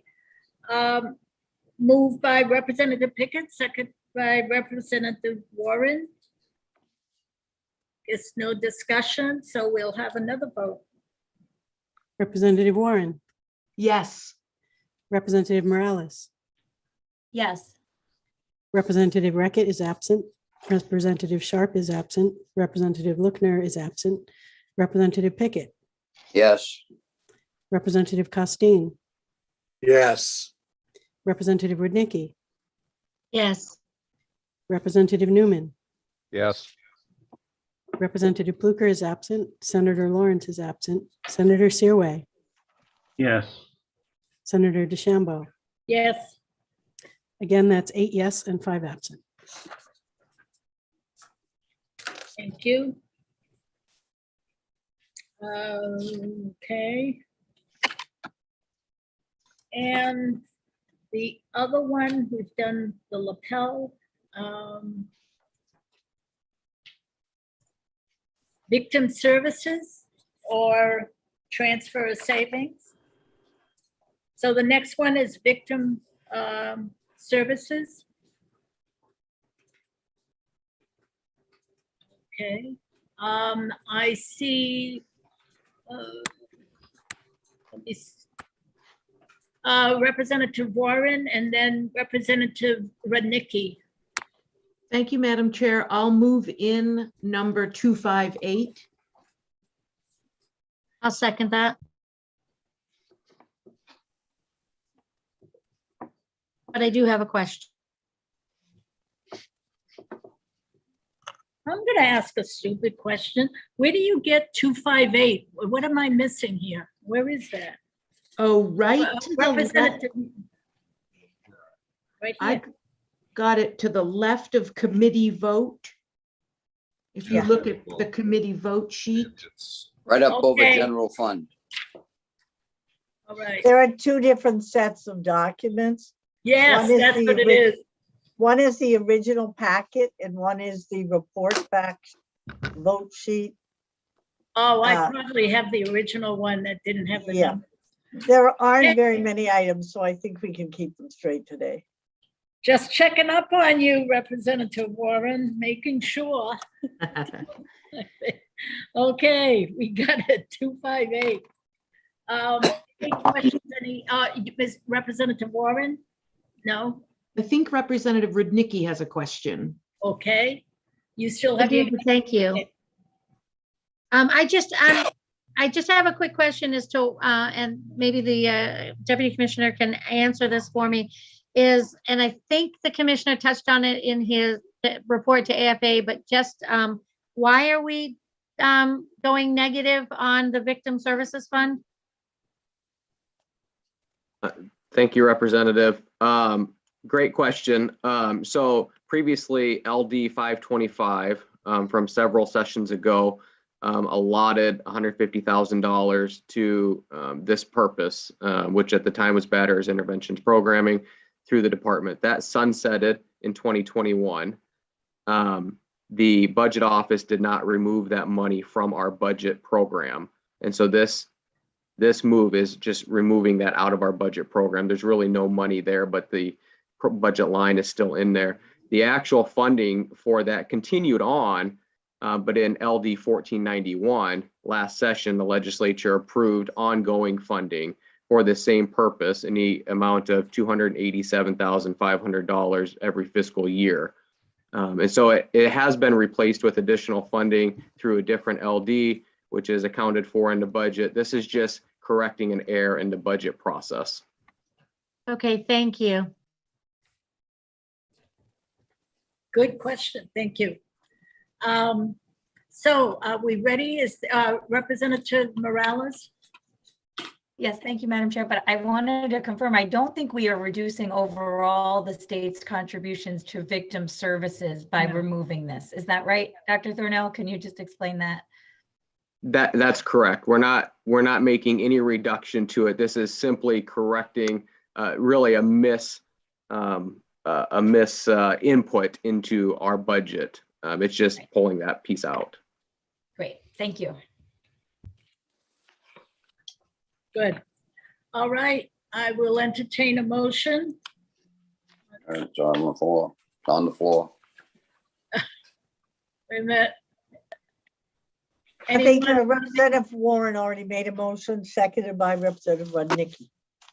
Oh. Okay. So you heard that. We will have a vote. There are no questions. Thank you. Representative Warren, Yes. Representative Morales, Yes. Representative Reckett is absent, Representative Sharp is absent, Representative Lookner is absent, Representative Pickett, Yes. Representative Costain, Yes. Representative Rudnicki, Yes. Representative Newman, Yes. Representative Pluker is absent, Senator Lawrence is absent, Senator Searway, Yes. Senator DeChambeau. Yes. The vote is 8 yes and 5 members are absent. Good. Now I think we're looking at transfer for savings, Yes. I believe. Since I don't have the numbers, I have the old one.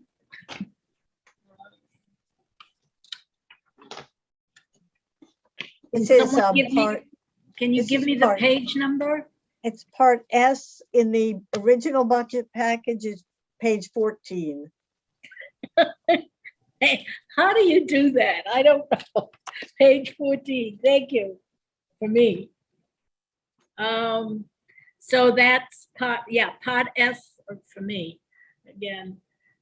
Transfer of personal services balances to all account. Okay. Is authorized to transfer available balance of personal services appropriations allocations in the Long Creek Youth Development Center program. These amounts may be transferred. Okay. Does anybody have that before them? Representative Warren? Thank you, Madam Chair. Dr. Thornell, I have a couple of questions about this. So when Representative Brennan was here with us this morning, he shared with us that there are capital improvement funds available, and that there will be transitional costs for these two sort of community-based facilities of from 3 to 5 million per year per facility. So enough to get us over the hump of getting those things up. how much money is in the personal services balance? And where's the money and how much is it that's going to pay for these facilities? Because we may need to put that in here. Thank you, Representative. So I'll try to get as specific as I can to your question. I want to give a little bit of background for you and the committee in terms of our capital improvement budget. So there's existing language in statute that currently applies to the Department of Corrections for all of our personal services balances at the end of every fiscal year, every one of our facilities. Whatever savings is left in those balances, it is taken from that savings and put into our capital improvement budget or capital improvement fund, which is a carryover account.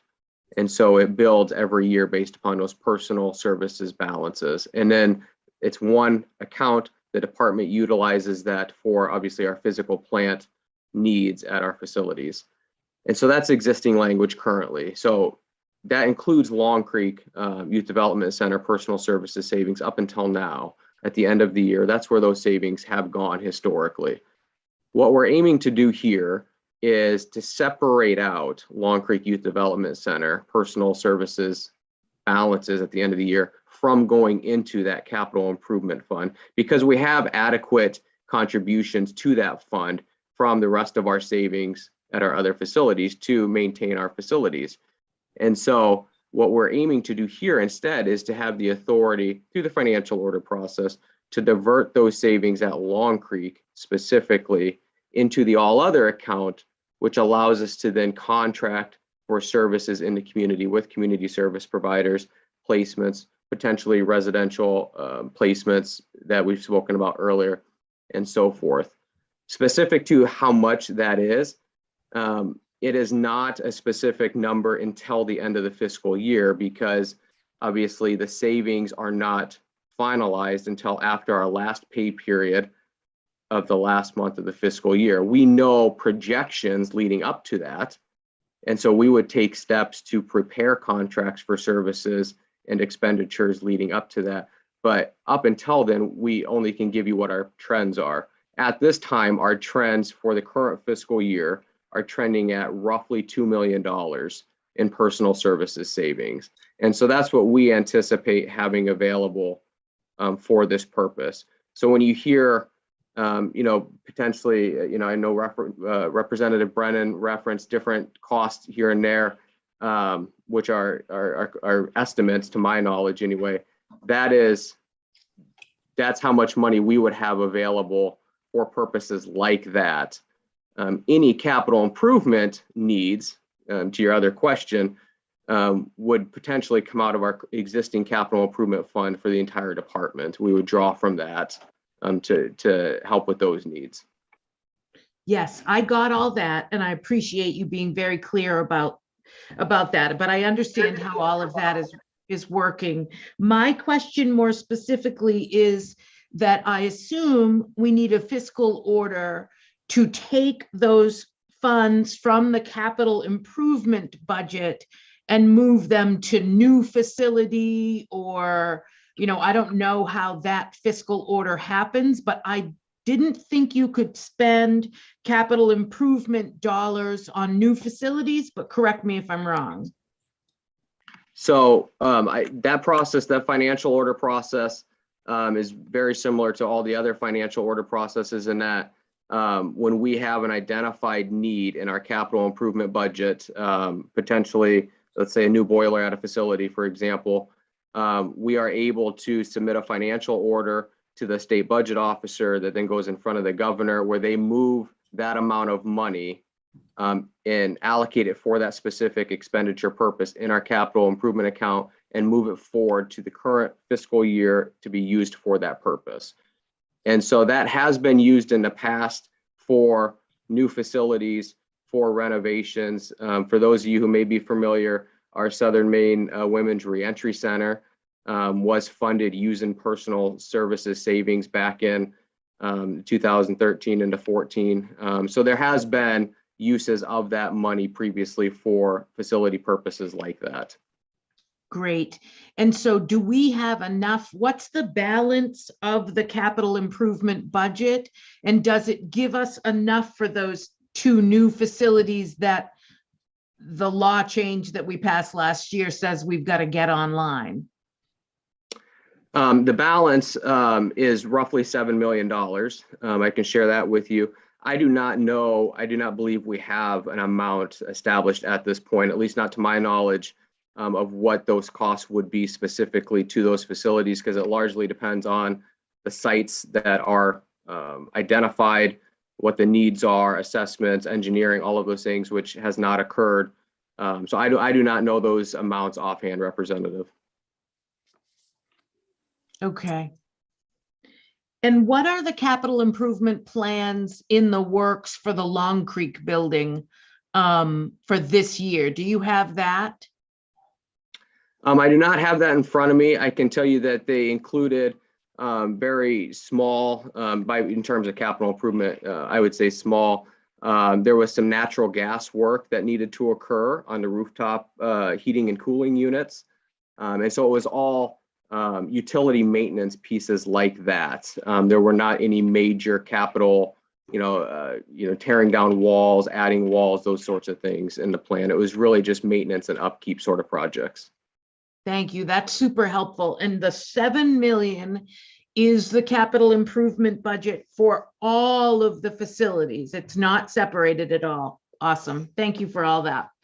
Thank you. Is everybody ready? Any questions? I think that's pretty straightforward. There you are, Ms. Fahey. Okay, go ahead. I'll, Did you make the motion? Do we have it? no motion yet. Okay, thank you. Yeah, Representative Pickett.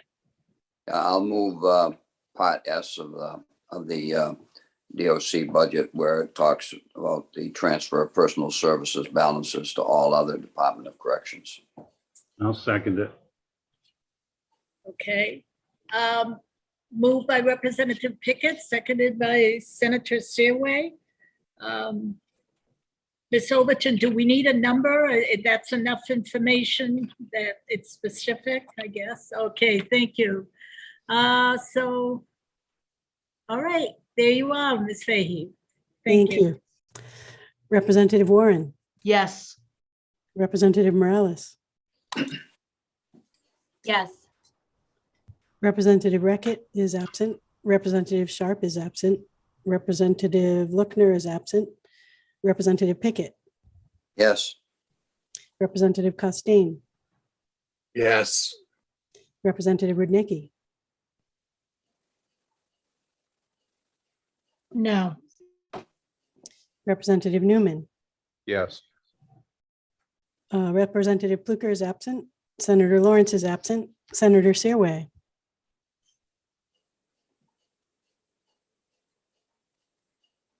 Senator Searway? Yes. Thank you. Senator DeChambeau? Very dramatic.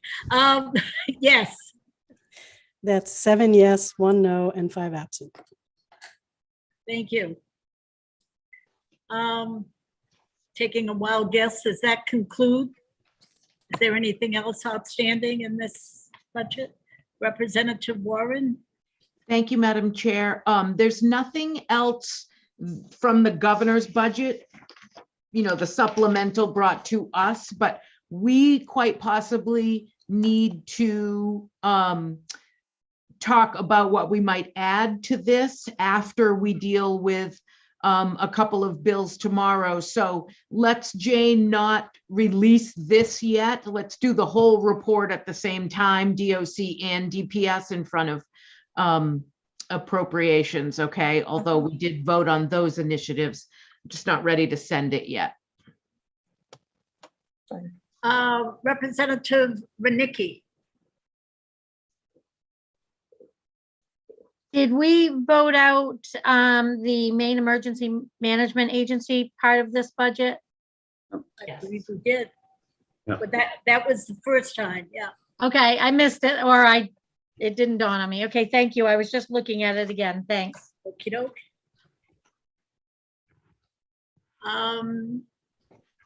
Anything else before us?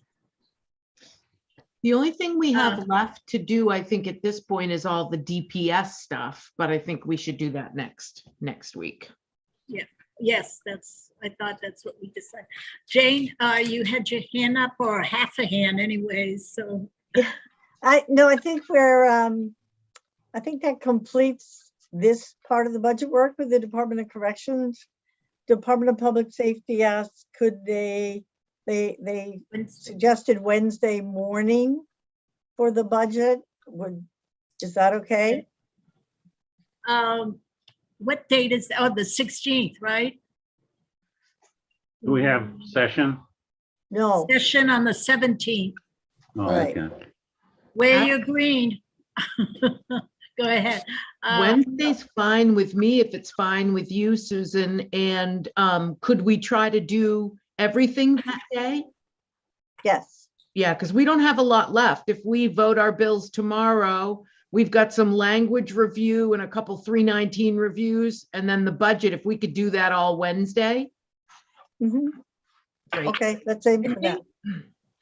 Okay, we do have one more thing, and that is I sent you the note about an error in the fuel gas detector bills. There were two errors, and I sent you a memo and then a draft making the changes, and one change was just that the original language said an appliance fueled by propane, and the University of Maine system suggested that it say an appliance that combusts propane.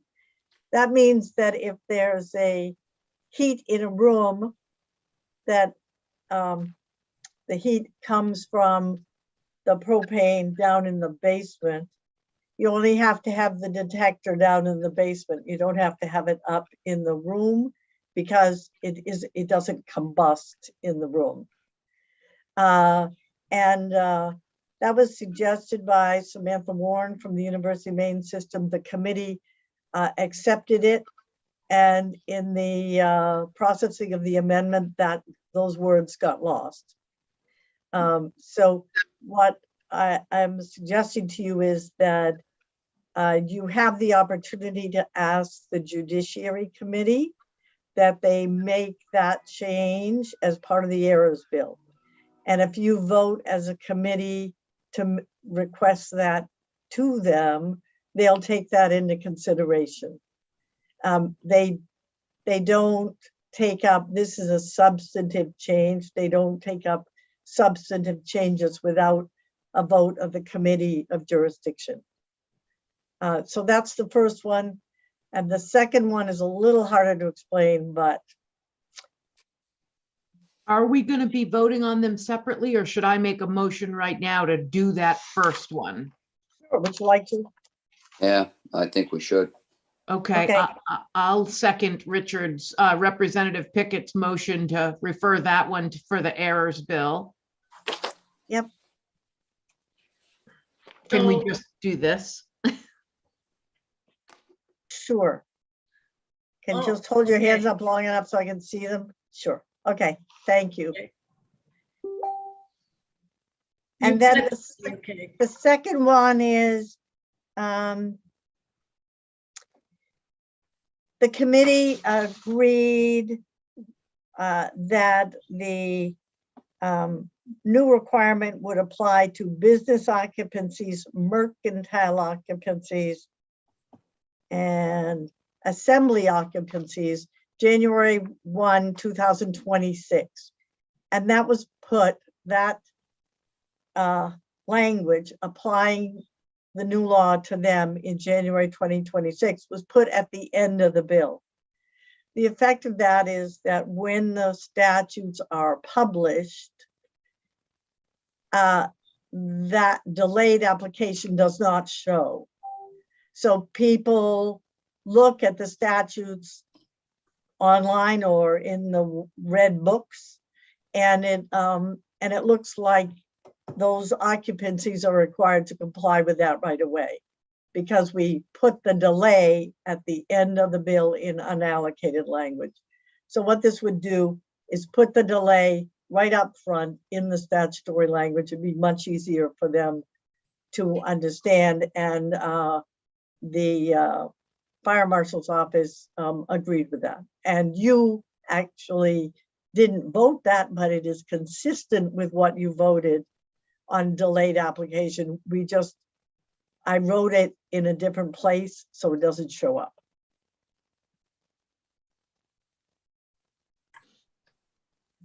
I've got Representative Newman's hand is up. Yeah, thank you, Madam Chair. Reading through this,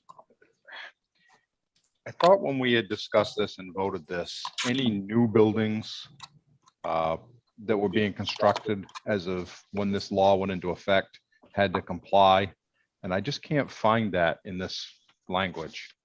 It looks like nothing has to start until 2026, or if somebody buys a building, they have to retrofit it in 2022.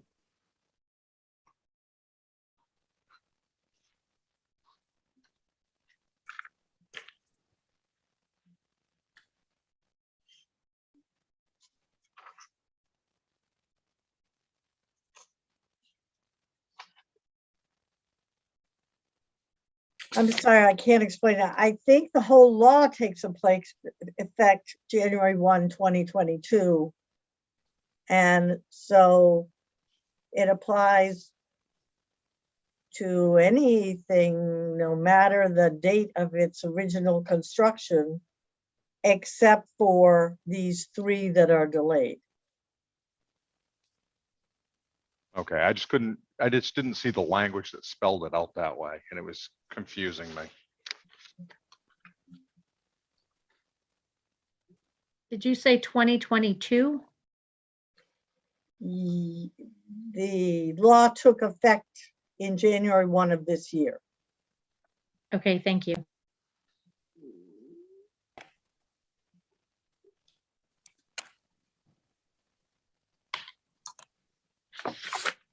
Okay. But we just voted in to delay the business occupancy and mercantile occupancy and assembly occupancy until January 1st, 2026, correct? You voted that last year. It's just a matter of where that is written in the law so that it's easy for people to understand.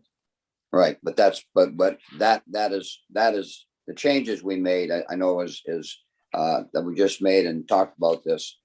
That was part of the change, right? Yes. Okay, and now we want to take and put wording in a place that's different than what it was reported out as, correct? Yes, there's no change in the effect. There's only just a change in where it's written in the law. Okay. Thank you. All set?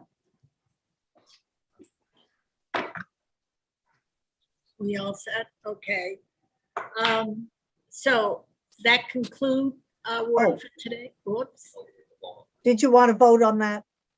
I'll move to put that fix in the errors bill as well. You want to raise hands? Yep. Oh, sorry. Thank you very much. Okie dokie. Wait a minute, I wave with my left and vote with my right. You've always been right. Okay. I walk on the right side, right? All right. So tomorrow, we beginning at 10. Yes. Okay. And then have a nice weekend. And now we're due back only on Wednesday. We don't have anything Monday and Tuesday, or my. Right. Except for a very long weekend. Oh, Yeah. is that just me? Yeah. Okay. So Wednesday, DPS, Thursday, nothing next Friday, just Wednesday and Thursday. Just Wednesday. Just Wednesday. Okay, Thursday is session. Thursday, sorry, Saturday. yeah. I'm sorry. I need But to- I'll see you tomorrow and maybe you'll be able to finish your last 5 bills. Mhm. Hope so. That would be good, but I think there's a possibility we may be hanging on to one. Yeah, we had an update today. We had a meeting about county jail funding bill, and there has been some movement, which is really good news. And hopefully we're going to be in a really good place. And Senator DeChambeau and Representative Pickett and I were on that call at 8 a.m. this morning. And if we still need to do a little bit of fixing, we may ask for a table until Wednesday, just to give a couple of folks a little more time if we need it. Well, the person who asked for the time is Mary Ann Tarosky. She wasn't sure she'd see the governor today and be ready for tomorrow. So it isn't, but that would give you more time. I also asked the question of Representative Pluker. Probably we will have an amendment or a change tomorrow. I think he's working towards that end anyways. He's been working with lots of, I'll let Representative Pickett go because he's working on it too. Yeah, my understanding is he's working with NRA. He has had a conversation with Dave Trahan, and and right now I believe what he's doing is trying to work out those issues with Lieutenant Stevenson of the State Police and trying to get that in a good posture for the bill when we work it tomorrow. I'm not sure how that's going to turn out. I haven't heard anything back from our conversation in the hall yesterday, but that's my understanding. That's where it is right at the moment, and I'm sure he'll be prepared tomorrow to make whatever, if it's an amendment or whatever the situation, he'll be able to voice that, and hopefully everybody will be here and we can make a decision on it. That bill is like peeling an onion. You discover one thing and another thing and another thing. So, but Every time you make one peel, you cry. If you're the bill sponsor. Hey, have a good evening. See you guys tomorrow. I see you, Senator and representatives. No guys. All right. See you tomorrow. Bye-bye. Right.